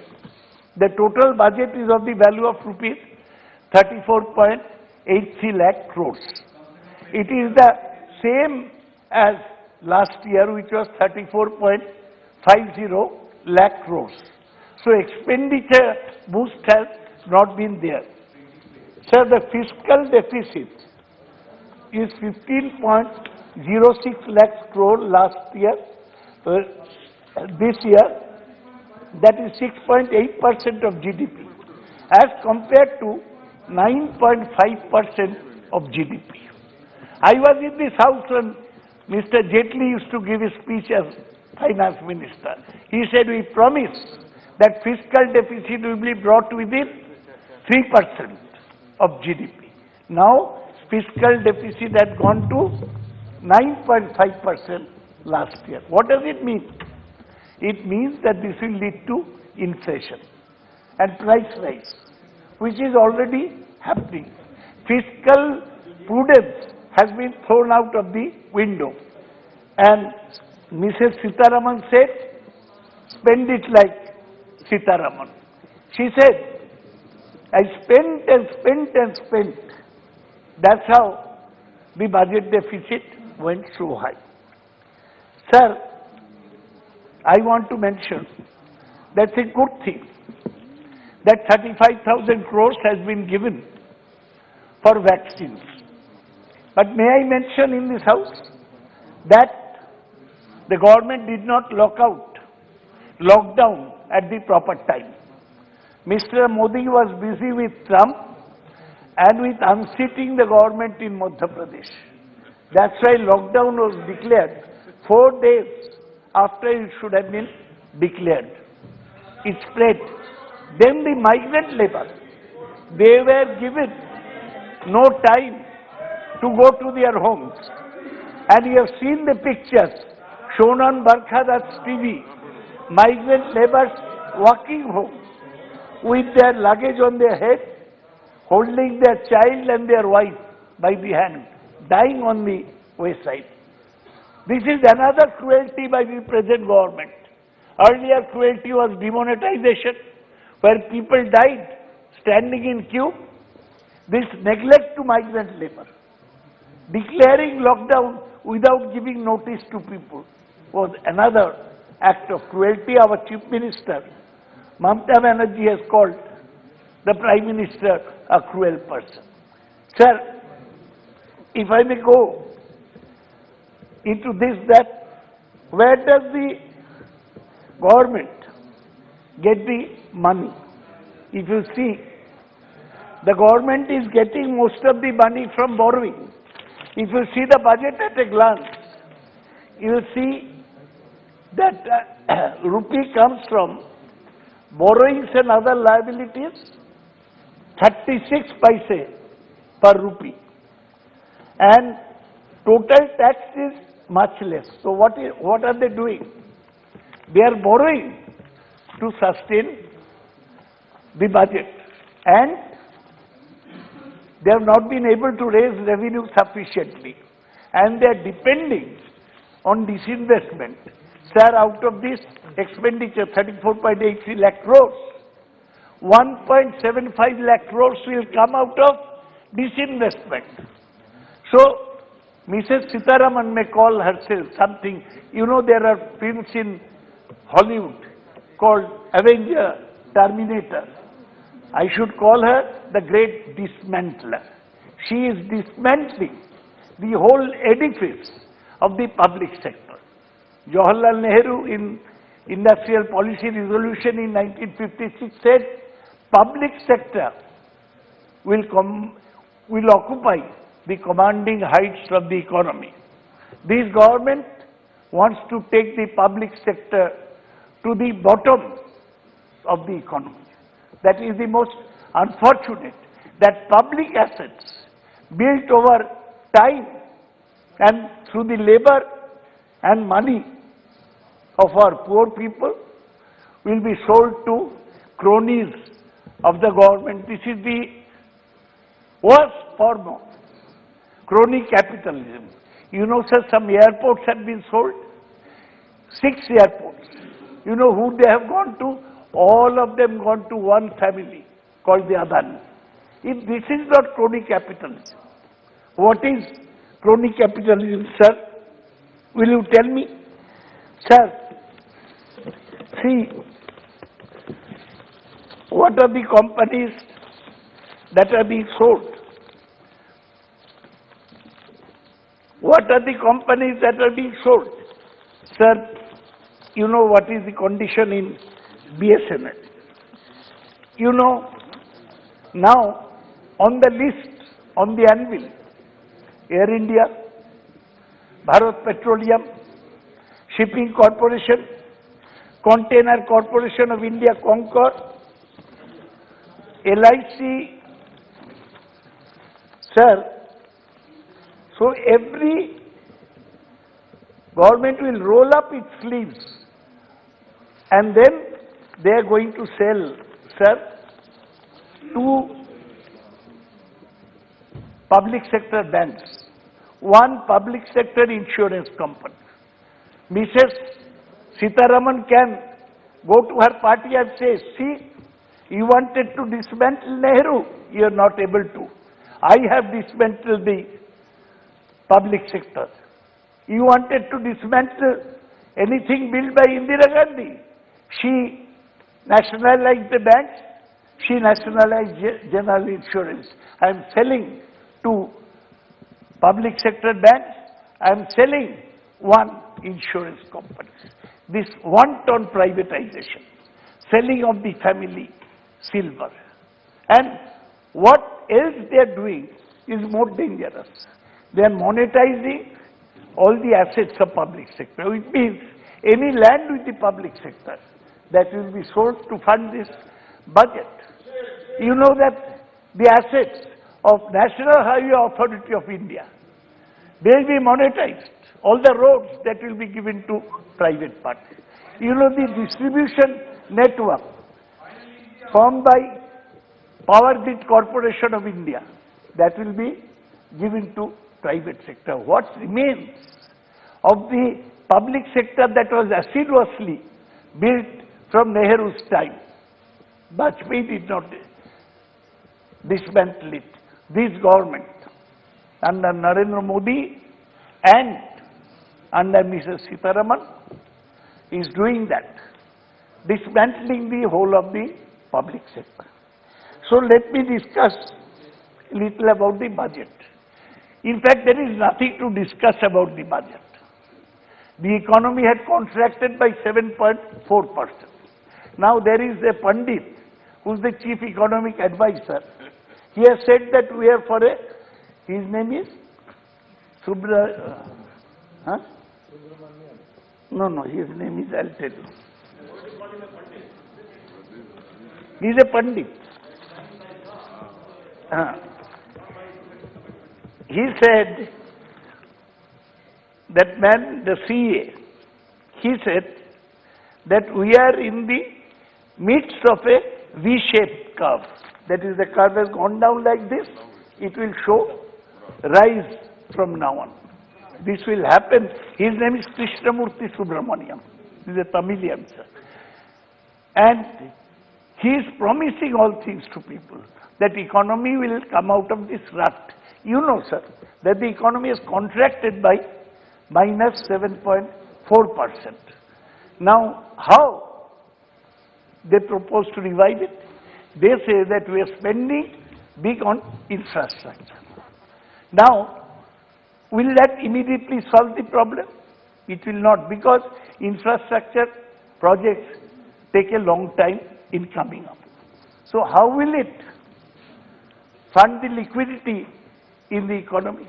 And you see infrastructure, that Chamoli hydroelectric power station, that was being built by... One second. The minister would like to intervene just for a second. Then if he is yielding, let the minister... Sir, he is a senior leader. He just called the chief economic advisor first as a Brahmin, then as a Tamilian. He never said Brahmin. No, he said that. It is on record. Kindly. Then it will be. Sir, then it will be. And then Tamilian. Sir, both should not go. That's all I have to request you. Rest you can criticize. Pandit is a bad word.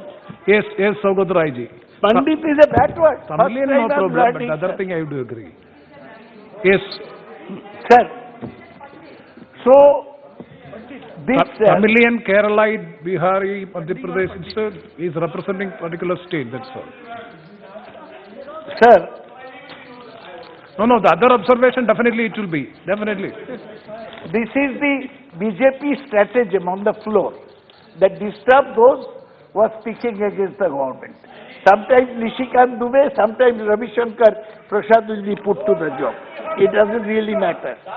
It really doesn't matter. Sir, if I may say that Mrs. Sitaraman, during this lockdown, announced 2 fiscal stimulus. All over the world, economists told him. Amartya Sen, Abhijit Vinayak Banerjee, both Nobel laureates, They told him that if you want to give a fiscal stimulus, put some money in the hands of the migrant labor. They suggested a figure, 10,000 rupees. The cruel government did not do it. He said we will give help to the economy, to the MSME, etc., etc. They refused to give the fiscal stimulus, as a result of which the economy did not revive at all. This year, they are giving more money for capex, that is capital expenditure, rupees 5.54 lakh crores. It's a good thing if assets get built up by that money, but will it take us out of the rut that we are in? I'll say this, that two steps are good. The whole banking system has collapsed. You may be knowing, sir. Crony capitalists have taken away the money. Vijay Mallya, Nirav Modi and Mehul Choksi have still not been arrested. They have still not been their cronies of the you-know-who. They have not been arrested. The total NPA of bank amount to 14 lakh crores.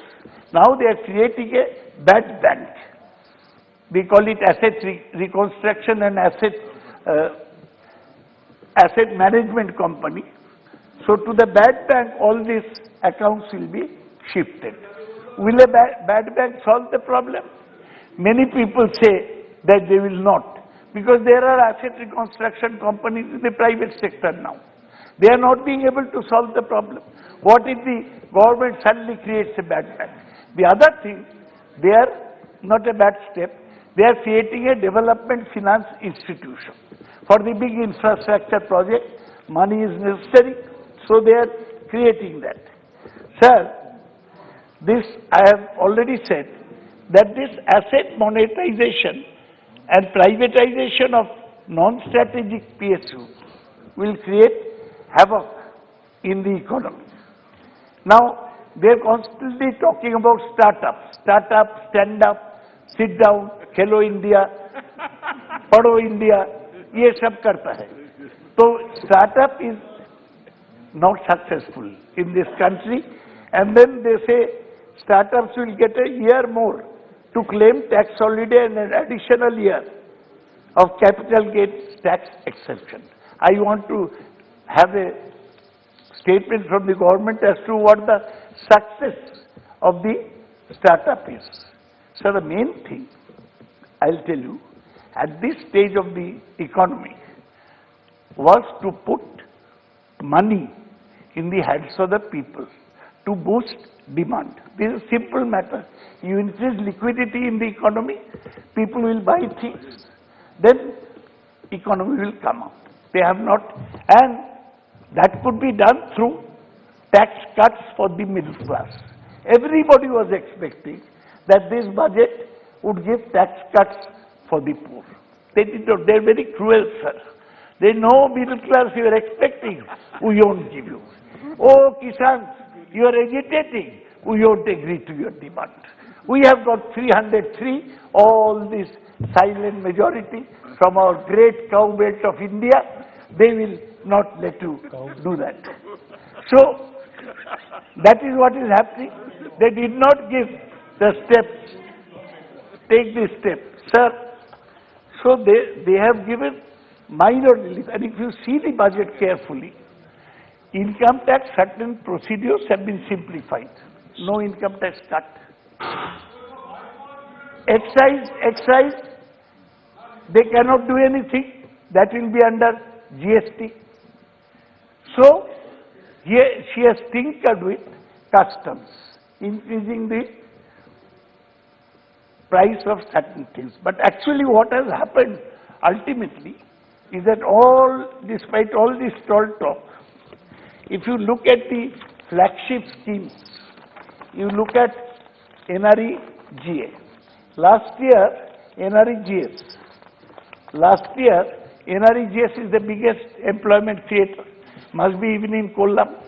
Sir, last year budget estimate was, total revised estimate was 1,11,500.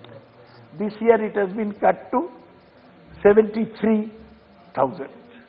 And they've said that they are giving more money for health. You know how? It's by a by a trick.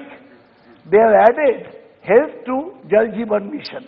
That is rural drinking water supply. And say we are giving 2,23,000 crores for please. health and well-being. One There's peculiar type of explanation. Yes, one more speaker from your party, so kindly. Sir? One more speaker from your party, so kindly try to conclude. I'll speak. I'll leave. No, Yeah. No So, speaker. all I want to say is that on the flagship programs, money has come down. Even the PM Kisan Samman Nidhi, the money has been reduced. So what have they done? They have borrowed and borrowed. Nirmala Sitharaman has spent and spent. The economy is not still showing an upturn. What will happen to this country, sir? I will give you some solid advice that we got from the IMF. You know, sir, Geeta Gopinath, she is from Kerala. Geeta gave advice. This is IMF advice. They said, which is why IMF is calling for a synchronized investment in green and digital infrastructure as the pandemic starts to come under control. Sir, Geeta was also advising our Pinarayi Vijayan for some time. Now she has gone back to IMF full time. She has also said, governments must put in place public investment. Listen to this.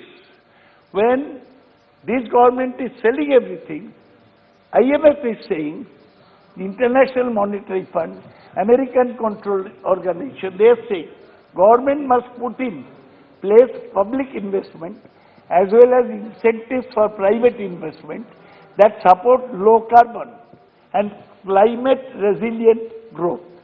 This could be efficient mass transit system, smart electricity grids, or phasing out harmful subsidies.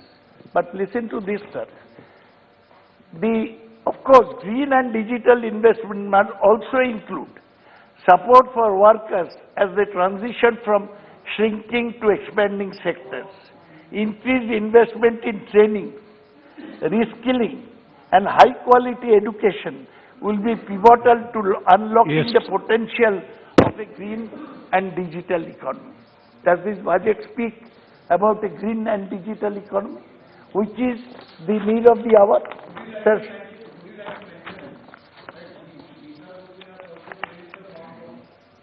also? No, I'm not, he is very happy that Geeta Gopinath praised the farm laws. When it's a toss-up between Geeta Gopinath and the farmers on the Delhi borders, I'm with the farmers. When it's a toss-up between Geeta Gopinath and this government, I'm with Geeta Gopinath. My choice is quite simple, sir. Sir, Thank you. Please. Sir, Geeta has also said this. Sir, you know that during this year of the pandemic, China has grown by, we have contracted by 7.4%. China has been successful in containing the pandemic. They grew at 2.3%. At least they are able to control the pandemic, and in this situation, they grew by 2.3%. We have not been able to take that example. Sir, I would ask this government that at this stage, let them make friends with the country. The Prime Minister was mentioning triple talaq, this, all these are divisive agendas. Let the government not divide the country anymore. Let the government do something really to lift the poor, the marginal farmer, the migrant worker out of their poverty. Let the government look at West Bengal, how well the Chief Minister has implemented Kanyasri, which benefited 69 lakh girls. Shobut Shati, where 84 lakh students were given cycles. Swastha Shati, which is touching 10 crore people in the country, let them learn. Let them take a leaf out of West Bengal's book and lift the country out of this morass which their wrong politics and economics has taken the country. Thank you, sir. Welcome. Thank you very much. Now, there is an announcement that those honorable members who would like to present their speeches, written speeches, please lay on the table. As per the direction of the honorable speaker, it is permitted.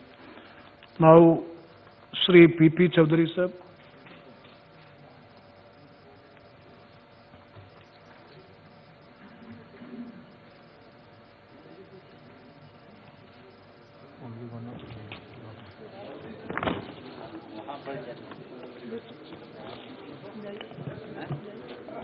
Just mention about your notice, that's all. Yes, sir, because I will take 2-3 minutes, sir.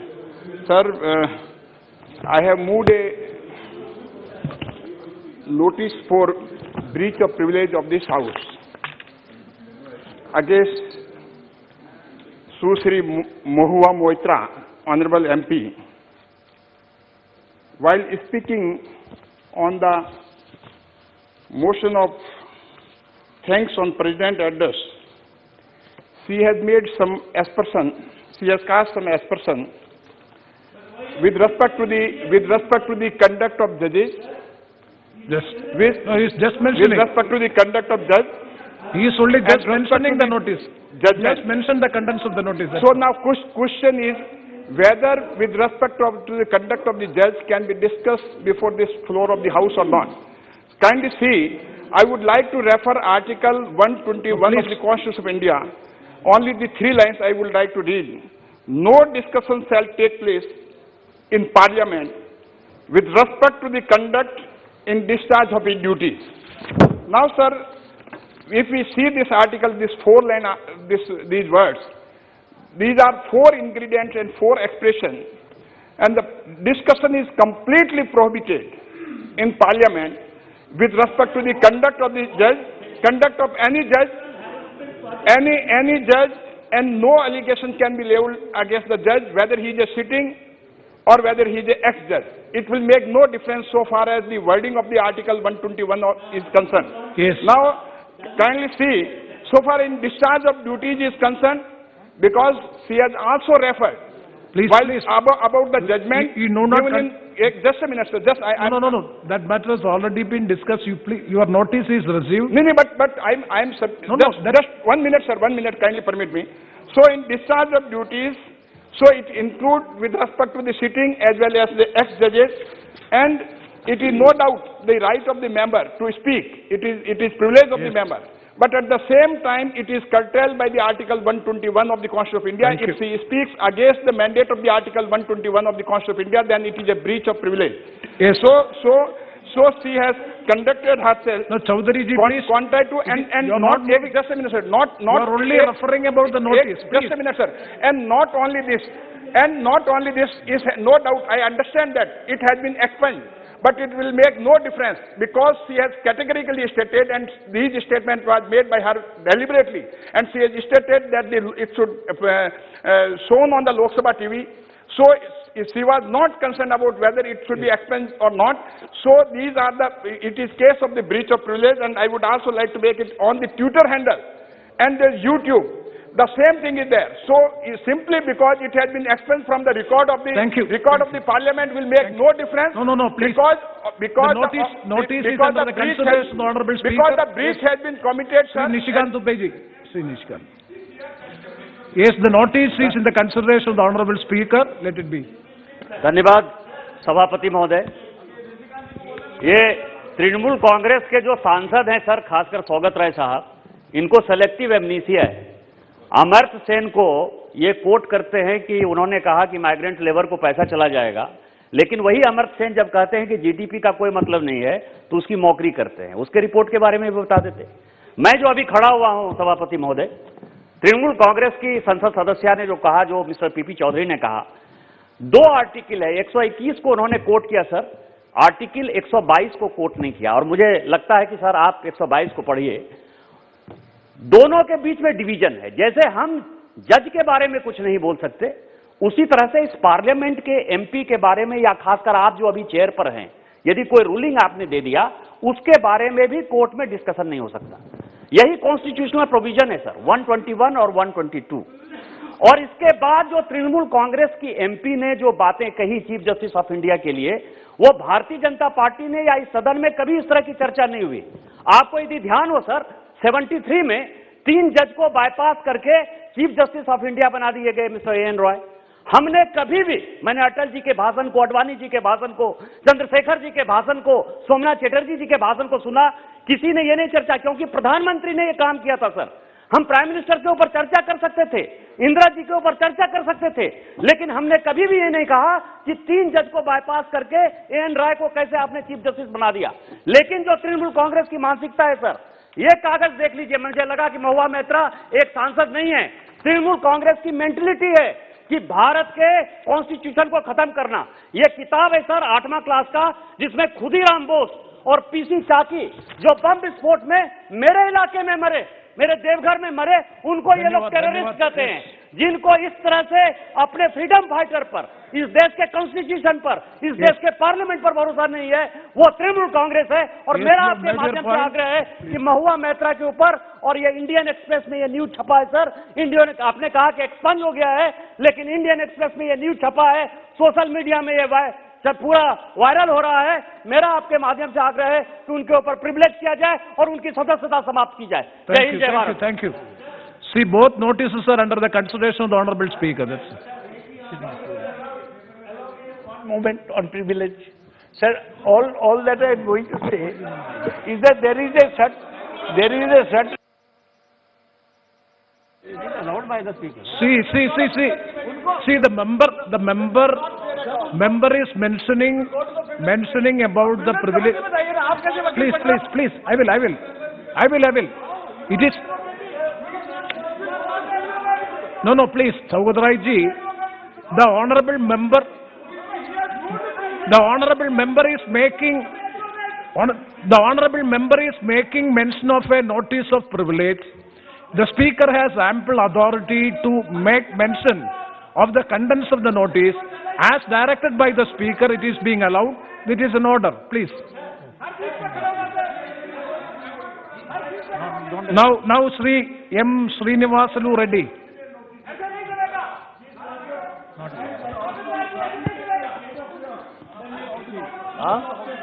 Sir, put the house in order, Yes. sir. Except Srinivasalu Reddy, nothing will go on record except Srinivasalu Reddy. Sir, please, sir. Thank you very much, Chairman, sir. Delay of 1 day. Sir, we all appreciate our Honorable Prime Minister's attitude towards facing the COVID-19 challenges by bringing down number of cases, sir, from 10 lakhs to 10,000 cases. We all appreciate about it. And not only that, sir. So if you see that, the vaccination given to the people of this country is more than, 65 lakh people got the vaccination. And not only that, in this present budget, about 35,000 crores provision has been kept here in this provision is highly appreciable, sir. And we thank our Honorable Finance Minister for helping us in the process of getting the revised estimate of Polavaram project also, sir. I wanted to mention to our Honorable Finance Minister, Madam, you will be remembered and you will have the blessings of, people of Andhra Pradesh. Sir, as per the state of Andhra Pradesh is concerned, our Honorable CM is an young CM, sir. He wanted to do a lot, but he is trying. But the cooperation from central government is very much required. Lot of funds have to be received from the central government, sir. I should place on record also. Actually, now our CM Honorable, Jagan Mohan Reddy has got an award of number 3 award in the country itself, best governed state, sir. If you see that also GST collections in Andhra Pradesh, that is in the entire country number 1, sir, during COVID period also. Sir, if you see about ease of doing business, best not in the country itself, totally attracting more investments in the state itself, sir. And second best also in commerce and industry. Sir, I request, through you, sir, Honorable, Finance Minister, even though our Honorable, Chief Minister, Jagan Mohan Reddy, has taken from the previous government about 60,000 crores of deficit cash flow, sir. With all his, input and everything, with his planning, he is able to, make payments to all those people, in waiting also, sir. Sir, not only that, sir, I request, Honorable Finance Minister here, so a lot of, actually receiving things have to come from the central government, sir. If I talk about, actually Manrega, pending amounts, actually 3,776 crores are, pending with these central government, sir, departments, all departments related to that. And Polavaram project, sir, the reimbursement of state funds to the state, about 1,569 crores have to be also released, sir. And we request you to release the pending dues of 4,282 crores to AP government for rice distribution by public distribution system, sir. If our Honorable Finance Minister is unable to give in time, sir, at least the bank guarantees have to be provided for this amount, sir. And as per the AP Reorganization Act, sir, the revenue deficit, which has been arrived by our 14th Finance Commission, 18,830 crores, that is also pending, with the state government, sir. If you talk about the Nivar cyclone, lot of damages have happened. Still, farmers are unable to get their funds, sir. Altogether, about 2,255 crores under NDF scheme also, it has to come, sir. And development assistance to backward districts, about 350 crores are also is pending, sir. And if you see that as per AP Reorganization Act, sir, special category status has to be provided also, sir. Still, it has not been done by the central government, sir. We request you, sir, through you, sir, the Honorable Finance Minister has to look into that and immediately, accord this special category status, sir. And in this budget, if you see that also, sir, for our state of Andhra Pradesh, no port has been allocated. Even though in this AP Reorganization Act, Dugarajam Patnam port has been also sanctioned, but our Honorable Chief Minister Jagan Mohan Reddy has requested the central government also, our Prime Minister, to give a Ramayapatnam port in the place of Dugarajpatnam, sir. Same, sir, Polavaram project funds also have to be actually included in this budget. It has not been done, sir. And NIMS, sir, National Institute for Manufacturing Zone, especially in Prakasam district, even though it has been announced also, nothing has moved also, sir. Sir, if you see that also in Andhra Pradesh, our Honorable Chief Minister has introduced lot of good schemes also. Jagan Mohan Reddy has started that volunteers, village volunteer scheme. It has been highly appreciated by our British Prime Minister also, sir. And they are implementing there in UK also with all this village scheme. And not only that, sir, our Honorable Chief Minister is actually giving lot of welfare schemes, sir. If you see that, all these Amavadi schemes, Jagananna, Chelodu, and if you see, you'll have also, sir, house plot and Raitu Bharasa scheme also. All these schemes, for all these schemes, funds are required, sir. Which if the funds are pending here, it is very difficult also for the state government to operate it. And educational institutions are also pending, which has been agreed by this, in this AP Reorganization Act, sir. Especially if you see this medical colleges, sir. Our Honorable Chief Minister Jagan Mohan Reddy has decided to sanction about 16 colleges. Already he has sanctioned and started also giving the funds for all these 16 colleges, sir. These colleges have to be funded by central government on the basis of 60-40%, sir, which is pending is also, sir. And urban corridor is also, recently it has been announced in the budget, but that has to be moved, sir. Sir, in spite of all the financial problems and everything, he is actually, now he wanted to develop, a power center. Power means power generation also in Andhra Pradesh. Especially if you see that recently, 6,400 megawatts of solar power also, bills have been called and awards also have been also given for all the people at the rate of 2 rupees 48 paisa, sir. Whereas, state government can save per annum 3,600 crores comfortably also, and this is on BOT. No state government funding or neither central government funding, sir.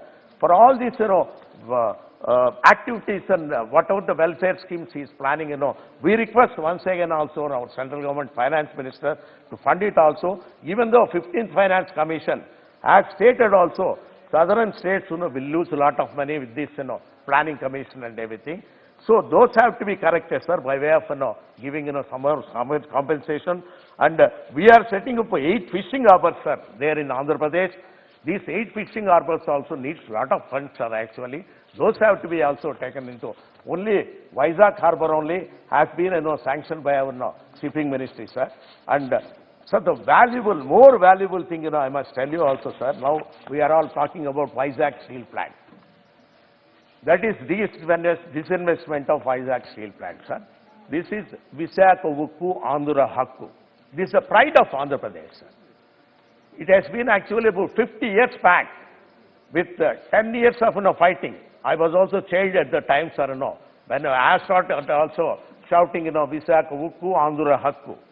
So at least now, after 50 years of, now, the project is now in problems. The project is in problems means, somehow, we have to find a way for that. It is, because it is a prime, it is, as our Honorable Chief Minister has mentioned later also, it is a jewel for Andhra Pradesh, sir. Vizag is a big place also now for industrialization, and the Honorable Chief Minister also planning to take the Secretariat to that area. So we request the Honorable Finance Minister to rethink, restructure and revive this project also, sir. And not only that, my actually, sir, my interest also, my personally, when I wanted to make a proposal to the Honorable Finance Minister through you, that this project when you hand it over to state government, sir, with a long moratorium, that is, 30 years, of loan also, long-term loan, with a soft, interest of 3%, and at a depreciated value, sir, so that it solves the purpose, sir. State have got all the kinds of, because technological things also to improve this project very well there in that area, sir. So you please kindly look into that, transfer the company also to the state government. Central government has to, the responsibility. Central government, has to do that, sir, because if you just talk about disinvestment means, there see, now the agitations have started in that place, sir, It is very difficult for anybody to control it also. It has become a sentiment there for Andhra people. When earlier, about 50 years back, we have fought for that, project. Now, the project is going to be disinvested means.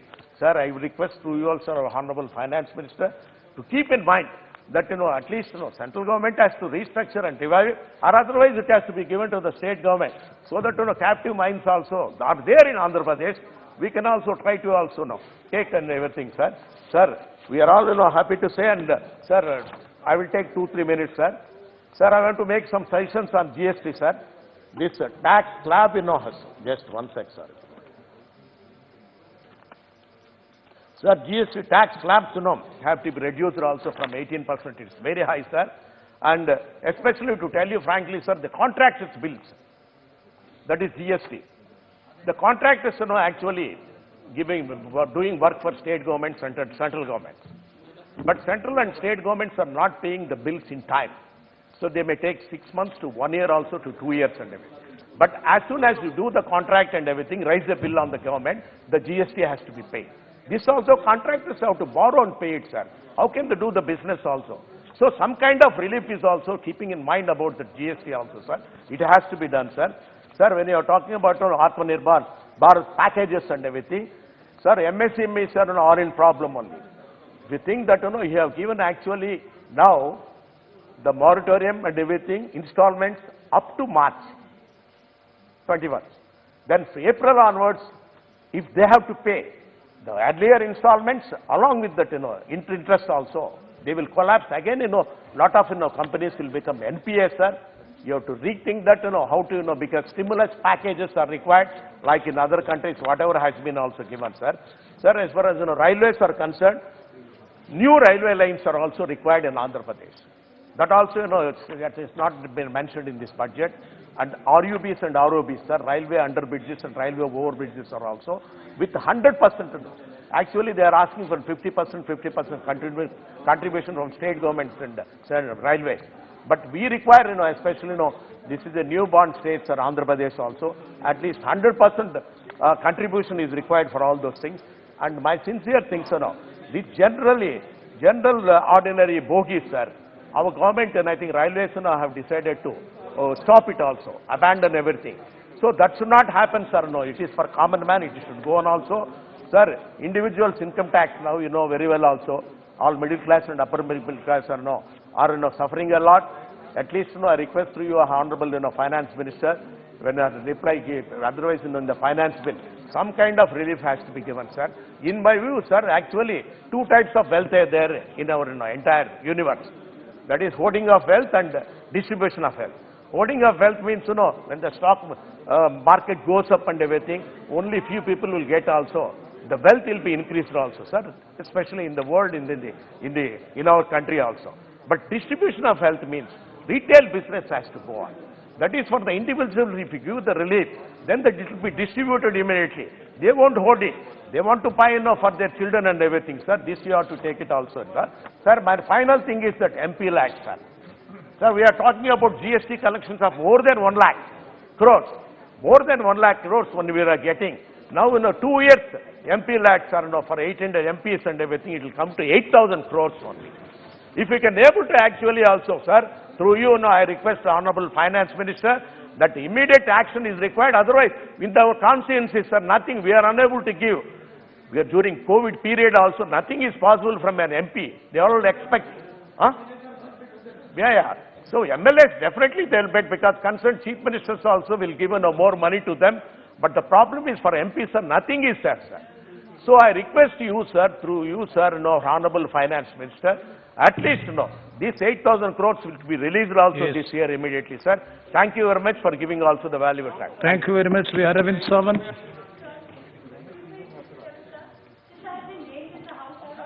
No. That's absolutely on a notice of privilege motion. That is under the consideration of the Speaker. You will get a chance.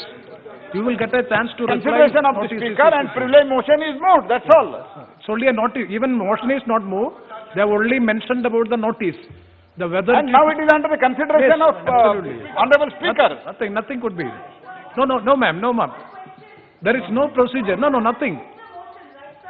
No, they have not moved the motion. Then they have given a notice. No, please, they have only expressed that they have given a notice of privilege motion against the proceedings which you have made during the last day. Right. That will be under the consideration of the Speaker. Nothing could be debated for the time being. Fine. One question I have only, sir. Please. Is that, no. Sir, one question. No, please. No. You are creating a new precedent. No, that cannot be allowed. That cannot be allowed, ma'am. That cannot be allowed. Sri Aravind Sawant ji. आदरणीय chairman sir, आपने मुझे budget पर जो आदरणीय हमारे वित्त मंत्री जी निर्मला सीतारमण जी ने पेश किया, उस पर मेरे विचार प्रकट करने के लिए समय दिया, अवसर दिया, इसके लिए मैं आपका पहला शुरू में धन्यवाद कहता हूँ। खास करके ये बजट कोरोना काल में आया हुआ है। सारा विश्व जिस कोरोना से संक्रमित था, ऐसी स्थिति में भारत भी उसी स्थिति में जा रहा था और इस स्थिति में जो बजट पेश हुआ है उसमें लोगों की बहुत सारी अपेक्षाएं थी। आंकड़े तो बहुत सारे अच्छे भी आए हैं, लेकिन क्या आंकड़ों से पेट भरेगा कि नहीं भरेगा, इसकी शंकाएं मन में आती है। कोरोना के बारे में खास करके शुरू में जो अभी आज भी आदरणीय प्रधानमंत्री जी ने कहा, कल परसों वित्त मंत्री जी ने कहा, मैं उनको धन्यवाद जरूर दूंगा, लेकिन याद रखिए कि उस वक्त राज्यों ने भी बहुत अच्छा काम किया। मुझे बहुत गर्व है सर कहने के लिए कि सबसे ज्यादा देश में अगर कोई संक्रमित कोरोना से था तो महाराष्ट्र राज्य था, सबसे ज्यादा संक्रमित कोई शहर था तो मुंबई शहर था। और उसी वक्त वंदनीय शिवसेना प्रमुख के सुपुत्र आदरणीय उद्धव जी ठाकरे साहब, हमारे मुख्यमंत्री, उन्होंने इतना ध्यान उसमें दिया कि आगे चलकर कोरोना मुक्त अभी मुंबई हो रही है, उसकी सराहना WHO ने की वर्ल्ड हेल्थ ऑर्गेनाइजेशन ने महाराष्ट्र राज्य के मुख्यमंत्री की सराहना की, वो सबसे बड़ी बात है। वॉशिंगटन पोस्ट ने भी उसकी दखल लेकर उनका अभिनंदन किया कि इतना अच्छा काम राज्य की सरकार ने किया, और इसी तरह सारे राज्य काम करते आए। केंद्र की सरकार ने बहुत सारी मदद भी की, और वो उसी वक्त दोनों ने अच्छे काम किए हैं। ये न भूलना कि राज्यों का भी समर्थन बहुत अच्छी तरह मिला। आपने आत्मनिर्भर भारत की सबसे ज्यादा बात की, और उसमें आज मुझे दुख सबसे ज्यादा है सर। मैंने आज आदरणीय प्रधानमंत्री जी का भी भाषण सुना, लेकिन उस भाषण के ऊपर किसानों की बात जब आई तो बहुत दुख इस बात का हुआ। हो सकता है आप विजनरी हैं, आप आगे चलकर देख रहे हो पीछे क्या हुआ, उसी तरह नहीं चलना, आपकी अलग राहें होगी, हो सकती है। कुछ लोग पुराने ख्यालात के हुए हो सकते हैं, लेकिन ये न भूलना कि आंदोलनकारी को आंदोलनजीवी कहना अपमानित न करो। हो सकते है उसमें कुछ अराजक तत्व आए होंगे, लेकिन वो उन अराजक तत्वों को ढूंढना आपका काम था और उनको रोकना भी आपका काम था। लेकिन जो लोग उसकी मांग कर रहे उनको हम कहेंगे दहशतवादी है, आतंकवादी है, खलिस्तानी है, ये अवमानित करने की आवश्यकता नहीं थी। मैं आज भी फिर दोबारा प्रार्थना करता हूं प्रधानमंत्री जी से, इसमें उनको बुलाने में कोई दिक्कत नहीं है। आपने आज अच्छा एक उत्तर भी दिया है, ऐच्छिक है, लागू करे ना लागू करे, ले ना ले, हमने विकल्प दिया है। लेकिन विकल्प देने के बाद एक बात सबसे बड़ी दुख की बात मुझे क्या लगी, करीबन 200 किसान मर गए। यहाँ सभी सम्माननीय वरिष्ठ नेता हैं, मैं सभी को पूछता हूं, अगर एक आदमी में मरता किसी आंदोलन में, रेल में के अंदर, तो वो दिन याद आते हैं। अगर एक आदमी की भी, इंसान की भी मृत्यु रेल में हुई तो रेल के मंत्री ने इस्तीफा दिया था। आज 100-150 के ऊपर लोग मृत्यु हुए और हम आंसू भी नहीं बहते, करुणा भी नहीं व्यक्त करते, खेद भी नहीं व्यक्त करते। ये मुझे बहुत बुरा लगा है। मैं आपको खुलेआम कहता हूं, बहुत बुरा लगा है। और मैं आपको फिर दोबारा प्रार्थना करता हूं, आप सभी को प्रार्थना करता हूं, आप सभी लोग जाकर कहो, बुलाओ उनको। हो सकते है वो असमंजस है, आप समंजस हो ना, बुलाओ उनको। वो नहीं सोचो कि उनका निवेदन आया नहीं, मैं क्यों बुलाऊं, बुलाओ। लेकिन ये मत रोको कि हम केले टोके रास्ता रखे, फेंस करके रखा है, पानी बंद कर दिया है, टॉयलेट बंद कर दिया है। उस दिन एक पानी के पीछे, ट्रैक्टर के पीछे वो सब महिलाएं उसके अंदर रगड़ गई, वो अच्छा नहीं लगा सर। इसलिए प्रार्थना करता हूँ शुरू में ही कि माननीय प्रधानमंत्री इसमें ध्यान दे, उनको बुलाए और या जल्दी से जल्दी ये काम करे। सर मैं ऐसे चुनाव क्षेत्र से आता हूँ जहाँ टेक्सटाइल इंडस्ट्री थी, बहुत बड़ी टेक्सटाइल इंडस्ट्री रही। मुंबई शहर का टेक्सटाइल हब था और वो उसकी पावर थी उसकी। मुंबई शहर वाइब्रेंट था।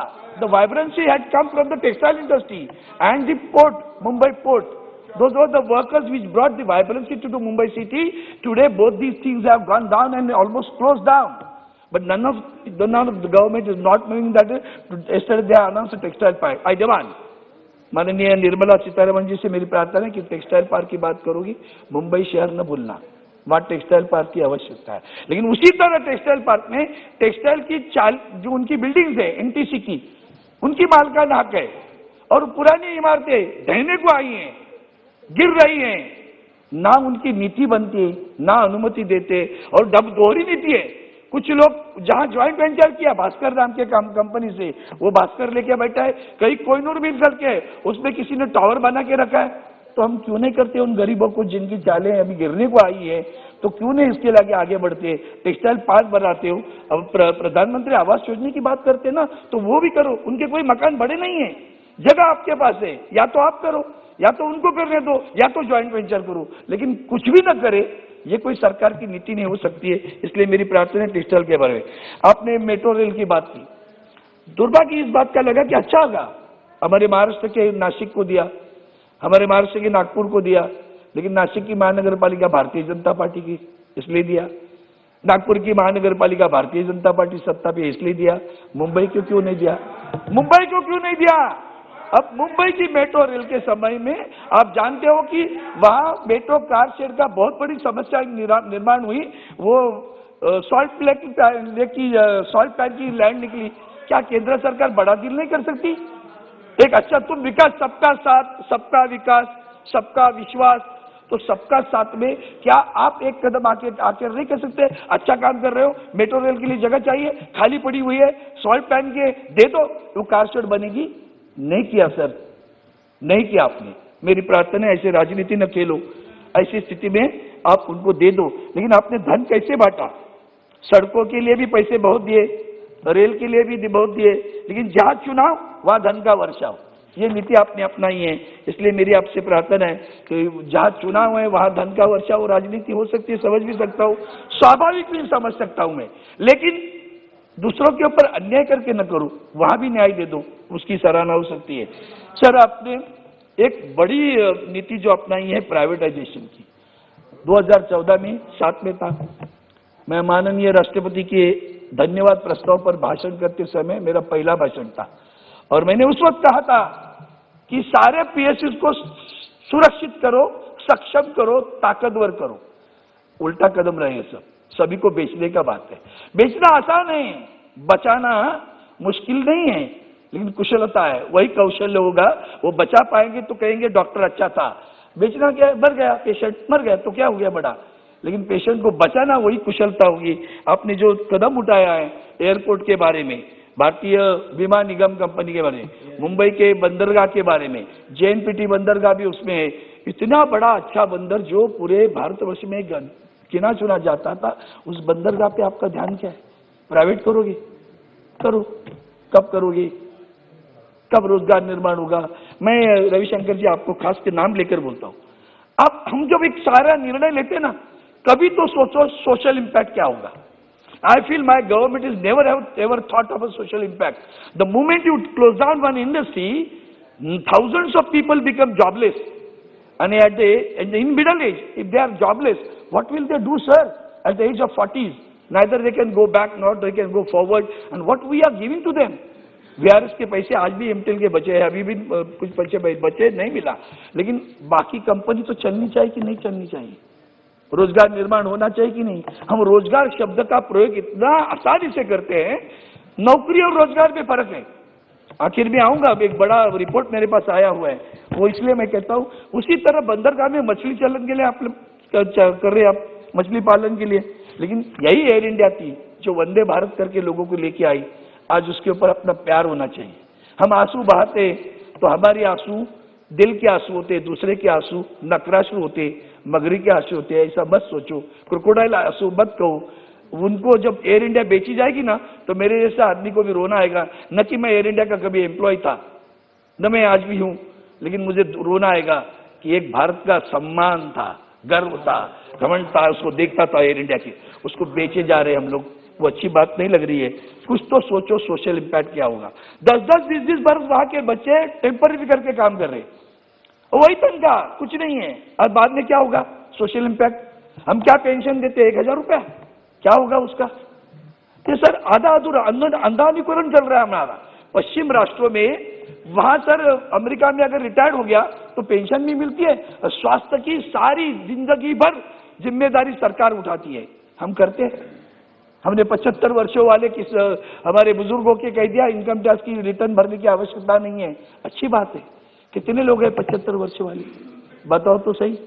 आपने अभी कहा 6 लाख कुछ करोड़ लोग हैं जो अभी इनकम टैक्स भरने लगे हैं। 75 वर्ष वाले, अगर 65 करते तो मैं समझ सकता। और वो भी कौन है?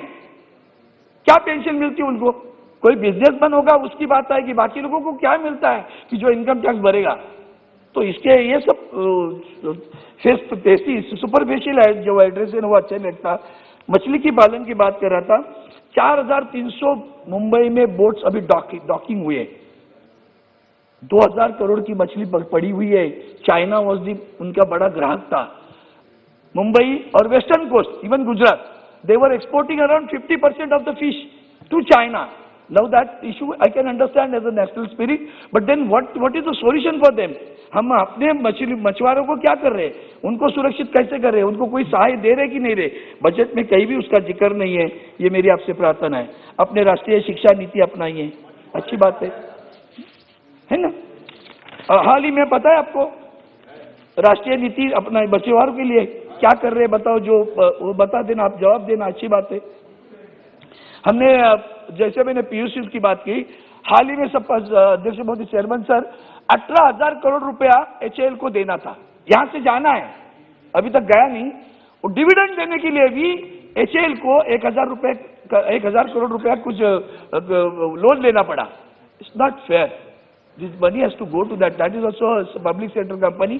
And आपने अभी बहुत सारे जहाज बनाने के काम दिए उनको, लेकिन वो अच्छा काम है. मैं राष्ट्रीय शिक्षा नीति के बारे में एक ही वाक्य कहूंगा. सीबीएसई को स्टैंडर्ड पकड़ के एटलीस्ट मिनिमम कुछ सब्जेक्ट ले लो, मैथ्स, साइंस, जो खास करके जेईई एंट्रेंस एग्जामिनेशन के लिए आते हैं, उसका करिकुलम आप किसी भाषा में हो, लेकिन वो सेम रखिए ताकि बच्चे जब उस एग्जाम के लिए बैठते तो गांव के बच्चे पीछे रहते हैं. ये करिकुलम के बारे में आप कुछ नहीं कर रहे, बाकी सारे आपने लिबर्टी दे दी है, ये करिकुलम उसमें अगर आगे जाएगा तो गांव के बच्चे भी आगे जाएंगे. सर, आपने गोवा की स्वतंत्रता दिन 375 वर्ष 60 वर्ष हुए, इसके लिए 300 करोड़ रुपए दे दिए, स्वागत करता हूँ. लेकिन पता है गोवा मुक्ति आंदोलन किसने किया था? गोवा मुक्ति आंदोलन पहले गए हमारे डॉक्टर राम मनोहर लोहिया, फिर एसएम जोशी, नागा गोरे, ये सारे मतलब इतने बड़े धुरीन थे ना सर. गोवा मुक्ति आंदोलन का सेंटर मुंबई, मोहन राडे, एसएम जोशी, नागा गोरे, शिरूभाई लोमिये, महादेव शास्त्री जोशी, केशवराव जेदे, मधु दंडवते, जयंतराव टिळक, सब के लीडर थे. उस वक्त भी सर मेरा ध्यान है. No. I am talking about Tradip Kumar Chaudhary, veteran member of this house, who was in the liberation movement of Goa. No, I do agree. But then, see, what I want to say about anything else, उसमें Mumbai was the center. Some of the ladies, इधर मंदा यार्गी, कमला उपासनी, प्रभा साठे, शांताराम, इन्होंने अपने प्राण अर्पण किए. ये अमिचंद गुप्ता, बाबूराव तोरात, उन्होंने अपने प्राण अर्पण किए. ये महाराष्ट्र से हुआ. उसी समय महाराष्ट्र का भी निर्माण चल रहा था, और महाराष्ट्र को भी 60 साल यही 2020 में हुए. 1960 से लेकर महाराष्ट्र की सरकार को आपने कुछ नहीं किया. पुर्तगाल से स्वतंत्रता मिली, महाराष्ट्र को भी वैसे ही 106 लोगों ने अपने प्राण अर्पण करने के बाद में महाराष्ट्र का निर्माण हुआ. आपने नहीं दिया, ये मैं आपको याद दिलाना चाहता हूँ. आगे चलकर सब न्यायपालिका के बारे में अपने मुद्दा किया. सर क्या बोलूं न्यायपालिका में? ठीक है, उसने उनकी भाषा में कहा. मैं एक ही उदाहरण दूंगा. किसी एक आदमी के लिए हमारा सर्वोच्च न्यायालय इतवार को खुलता है, और गरीबों को न्याय देते समय आपको उदाहरण देता हूँ. मुंबई में एक जाम मिल के 4 दुकानदार, छोटे दुकान, गरीब लोग है, ज्यादा कमाई नहीं है. उनका एनटीसी ने इतना किराया बढ़ाया कि पूछो, मैं बोले इतना बड़ा किराया कितने देंगे, नहीं सकते इसे, थोड़ा किराया कम करो. वो देते गए, वो लेते नहीं गए. कानूनन उनको प्रचा नहीं थी, आगे चलकर किराया देना रुक गया. गलती है, लेकिन उसको लेकर विषय सुप्रीम कोर्ट तक आया. कोरोना काल में बोर्ड पे केस आ गई. 4 दुकानदारों को रास्ते पे लाया, रोजगार निर्माण हुआ. ये कोई तरीका है क्या? ये सर्वोच्च न्यायालय. 4 दुकानदारों की केस, गरीब, क्या गुनाह क्या है? किराया नहीं दिया. एनटीसी भी उसके लिए जिद करके बैठी. मैं माननीय स्मृति ईरानी को कहते, वो भी बेचारी मदद करती, लेकिन नहीं हुआ. बोली सुप्रीम कोर्ट के निर्णय के ऊपर मैं क्या करूं, खाली कर दिया. अब मैं सरकार को प्रार्थना करता हूं, कैसे निर्णय होता है. अर्णव गोस्वामी के लिए इतवार को खुलता है, उनके लिए ऐसा न्याय मिलता है. ये न्यायपालिका के बारे में आप ध्यान दीजिए. आपने 23 लाख करोड़ का पैकेज दिया, उसमें से हमें क्या मिला? महाराष्ट्र के जीएसटी के पैसे 25,000 करोड़ रुपए आज भी आने हैं, अभी तक आए नहीं है. कब मिलेंगे मालूम नहीं. भारी वर्षा, चक्रवात, निसर्ग चक्रवात, किसानों का उसमें बहुत भारी नुकसान हुआ. इतना सब होने के बाद कुछ महीनों के बाद अपने यहाँ से अधिकारी गए, सब आया, सूखा होने के बाद दूसरी फसल लगी, तब जाके देखने के लिए 2 महीने के बाद में देखने के कि अकाल में कितना नुकसान हुआ. अच्छा नहीं लगा. ये भी आपके लिए हम ध्यान में लाता हूँ. महोदय, आखिर के दो महत्वपूर्ण विषय बहुत गंभीर है, इनके लिए भी अच्छे है, मेरे लिए नहीं, सरकार के लिए, देश के लिए अच्छे. मैंने आईटीआई इंडस्ट्री का इस्तेमाल करूं. सर मेरे पास 2 ही मुद्दे बड़े महत्वपूर्ण है, ये बहुत गंभीर है. Indian millionaires increase their wealth by, विषमता निर्माण हुई. अच्छा है, आज भी प्रधानमंत्री बोले, आदरणीय प्रधानमंत्री जी का वेल्थ होना अच्छा है ना, कौन ना बोलता है. मैं नाम नहीं लेता हूं क्योंकि माननीय टाटा जी उनको बिजनेसमैन कहते हैं. ऐसे बड़े businessman earn ₹90 crore an hour during pandemic, when around 24% of the people in India were earning under ₹3,000 a month. It says, this is Oxfam report. That report is saying like that.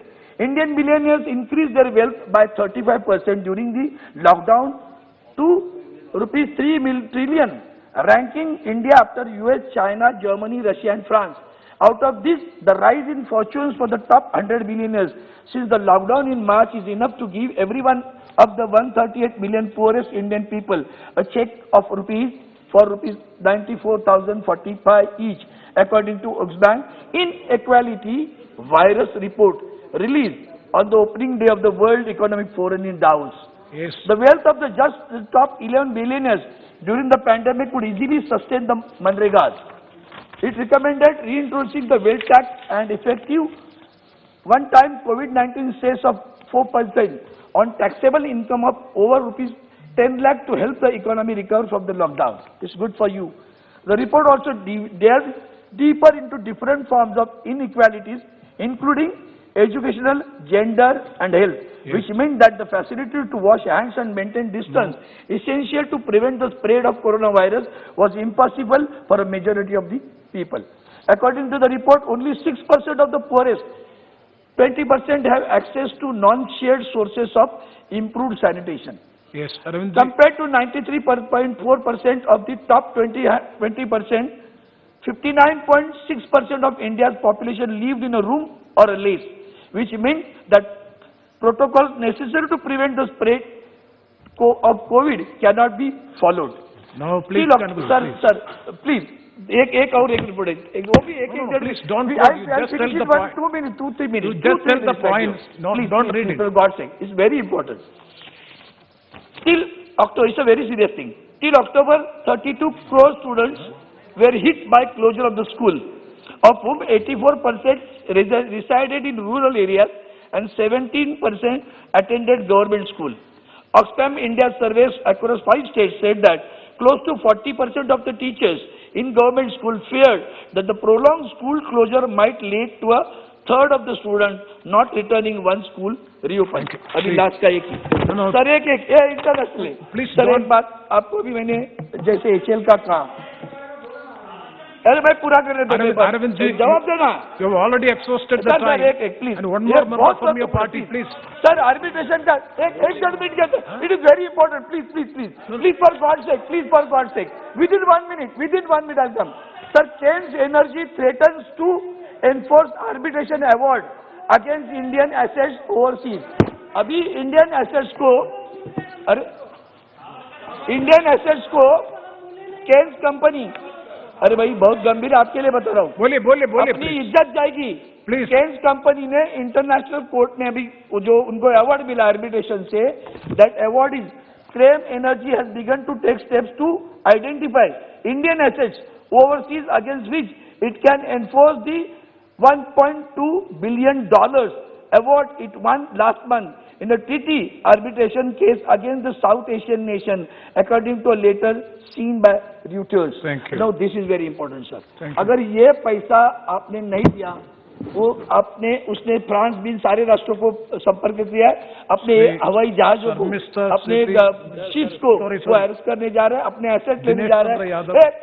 एक वाक्य तो पूरा कर दो sir, वो asset लेने जा रहा है और वो एसेट अगर जग गए सुप्रीम कोर्ट में जाने के लिए हमारे वकील ने कहा नहीं जाओ, अपना नुकसान होगा, देश की इज्जत जाएगी। मैं आपसे इतनी प्रार्थना करता हूं सर कि ये इज्जत बचाओ, क्योंकि केन्स कंपनी आपके खिलाफ जा रही है और इसलिए मैं कहता हूं ये बजट मतलब इतना ही है कि हमारे एक वाक्य है हमारा, बजट नहीं सबसे बड़ी सरकार की सेल है, हमने विश्वास रखा, यही हमारी भूल है और ये भूल न हो। मैंने अभी जो आखिर में बोला है वो सबसे ज्यादा महत्व है। ये आर्बिट्रेशन का अपने गडकरी साहब ने भी पैसा देने की बात की, वो पैसे अगर दे देंगे तो कॉन्ट्रैक्टर रस्ते का काम करेगा, वो भी नहीं मिल रहे। आपसे प्रार्थना है कि आप जल्दी इस पे ध्यान देंगे। आपने मुझे समय दिया, आपके लिए भी धन्यवाद। जय हिंद। धन्यवाद। दिनेश चंद्र यादव जी।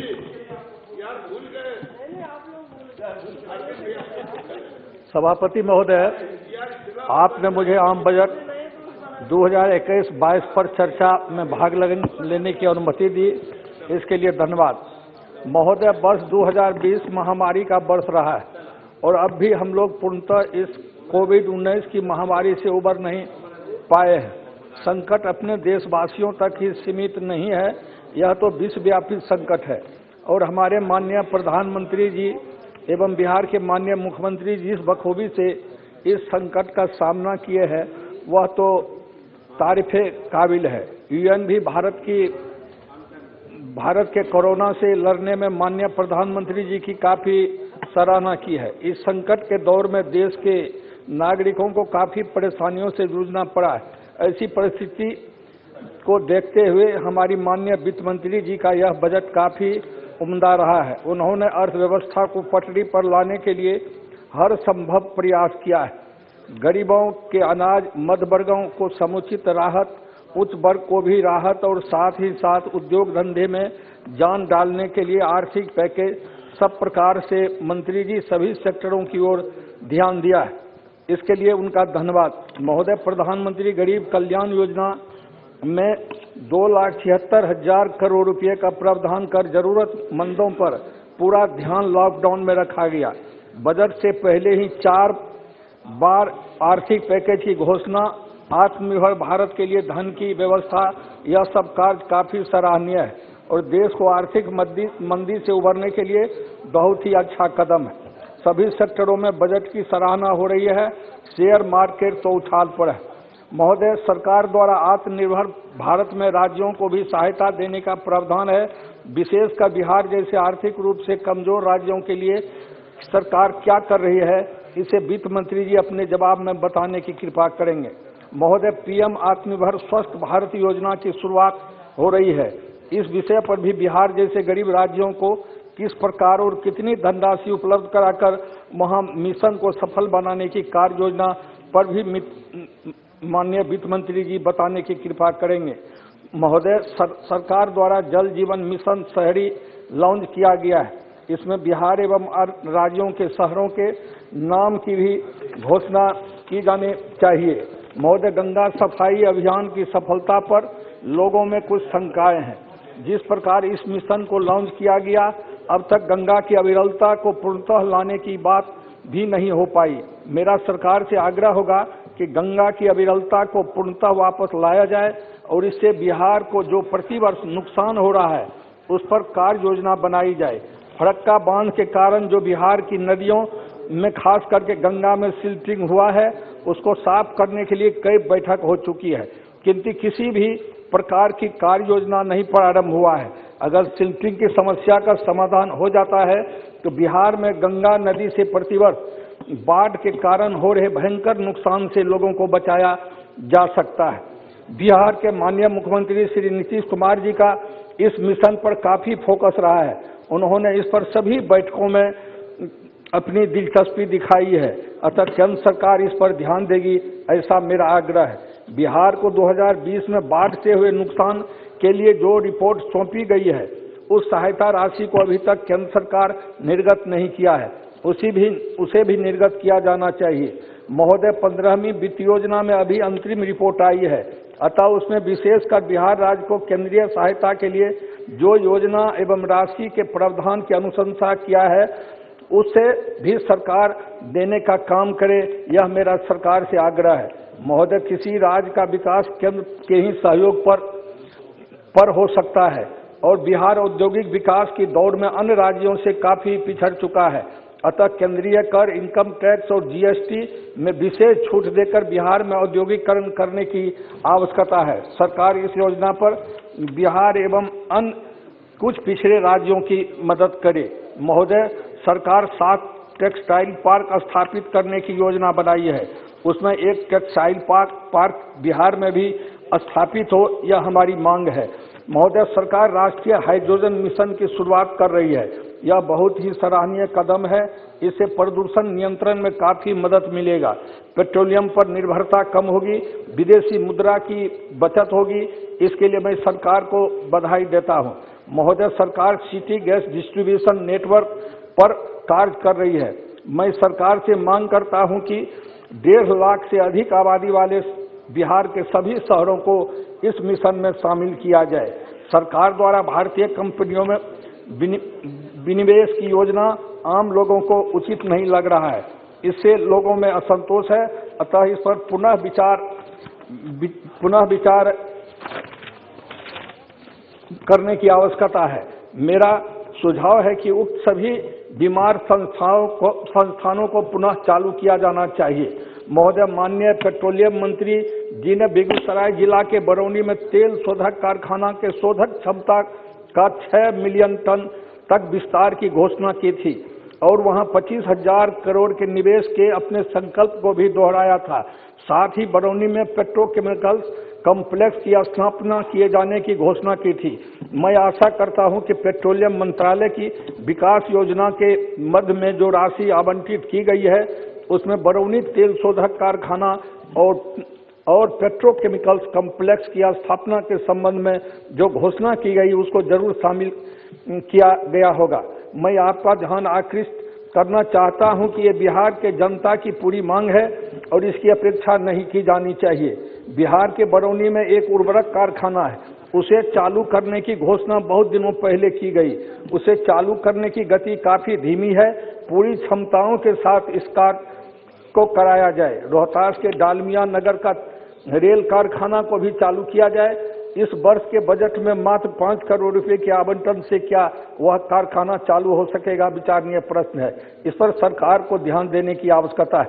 महोदय, जिस इलाके में बड़े उद्योग लगाने की घोषणा सरकार के द्वारा की जाती है तो उस क्षेत्र के लोगों में खुशहाली छा जाती है।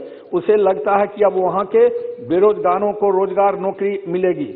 लेकिन आपको जानकारी होगा कि बिहार राज्य के मधेपुरा में विद्युत रेल इंजन कारखाना स्थापित हुई है। इसके लिए वहां के किसानों ने अपने छाती पर पत्थर रखकर 3 फसल लगने वाली जमीन को कारखाना खुलने की खुशी में दे दिया। लेकिन वहां पूरी तरह मैन्युफैक्चरिंग नहीं होकर असेंबलिंग से इंजन तैयार किया जाता है। आश्चर्य है कि वह साल में 2-3 इंजन भी नहीं बना पाता है। मेरी मांग है कि वहां सभी पार्ट पुर्जे की मैन्युफैक्चरिंग की जाए। मधेपुरा के विद्युत रेल इंजन कारखाना को पूर्ण रूप में चलाई जाए। छपरा का रेल पहिया कारखाना भी आंशिक रूप से चल रहा है, उसे भी चालू किया जाए। जमालपुर लोको सेट को हस्तांतरित करने की योजना बंद की जाए। मोकामा, समस्तीपुर, मुजफ्फरपुर का रेल कारखाना पुनः चालू किया जाए। इन सभी योजनाओं से बिहार के विकास को गति मिलेगी, वहां के स्थानीय युवाओं को रोजगार मिलेगा, साथ ही आसपास के ग्रामीणों को भी अपने जीवन यापन में वहां कुछ न कुछ छोटे मोटे धंधे मिलेंगे, उनकी रोजी रोटी चलेगी। महोदय, अब मैं आज के महत्वपूर्ण विषय किसानों की समस्याओं पर सरकार का ध्यान आकृष्ट करूंगा। सरकार द्वारा देश में किसानों की आय दुगुनी करने की बात हो रही है और आशा है कि इस योजना पर सरकार जिस तरह से काम कर रही है, किसान का भला निश्चित रूप से होगा।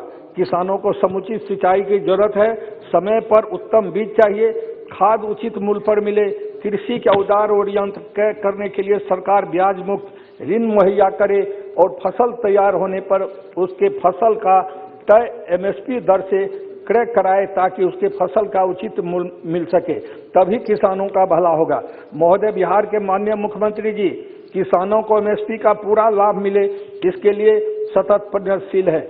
बिहार में एमएसपी से धान खरीदने का 1 जनवरी से 31 जनवरी 2021 तक समय था। 30 लाख मीट्रिक टन खरीद का लक्ष्य था। किसानों के 28 लाख मीट्रिक टन धान की खरीद की गई। किसानों के घर में अनाज बचा रह गया, इसलिए सरकार ने उनके लक्ष्य 45 लाख मीट्रिक टन निर्धारित कर धान की खरीद की समय सीमा 21 फरवरी तक बढ़ा दी है। वैसे ही किसानों पर प्रकृति की मार पड़ती है और अधिक लागत की खेती में कोई मुनाफा होने के बजाय घाटा होता रहता है। फिर देश के किसानों की दशा में सुधार कैसे होगा, यह बहुत विचारणीय प्रश्न है। सरकार को सदन में इस बात पर चर्चा कर समुचित समाधान की ओर काम करने की आवश्यकता है, तभी किसानों के पिछले सभी ऋणों की माफी भी होनी चाहिए। सरकार इसकी घोषणा करे। महोदय, मैं बिहार सरकार के तर्ज पर मुख्यमंत्री वृद्धजन पेंशन योजना, जिसमें 500 रुपये प्रति माह दी जाती है, उसी तरह देश में वृद्ध व्यक्तियों जो 60 वर्ष उम्र के होने पर चाहे वे किसी भी वर्ग समाज के हों, उनको एक समान कम से कम 3,000 रुपये मासिक पेंशन देने की घोषणा भी केंद्र सरकार को इस बजट में करनी चाहिए।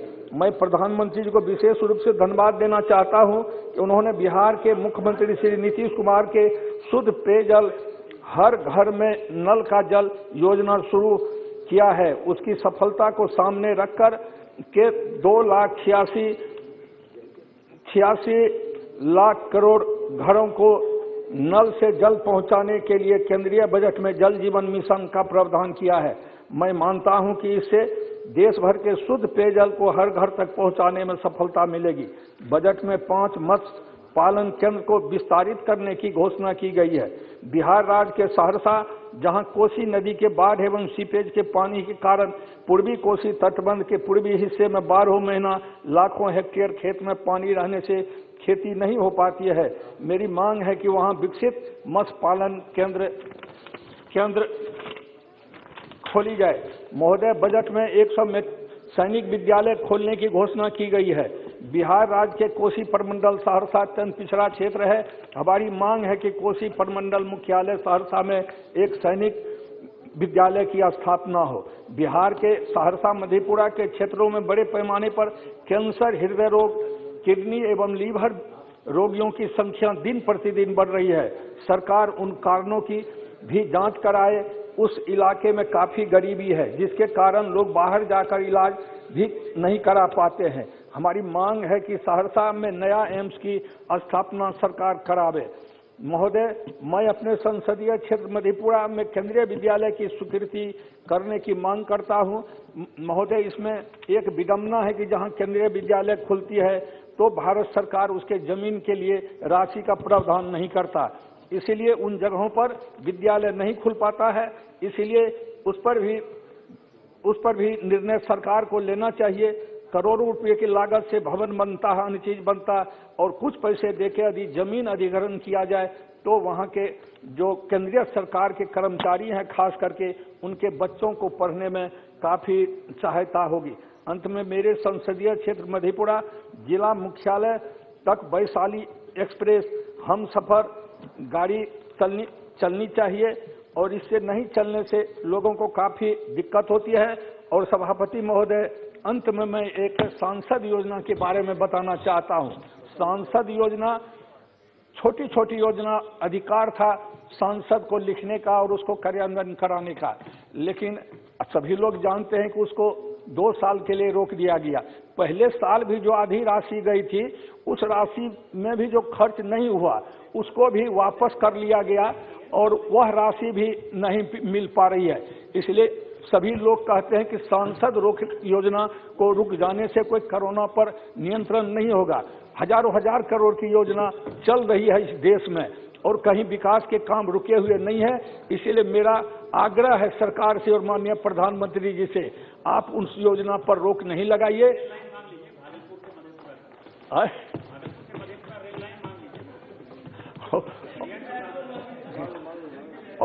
और अंत में हम रेल बजट में तो रेल को काफी बजटीय सपोर्ट दिया गया है, और उसमें हमारी मांग है कि सहरसा से भागलपुर तक एक रेल लाइन का निर्माण हो, उससे वहां के लोगों को काफी सहूलियत होगी। और इन्हीं शब्दों के साथ आपको धन्यवाद देते हुए अपनी बात खत्म करते हैं। धन्यवाद। आप अच्छी तरह भाषण कर रहे हैं, फिर कैसा वो पढ़ना, पेपर में पढ़ना, इसलिए अच्छी तरह भाषण करो। धन्यवाद। श्रीमती शर्मिष्ठा सेठी जी। हाँ, thank you.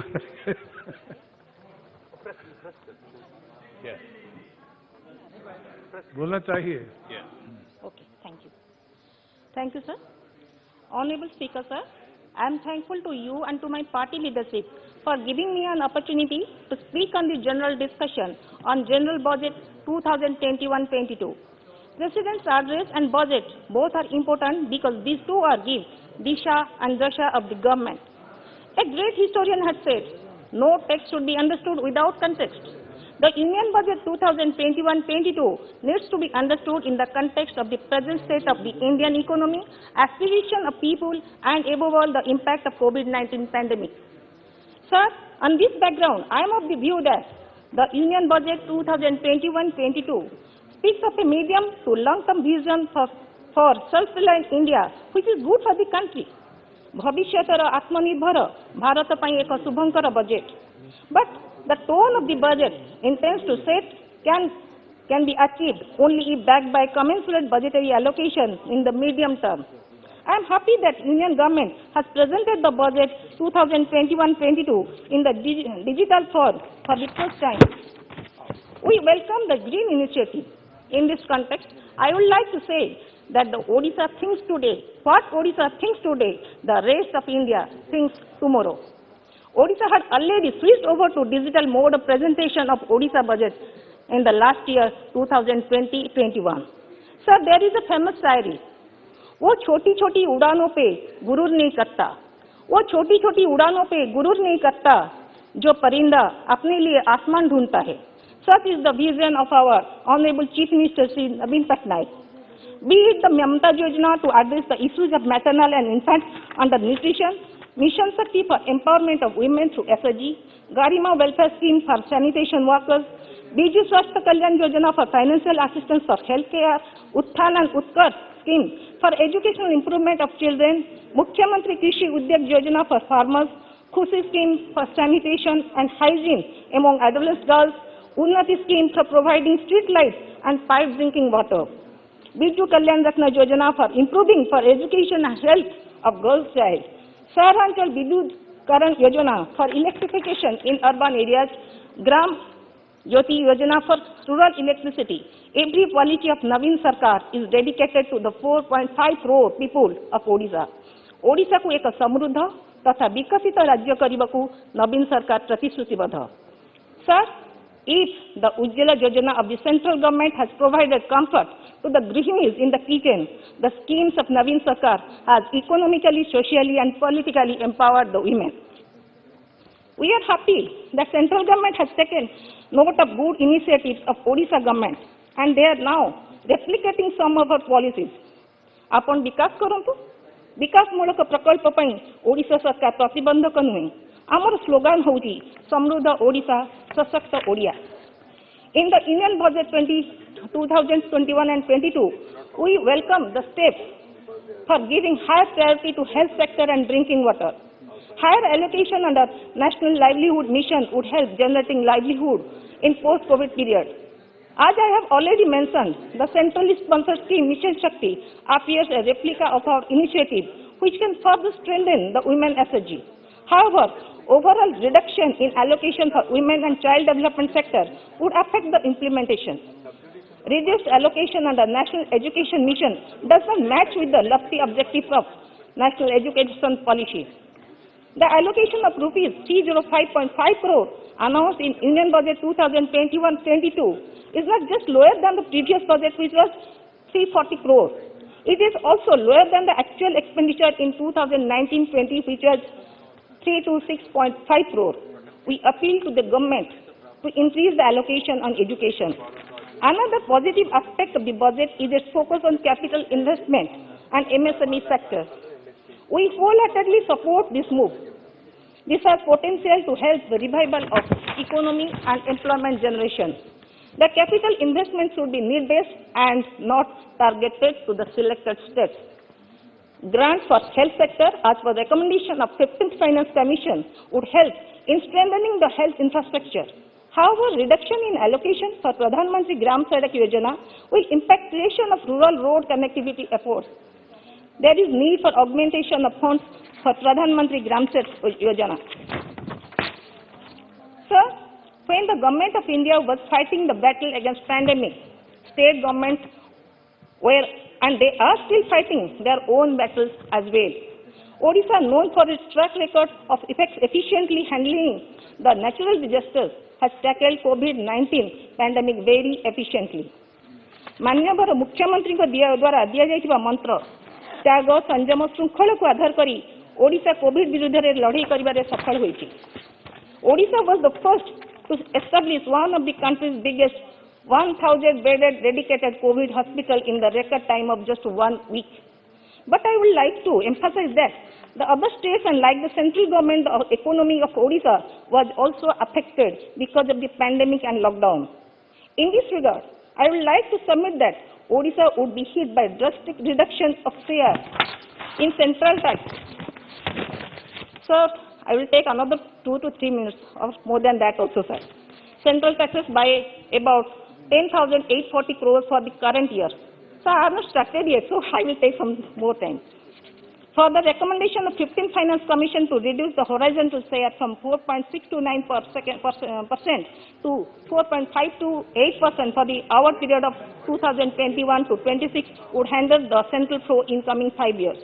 The government of Odisha submitted memorandum in January 21, and among those things, we demanded amendment of central sales tax of 1956, provision of 7200 crore for railway projects, banks at Gram Panchayat level for financial inclusion, provision of 5650 crore for providing telecom connectivity to rural and interior areas, including LWE affected areas, adequate funds to Ministry of Road and Transport and Highways for repair, maintenance and development of national highways, and terminating the power purchase agreements for which consent of DISCOMs have not been taken to take up repair and maintenance to enhance plant life, which will not only reduce the burden on the DISCOMs, but also optimize the use of national resources.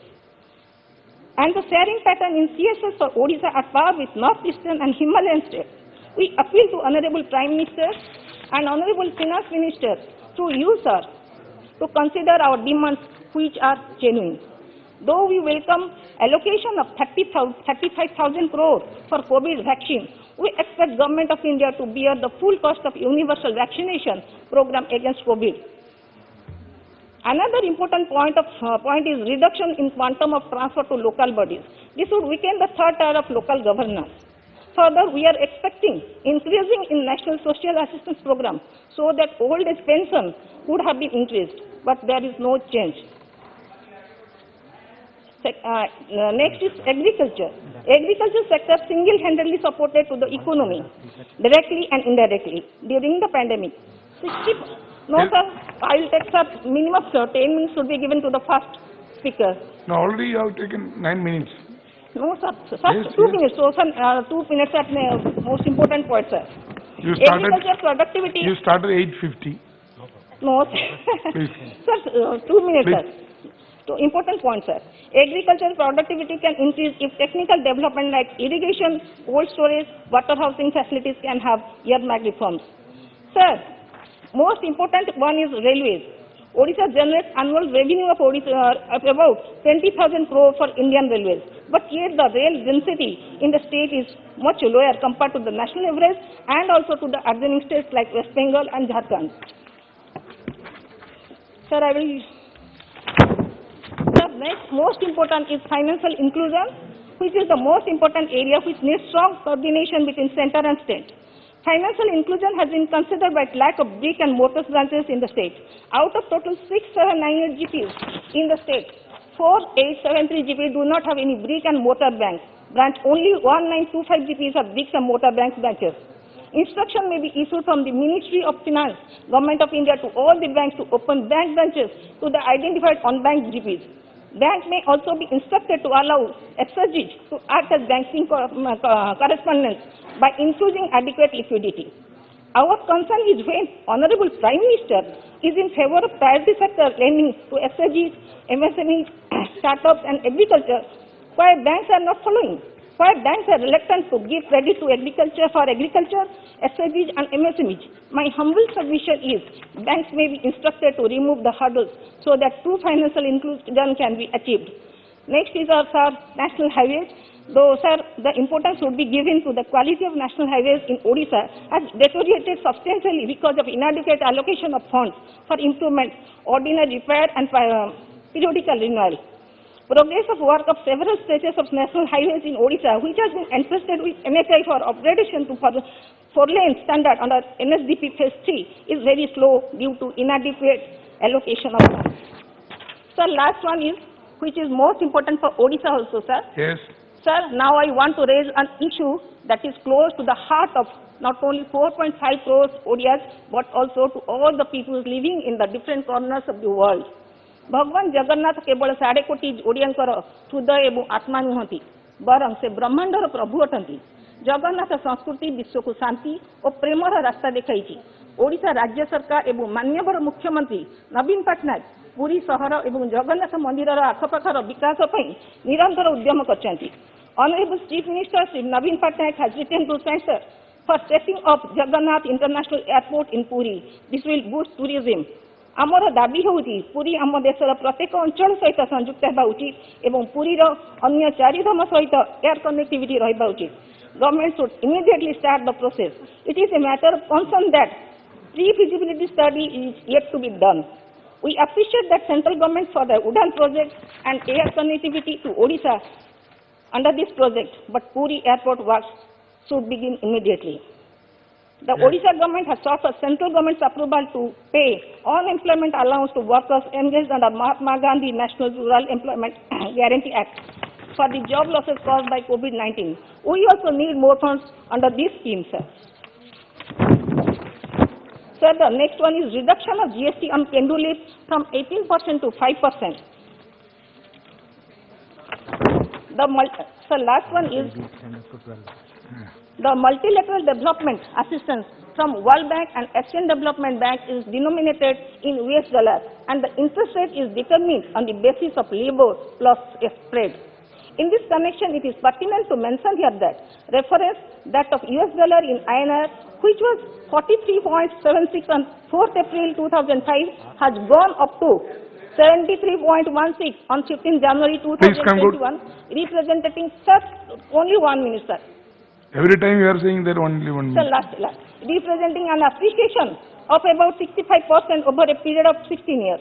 This will enhance the interest payment and repayment of liability of the dollar-denominated multilateral assistance availed by the state government.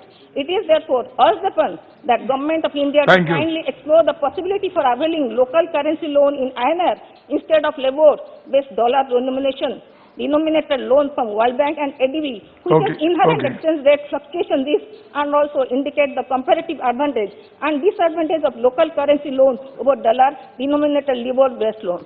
Thank you, sir. Honorable members, now time is 9 o'clock. The House will extend another 2 hours.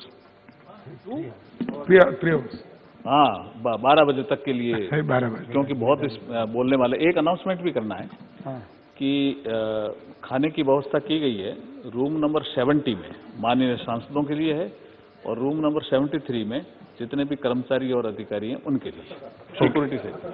Thank you, धन्यवाद. भोजन की व्यवस्था जितने भी यहाँ जो duty पे हैं, मीडिया के लोग, जो भी आपके सिक्योरिटी वाले, सभी उनके लिए व्यवस्था है.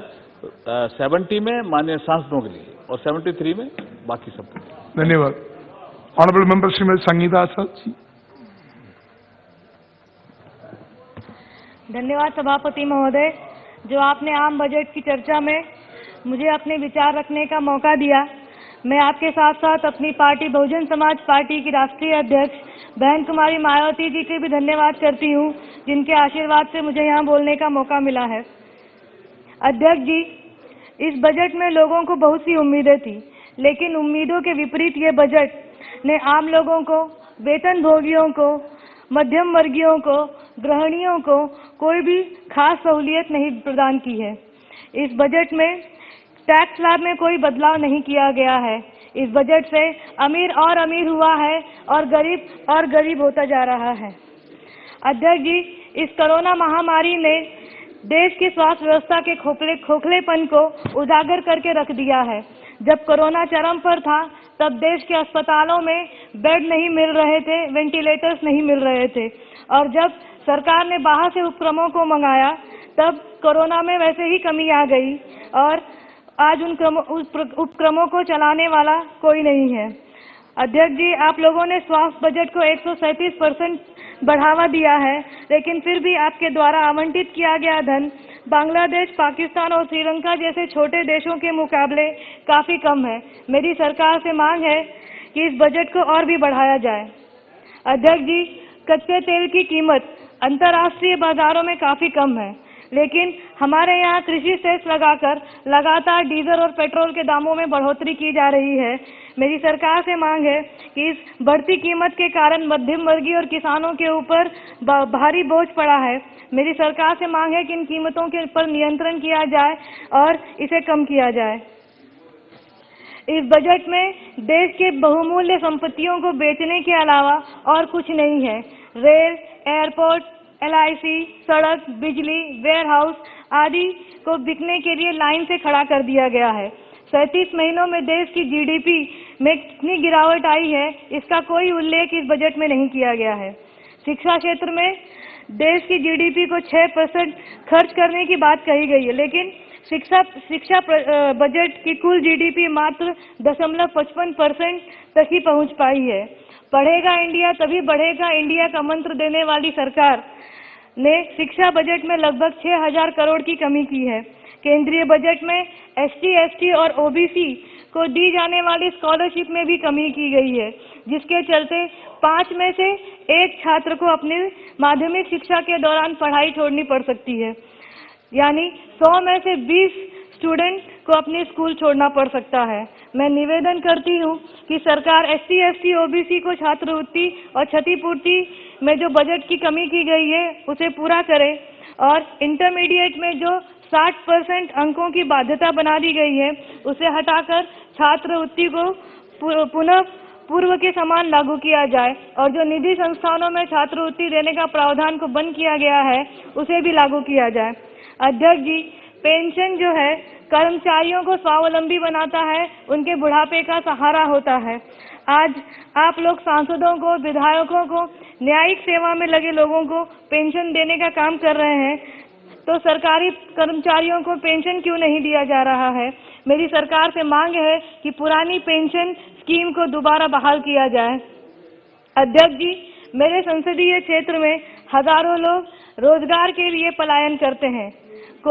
अगर कोई उद्योग या कोई फैक्ट्री मेरे संसदीय क्षेत्र लालगंज में लगाने का काम होगा तो मेरे संसदीय क्षेत्र के लोग पलायन में कमी आएगी और रोजगार मिलेंगे तो पलायन रोका जा सकेगा। अध्यक्ष जी, मेरे संसदीय क्षेत्र में कई वर्षों से रेल लाइन की मांग रही है। रेल बजट में इतना आपने बढ़ावा किया है। एक छोटा सा गांव है, मेरा एक छोटा सा संसदीय क्षेत्र है। कई वर्षों से उस क्षेत्र की मांग रही है कि बनारस से होते हुए, लालगंज होते हुए आजमगढ़ तक की एक सीधी रेल लाइन वहां पे मिले। तो मैं मांग करती हूं कि इस रेल लाइन को जल्द से जल्द बिछाया जाए ताकि हमारे संसदीय क्षेत्र के लोगों को सुविधा मिल सके। आयुष्मान भारत के तहत जो सरकार की योजना काफी अच्छी है, लेकिन जमीनी स्तर पे इस योजना को क्रियान्वित नहीं किया जा रहा है। गरीब लोग आज भी इस सुविधा से वंचित है। मेरी सरकार से मांग है कि आप लोग इसको जल्दी से जल्द सही तरीके से लागू कराया जा सके। इस बजट को सरकार ने उम्मीदों के बजट को कहा है, लेकिन मैं भी उम्मीद करती हूं कि मेरी मांगों को सरकार गंभीरता से लेगी और पूरा करने का काम करेगी। आपने मुझे बोलने का मौका दिया, इसके लिए बहुत बहुत धन्यवाद। Thank you. Honorable Member Sri Ranjit Reddy. Thank you very much, Chairman sir, for giving me this opportunity to speak on the Umidon ka budget, which is the result of COVID, which has ravaged the country and shrunk the GDP to unprecedented low of -23% in the first quarter of the last fiscal, and pushed the fiscal deficit also to all-time high of 9.5%.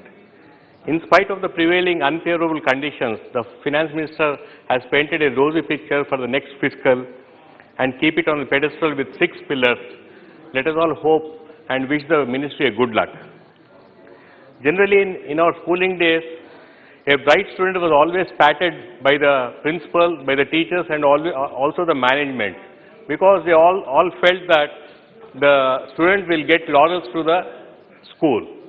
The same thing is not happening in the country, because when a state is performing, it is the duty of the Prime Minister or the Finance Minister and the Government of India to give a pat to the states which are performing and which are the growth engines of the country, especially because the economy has to be revived and to be put back on the track. But it is not this way which is happening to the state of Telangana, which I represent from. We do not have any name in the budget, nor the 15th Finance Commission recommendations were considered, because the 15th Finance Commission has recommended for state-specific funds which are not accepted by the Government of India. Neither we could get a project nor the recommendations were accepted. The 14th Finance Commission has recommended 2.43%, and which has brought down by 15th Finance Commission to 2.133, and which is going to come down to 2.102 between 21 to 26. How can a performing state like Telangana be ignored first, because Telangana is a revenue surplus state, and last year our GDP was 8.2%, and before that year it was 9.5%. Our expenditure, capital expenditure, was 45% in the last year, sir, when compared to the finance minister proposal of 34.5 for the coming fiscal. But when it coming to the big ticket projects, all the big ticket projects are going to the states where the elections are happening. I can understand the political equations of the finance minister, but what I say is at least the states which are performing have to be considered. Our working president K.T. Ramarao keeps saying that the government of India is giving all the awards and rewards for the Telangana state, but when it comes to projects or incentives or the allocations, they are showing thumbs down to the Telangana state, sir. And this budget is one among such documents. I request the Honorable Finance Minister to show some magnanimity to Telangana and also give us due share in the budget and the Finance Commission, because this is a newly formed state in the Mother India. When it comes to agriculture, as the Prime Minister has rightly said, the MSP is going to continue. We really appreciate that, sir, because as we all know that MSP needs a legal backing or it should be given it in writing, sir. MSP definitely stabilizes the price and it is an assurance to the farmer. MSP ensures the threshold limit for his produce and prevents him from distress sale also. When it comes to MSP, the government, the Swaminathan Commission has recommended 1.5 times, whereas the government of India is giving only the A2 plus FL, in which the A2, which includes the seed, the investment on the seed, the fertilizer, manure, and the machine labor, and the FL includes the farm labor. Whereas Swaminathan Committee has recommended the C2 also, which includes the interest on the owned land and also imputed interest on the capital. So, provided if C2 is also considered and given to the farmers, that is the need of the hour to the farmers, sir. In the combined state of Andhra Pradesh, Telangana was always neglected. So, when Telangana has happened, our Honorable Chief Minister KCR Garu has seen that the focus should be on agriculture in the first 5 years. Accordingly, he has invested around 80,500 crores on the Kaleshwaram project and has seen that it is finished in 3.5 to 4 years, which is going to cater the area cut of 45 lakh hectares in 21 districts, sir. And it also meets the requirements of the drinking water in both Hyderabad and Secunderabad. When it comes to the undeclared policy of the government of India, when two states are divided, it is necessary and mandatory that the government of India has to give a national status to at least to each state, the way it has given Polavaram to Andhra Pradesh. We do not mind giving Polavaram to national status to Andhra Pradesh, but we were requesting for national status for Kaleshwaram since long, sir. I request the Honorable Finance Minister and the Prime Minister also to please consider and reimburse the expenditure made by Telangana government. When it comes to Government of India, the the Prime Minister was talking, saying that they have lots of concern to the family, to the farmers' welfare. I really do not doubt that, but I request the Finance Minister to please to consider this capital formation which has to happen in the agriculture sector, especially in the irrigation structures. So I request the government to consider taking up this as a national project. The second point when I would want to talk is a contradiction. The farmers have apprehension that the APM MCs will be dismantled, but the government, the Prime Minister, I just started, sir, only 1 minute. The Honorable Prime Minister has said that they are going to put 1 lakh crores for the Agriculture Infrastructure Fund, which will definitely boost these activities. So I request the Finance Minister to please explain and remove the apprehensions of the farmers, sir. When it comes to the 15th Finance Commission, the 15th Finance Commission, as I said, has neglected the states like Telangana. Not only Telangana, most of the states were requesting for 50% of devolution of funds, but the same 41% has continued, and it is said that the award period of the 15th Finance Commission will continue with the 41%. When the Finance Minister announced that Telangana would get 16,726 crores as devolution, but if you look at the correct figures, we got only 11,721 crores, which is a deficit of 5,000 crores, sir. And the Finance Minister proposed rupees 13,990 crores for the next financial year, which is less by 2,750 crores, sir. I request the Finance Minister to give us the exact figures because we can plan the programs. I have a suggestion in this also.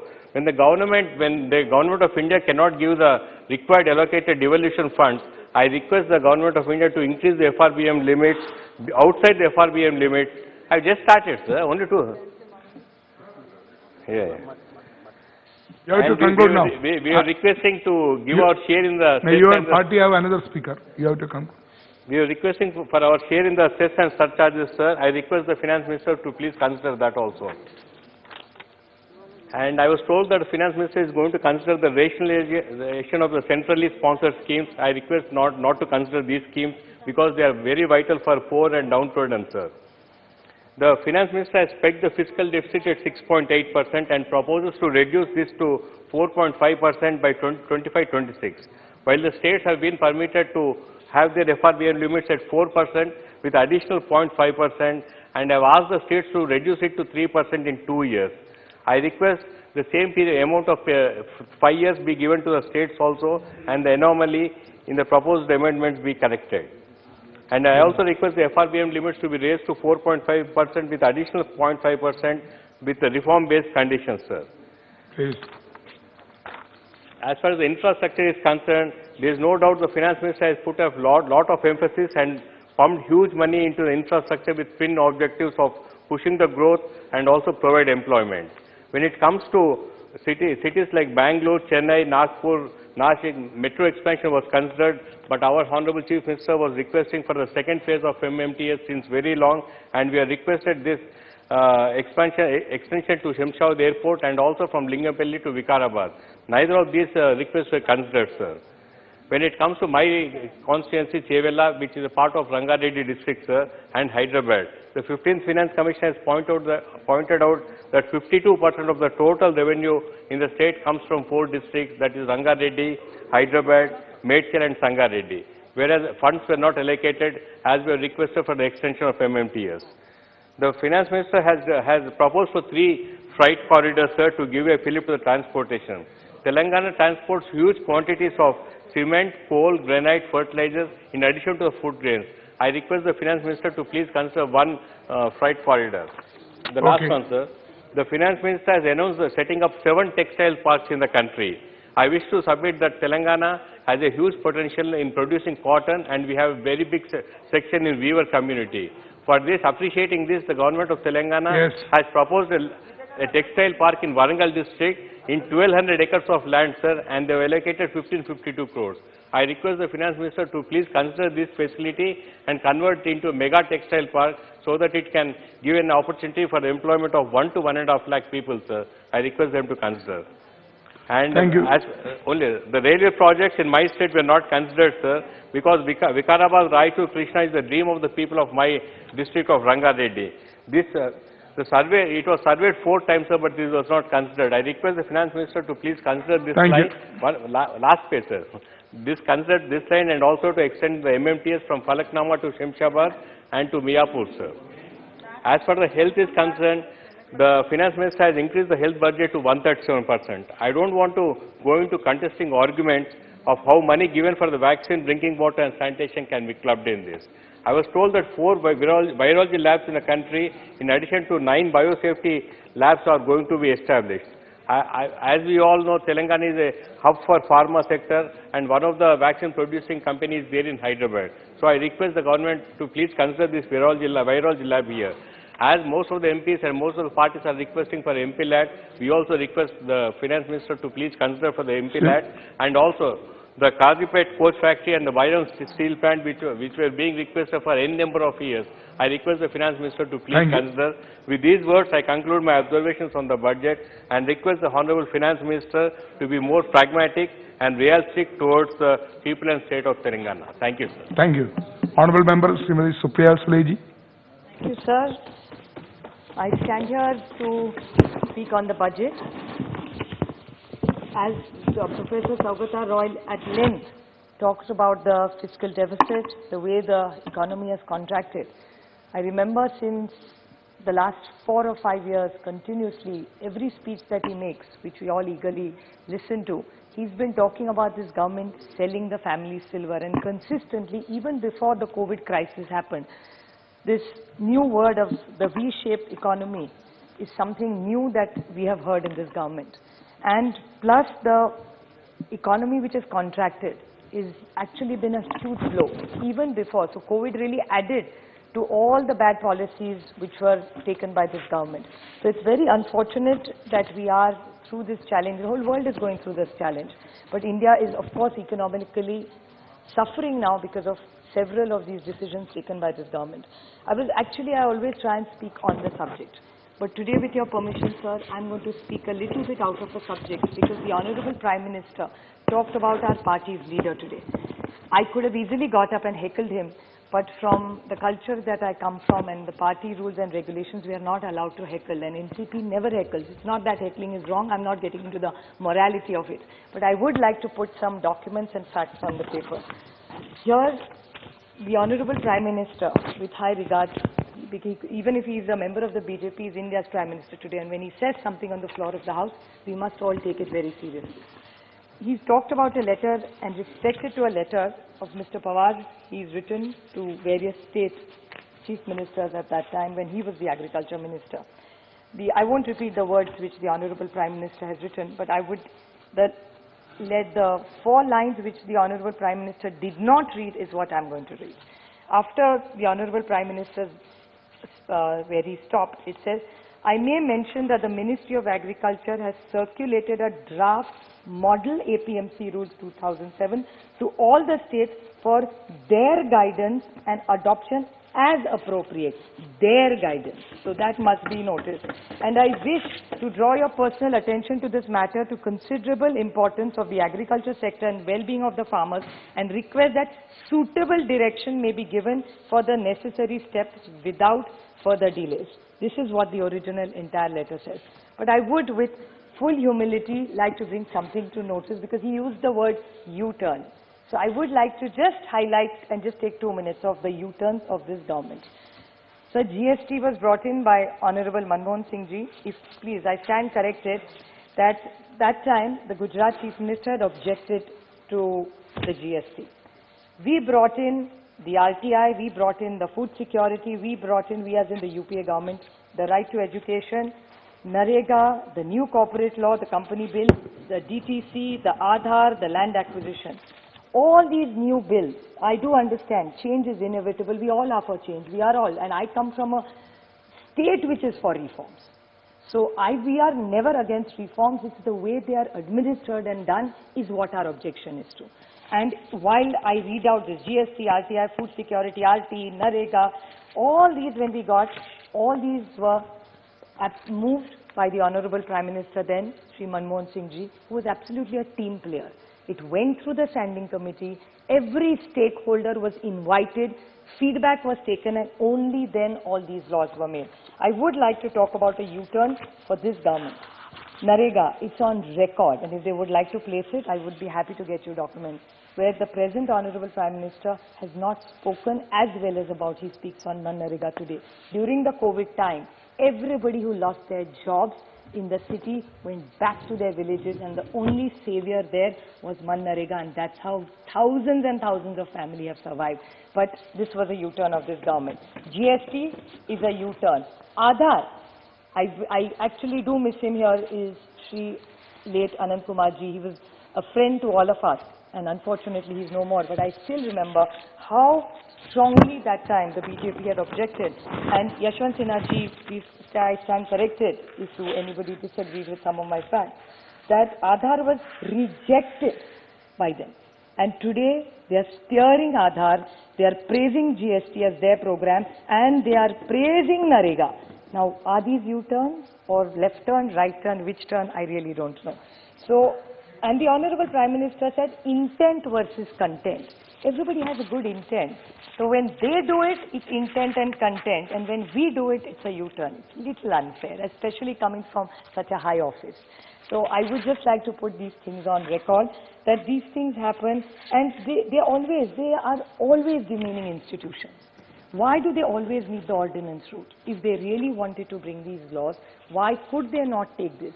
Now, logically speaking, sir, even if they were moved at that time, they were moved as recommendations for a change of the law.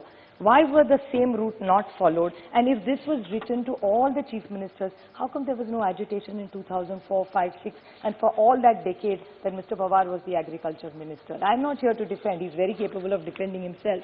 But I just need to put the facts on the table since he was mentioned by the Honorable Prime Minister. That's all I wanted to say. And why are you running away from committees? These committees are very good institutions. Good feedback is taken. And I appreciate the Honorable Prime Minister's emotions. Yesterday and today, I'm actually seeing a different man. Leadership is about vulnerability. And he showed he was vulnerable yesterday and today. I wish there was continuity in this, and he showed the same vulnerability. He should open his arms, call the farmers and Mr. Tiket to his house for tea, and why not resolve it? If you can't resolve it that way, call the political leaders. If he feels there are politicians involved, why not call them? If there's a will, there's a way. So if he really wants to work around the farmers, let's stop this conflict, because this entire country and the global situation is not helping any of us with any aberration like this, especially the farmers, I think, who feeds us. So I think I want to put this on the table, and now I will come back on another U-turn. Since Dayanidhi Maran extensively talked about the vaccine, I would like to put that U-turn. It just occurred to me. The U-turn was the Honorable Nirmala Sitharaman ji. If I stand corrected, she went to Bihar for the manifesto of the BJP, and she promised at that they will give free vaccination in Bihar. I'm sure the vaccination has started. I'll be very happy if I get the details about the free vaccination that the government is doing in Bihar in her reply. It will be much appreciated, because if you are doing it in Bihar, why not in Maharashtra? We also need it, and I'm so happy. So if there must be some subsidy going there, no? So is your government doing it? You all have started? Are you putting this on the record that you all have started free? Yeah, so are you doing it because you are a part of the government, if I understand right? So are you, no, your minister is saying he's doing it, so please put it on record if he's sure. Mr. Reddy is confirming that is, so if you're doing it, I'll be very happy if you can share. It's your government, no? It's your allies, you all are forming the government. Please. Maharashtra will be happy to do it if you give us money. I'll tell you why. And if you are going to give us money, I'll tell you how we can do it. In a minute, I'll give you the solution. Since you're the finance minister, you understand finance better than me. Please continue. So I will definitely bring that to your notice. Now there are 2 points I need to bring to the notice of this government. Now at least you are talking about the GST compensation. Now if you give us, the Honorable Finance Minister is there, and GST compensation that you owe us is, please understand the figure, sir, it's 26,597 crores. So 26,597 crores is what the government owes to us. So now, if you give us that money, we'll be happy to give the free vaccine. So if you give us this money, all our social sector programs are stuck because this compensation hasn't come. But I do like to give one thing to your notice, which is the difference between the finance minister, not you, the finance minister of cabinet, vis-a-vis our finance minister of Maharashtra. There's one huge contrast in this, that this finance minister of India has taken 12 crores from every MP without even asking us. It was they just took it away from us. And today, everybody who asked us, भैया हमारा MP lead चाहिए, वो तो मोदी जी ले गए MP lead, कहाँ से दे, 2.5 साल के लिए तो कुछ नहीं कर पाएंगे हम. And exactly opposite in the state, no MLA from all the 4 parties. This is the difference between Finance Minister of India and Finance Minister of Maharashtra. Finance Minister of Maharashtra has made sure every MLA, including from the opposition, gets 5 crores every year. No cut. 2 भी दिया, उसके ऊपर से 3 crore भी दिया. So they are giving 5. So obviously they are doing something right, considering GST is not coming, but they are managing something well. So I think maybe you all should pick a leaf from the Finance Minister of Maharashtra, Shri Ajit Pawar. I think he can guide you all run the ministry a little better. I mean, it's always good to take good ideas from people. The other thing is the FRBM Act. Now the FRBM Act is something of really concern for us, because you have to very urgently bring this act, because we cannot borrow. Central government is borrowing money, as Saugata Roy ji always said, there are family silver to be sold. States don't have so much family silver to sell, and that's not a model we really want to work on. We want a prosperous state. So what is the line of this government? Because we cannot borrow money. Our states will be bankrupt. First of all, they don't give us money of which we deserve, which is our GST money, and the FRBM Act. What are you doing about that?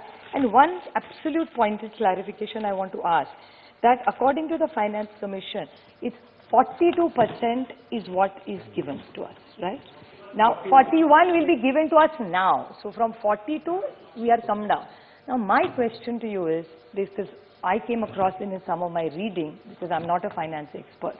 I can even table it if you ask me which it is, because I think BJP people like that. Table it. I'm happy to where I got this information from. It's from a newspaper.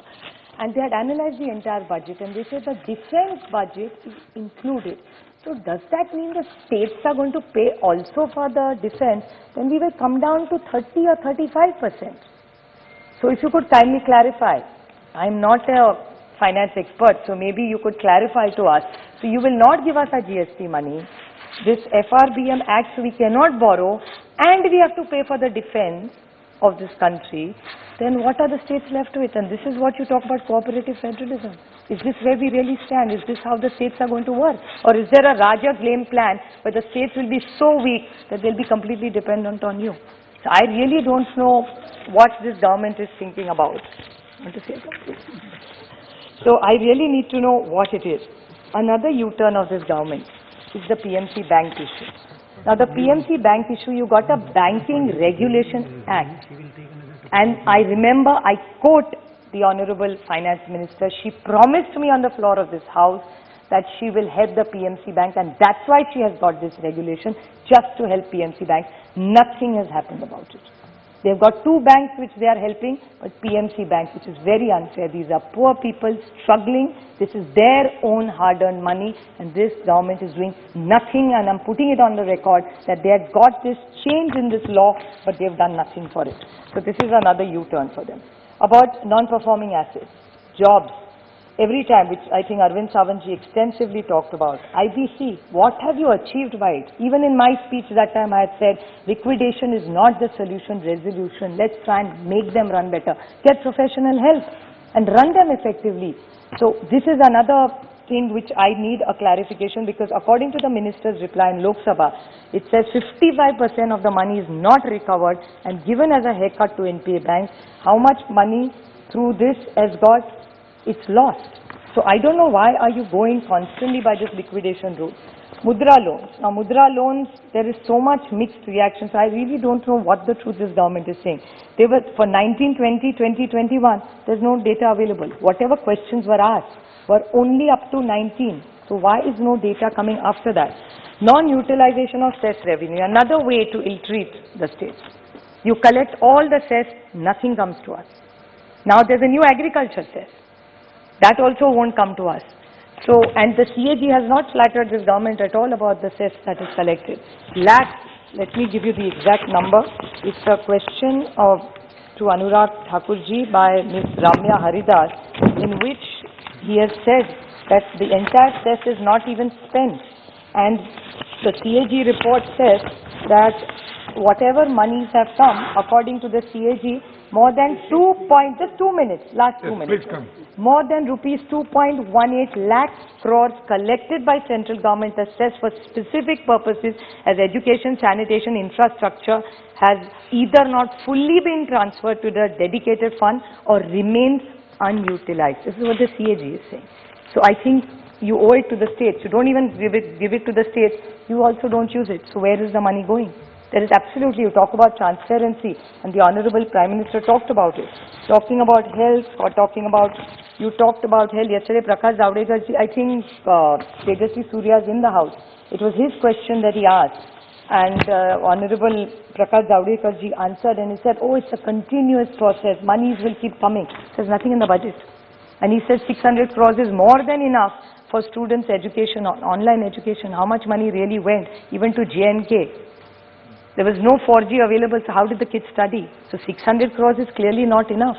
I think all of us are aware that this online education, and in your government's new education policy emphasizes on doubling the government's expenditure for education. You have reduced it. You haven't doubled it. So whether it goes about healthcare, I won't take too much time and repeat any of my points, be it nutrition. One last point I will want to bring to the notice of this government, which also my colleague Krishna brought to my notice. He says the NBFCs, there are online organizations which reach out to you to give loans. This is a real serious issue. It's not really only about the budget. And there is something called cashbean.in which pop up on your mobile phone and you can get a loan. That time they don't tell you what the loan is and then they harass you, and now there is no regulation for this NBFC.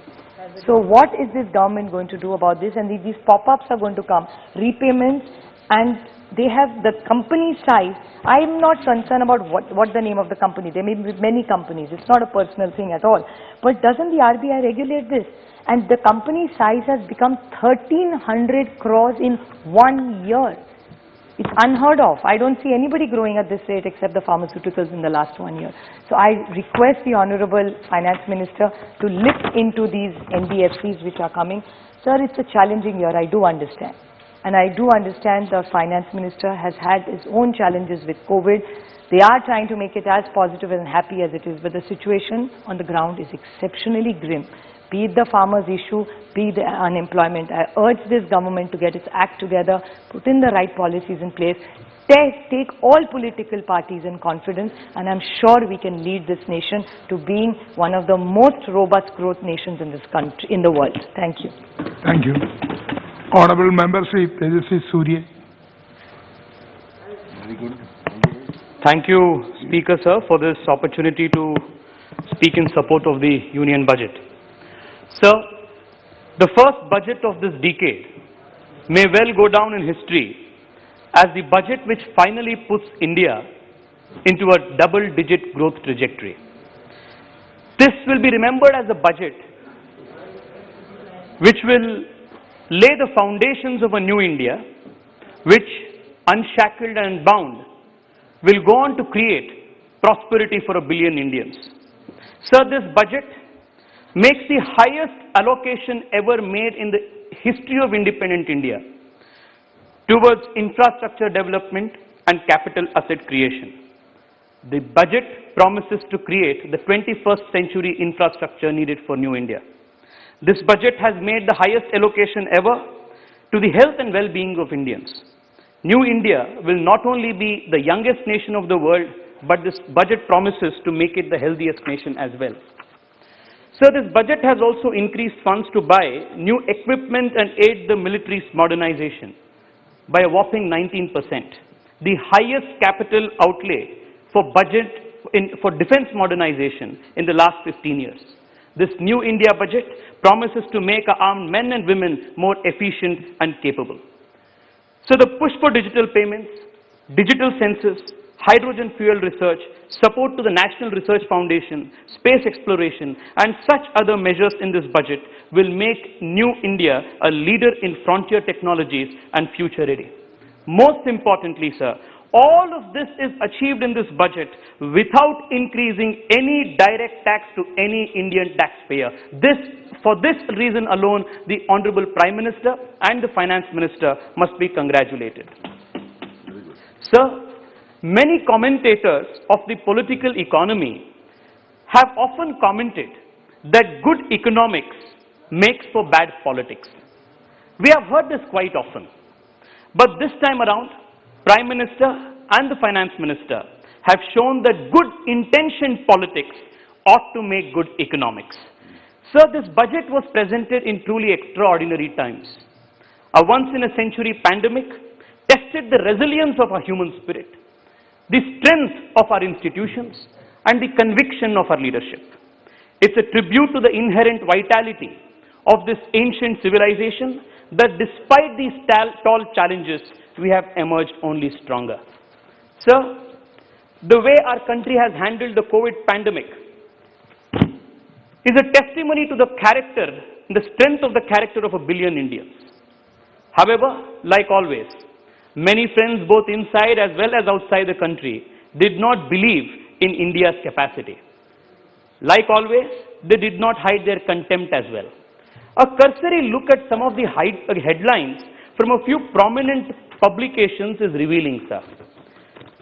Modi's poorly planned lockdown won't save us from coronavirus, but will kill economy, shouted one publication. the New York Times said, even before, just a couple of days into the lockdown, the New York Times headline shouted, "How Modi has failed the pandemic test." Another author wrote why COVID-19 pandemic in India is similar to sinking of the Titanic. So one left-wing ideologue, a senior former parliamentarian, also ingeniously saw some communalism angle also like they always do. He wrote an article titled, "The Hindu right wing has communalized COVID-19." So while these were the headlines, what were the result?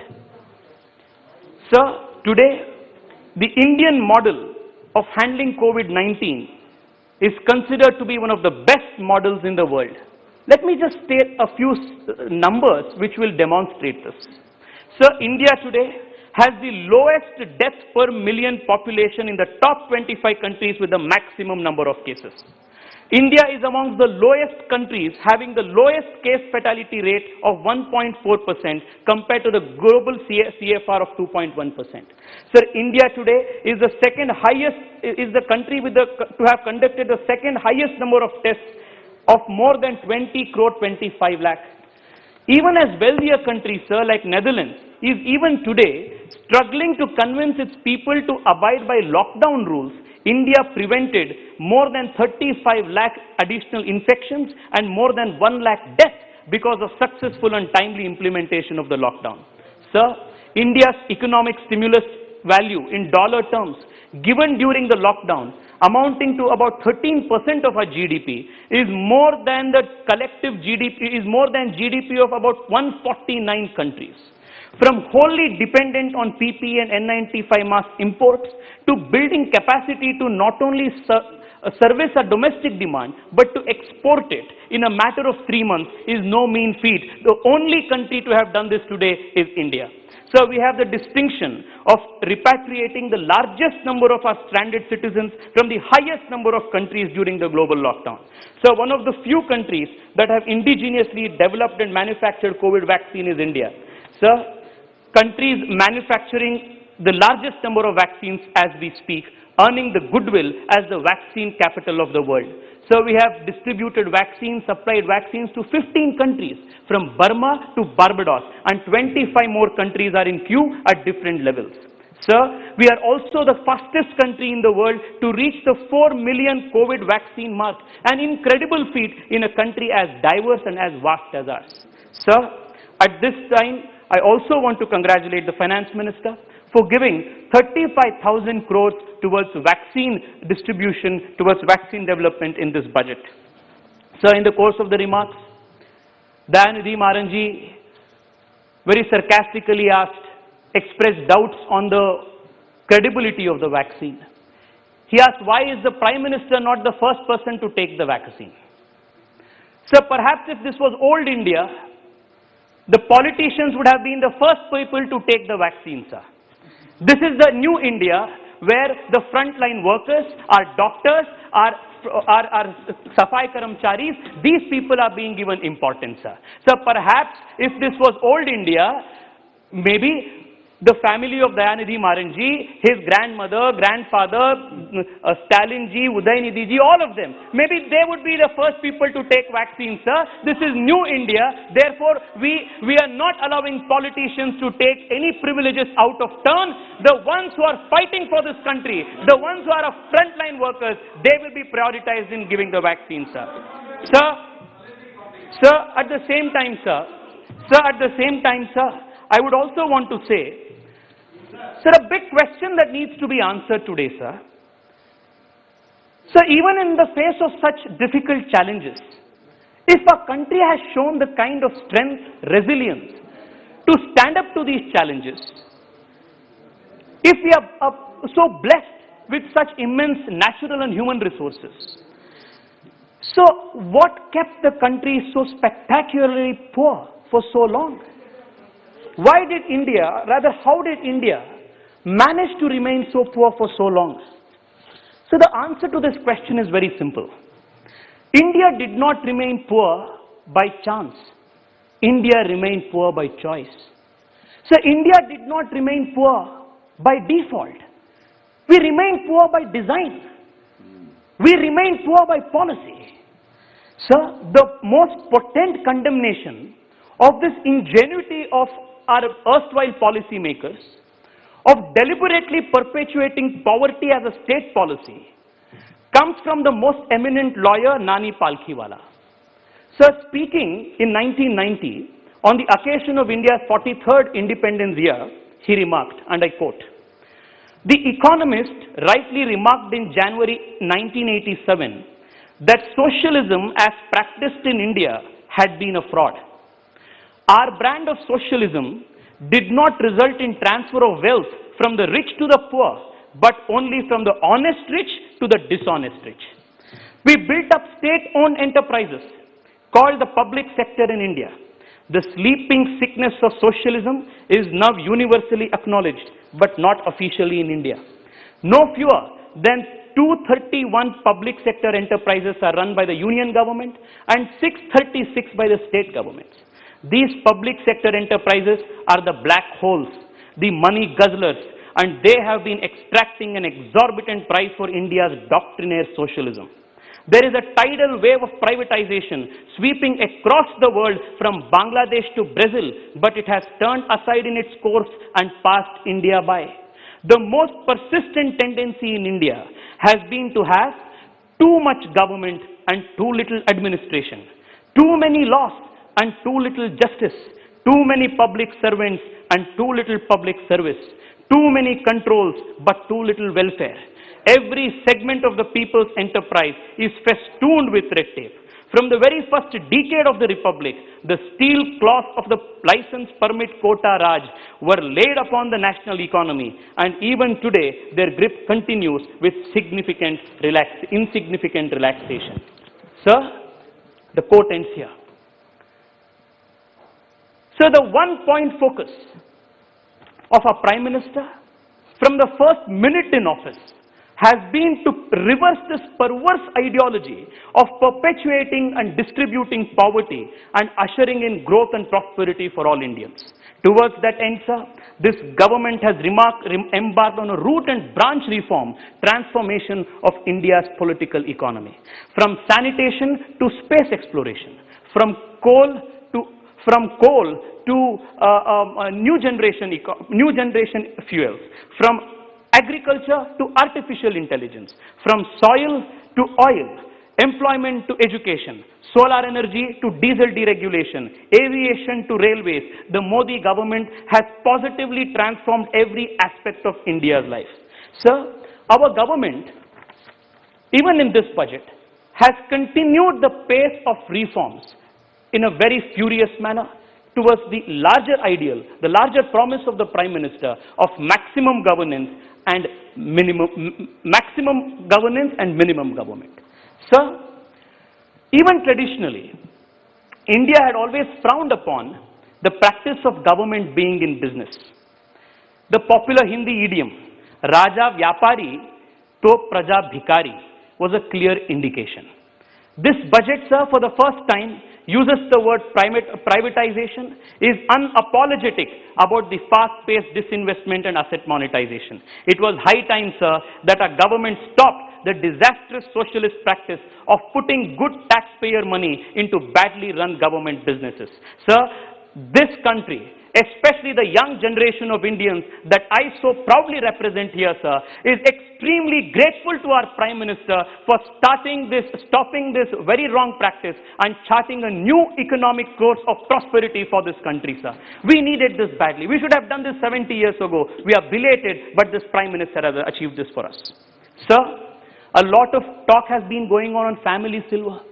I want to ask the opposition, sir, especially the Congress party, if you consider our badly performing PSUs as family silver and are so hesitant to disinvest them, why were you so eager to sell Temple gold in 2013 when you decided, or rather reviewed a policy towards asking how much gold are there in our temple so as to monetize it, sir?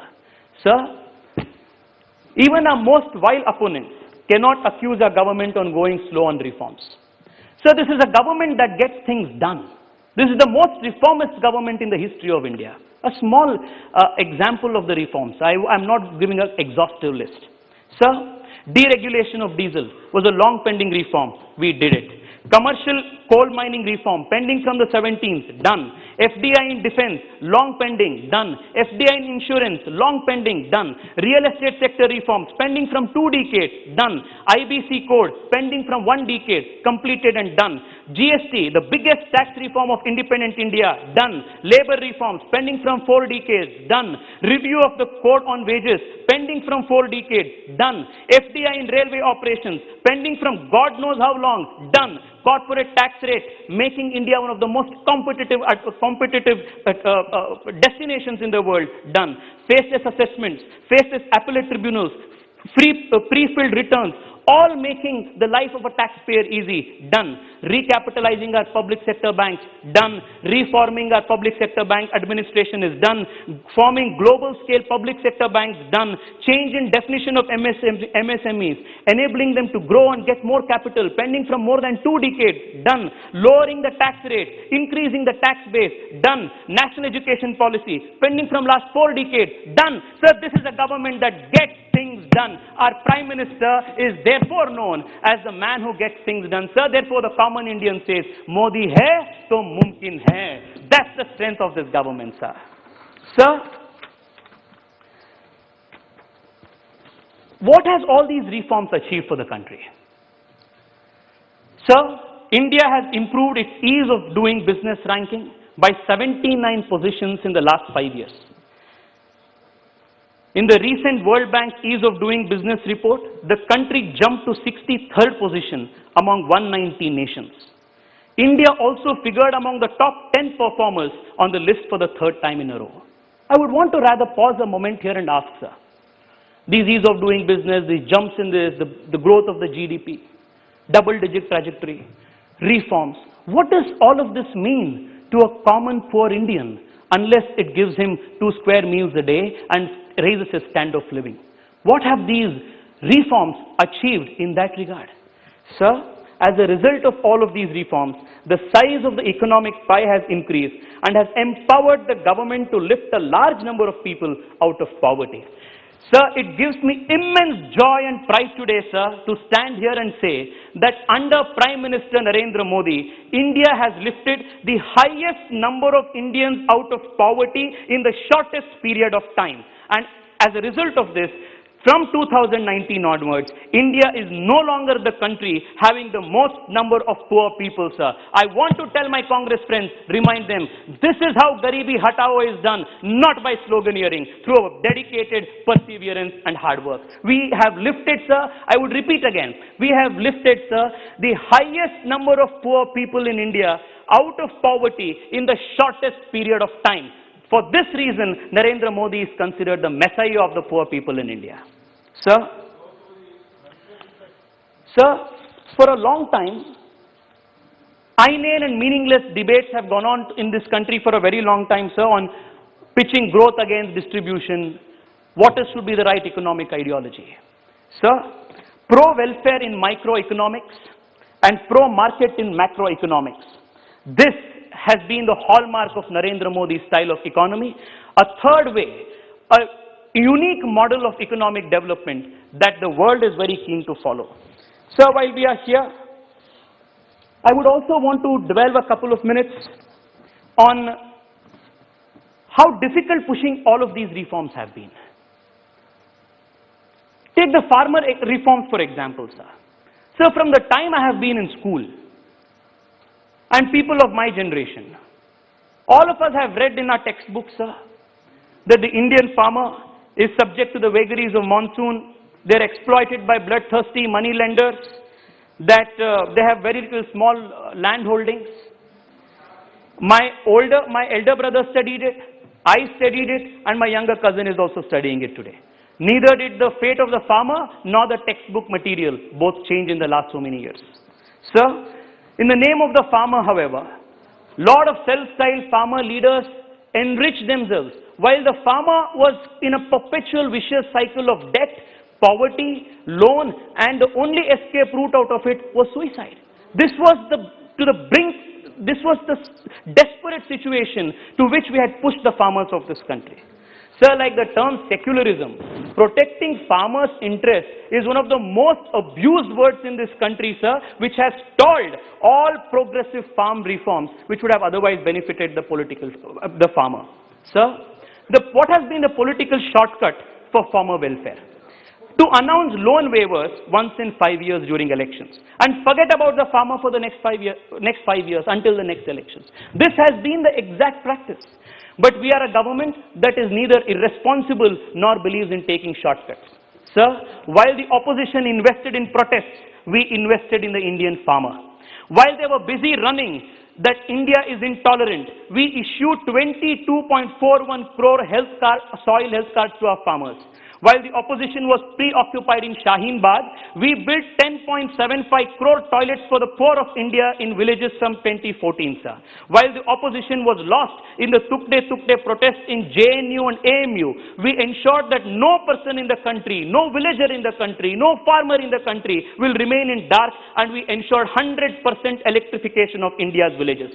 While the opposition was busy name-calling Modi ji as agent of Ambani Adani, we opened bank accounts of 41.75 crore poorest of poor Indians through the PM Jan Dhan Yojana and seeded it with the Aadhaar and mobile phones. While the opposition was busy blocking roads with Rasta Rokos and Chakka jams, we sanctioned 2.11 lakh kilometers of road connectivity for villages under the Prime Minister Gram Sadak Yojana since 2014. While the opposition was busy lying to farmers about farm reforms that would actually and indeed benefit the farmer, we gave assistance of rupees 6,000 crore to 11.58 crore farmers under the PM Kisan Samman Nidhi, sir. While the opposition was busy sharing Rihanna's tweet and Greta Thunberg's toolkit for how to create riots, we completed giving crop insurance under the Fasal Bima Yojana to 8.85 crore farmers of this country, sir. So this is how farmer development is done. This is how farmer infrastructure is created.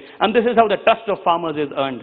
Sir, what exactly that the farmer reforms propose to do? In essence, it gives our farmer the choice to either sell at the APMC Mandi or anywhere else to whomsoever he deems fit or whosoever gives him the best price.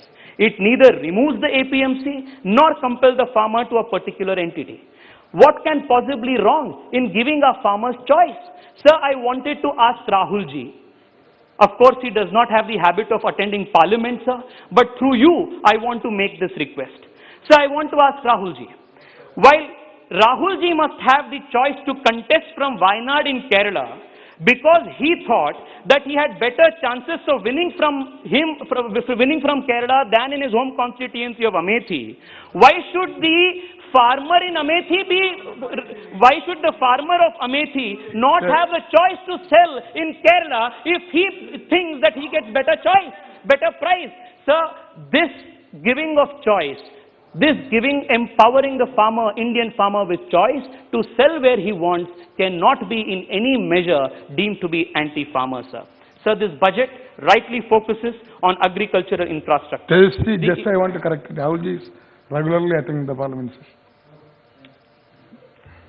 Glad to know that, sir. Well, we will check the attendance later, sir.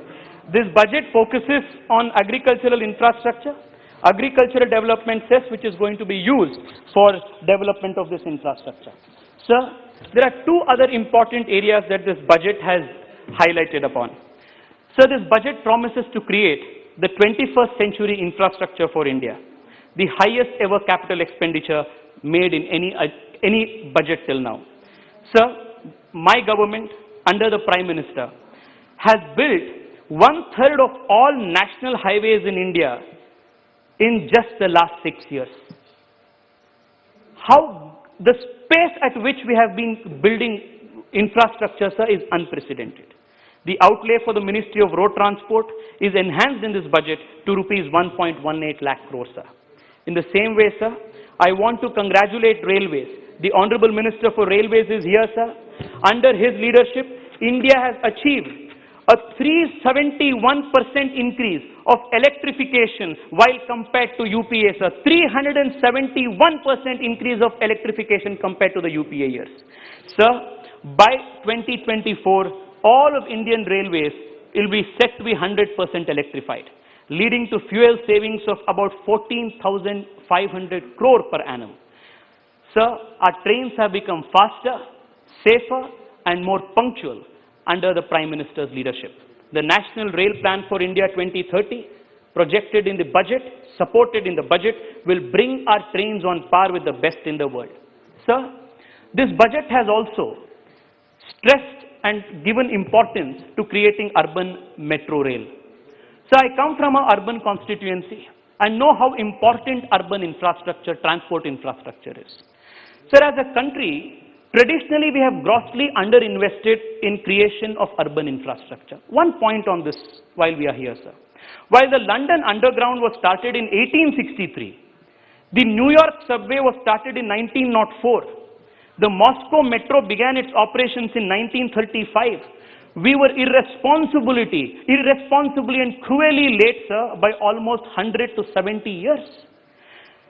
We have made a course correction now, and even in this budget, a large outlay has been sanctioned to creation of urban infrastructure.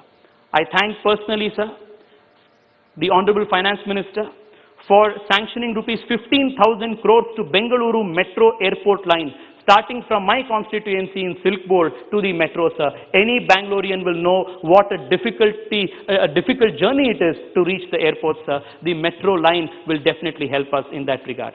Sir, the Metro Light and the Metro Neo projects, especially to be introduced in Tier 2 cities, will ensure that what mistake we did 70 years ago by not investing adequately in urban infrastructure will not be created for a future India. Sir, the 18,000 crore support to public bus transport services by encouraging more PPP modes of private sector players in urban public bus transport is also a very, very important step in that regard, sir. Sir, this government has utilized tech infrastructure, digital infrastructure as the backbone for good governance. This has been one of the hallmarks of this administration. Sir, the direct benefit transfer scheme brings together 318 schemes of the government from 53 ministries. In the last so many years, sir, more than 13.91 lakh crore, 13.91 lakh crore, which is about the size of the annual budget of various state governments, has been effectively transferred to the people of this country through the DBT. Sir, we have not only distributed effectively, we have also saved close to 1.78 lakh crore by preventing leakages, sir. This is a government that values taxpayer money. Sir, UPI, by building the India Stack platform, India has shown how the DBT can be the most effective way of ensuring that the poorest man reaches, the government reaches the poorest man, the proverbial last man in the line. Seeing the digital prowess of this UPI, sir, even Google wrote to United States Federal Reserve asking to design a UPI-like payment system for the United States. So whether it is FASTag, whether it is National Digital Health Mission, whether it is the 1,500 crore earmarked in this budget for further encouraging digital payments, the digital census that India will be conducting, thanks to the allocation in this budget, is extremely important steps towards building our tech infrastructure and making governance more effective by using the digital infrastructure. So equally important in this budget is the mention of the National Language Translation Mission. It will make governance and policy related knowledge available on internet in major Indian languages. Sir, coming from a state of southern India, I can't stress how important this is in bringing government communication closer to our people, sir.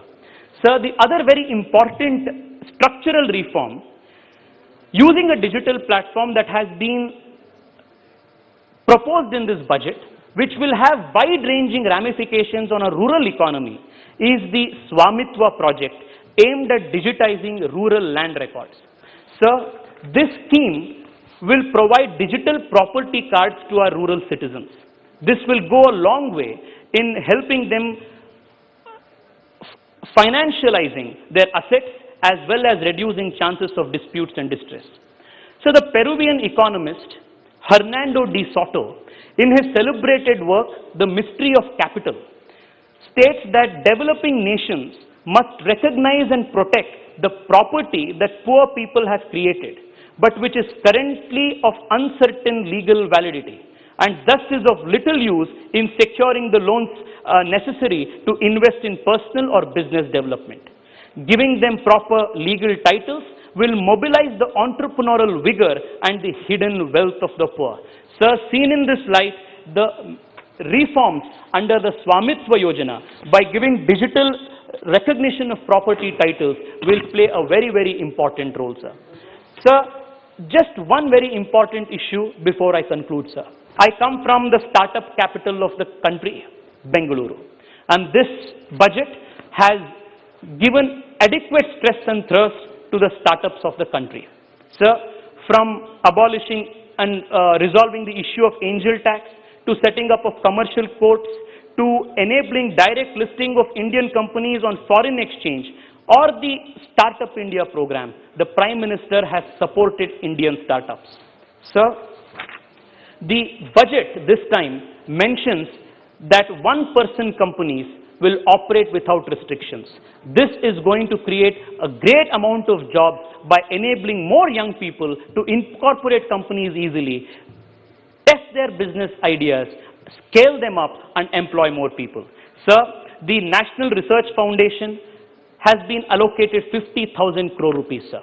Any country, especially in a modern economy today, if it has to progress, has to make advances in technology, and in that direction, sir, the National Research Foundation grant is extremely important.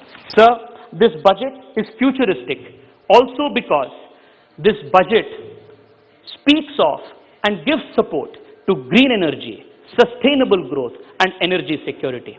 Sir, it is a matter of great pride for India today that of the 5 largest solar power plants in the world, 4 are in India today. We have taken the leadership in the world today by starting International Solar Alliance. This budget further gives boost to non-conventional energy sector by additional capital infusion of 1,000 crores. Sir, I will not take more than 2 minutes, sir. I am just coming to my conclusion, sir. This budget, sir, this budget also promises a hydrogen mission. I will just take 30 seconds to explain why this has important national ramifications, not only for today, sir, but for very many millions of young Indians who are not even born today. Sir, a lot of people are excited about the possibilities of electric mobility in India. But we can and we should explore other routes of zero emissions, like for the example of a hydrogen fuel cell. So today, nearly 65% of lithium-ion batteries come only from China. 65% of all lithium-ion batteries in the world today come only from one source, sir, that is China. By comparison, no single country produces more than 20% of global crude oil output. In this regard too, sir, the thrust on hydrogen mission is good for the country's energy security. This budget also shows that we are sensitive and a responsive budget. Sir, whether it is bringing under the fold of the labor law reforms the new employees of the gig economy, or the reforms made to one nation card, or the amendment made to the Deposit Insurance Credit Guarantee Act so that the investors can have time-bound access to their deposit to the extent of the deposit insurance, are all in the direction of making showing that is a more sensitive and a more extremely caring government, sir. Sir, you also come from the south of India, like I do. So what has this budget given to the south of India? One of the highlights of this budget has been the equitable distribution in terms of priorities, sir. Sir, I would want to take the case of Kerala, sir, from where you belong. Sir, Kerala, in this budget has got 1.33 lakh crore. Tamil Nadu has got 2.9 lakh crore. Telangana has got 79,000 crore. Sir, and Karnataka, sir, my state has got 83,000 crore.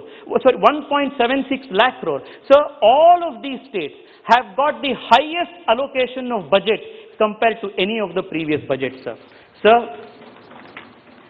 Sir, I would just want to conclude, sir, by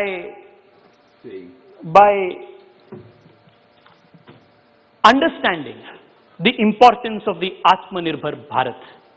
Our Prime Minister has given a clarion call for building a self-reliant India. The spiritual and philosophical underpinning of Atmanirbharta can be found in the Bhagavad Gita. In the Bhagavad Gita, Lord Krishna tells us, Uddhared Atmanatmanam Atmanam Avasadayed Atmaiva Atmano Bandhuhu Atmaiva Ripuratmanaha. Our rise is the result of our actions.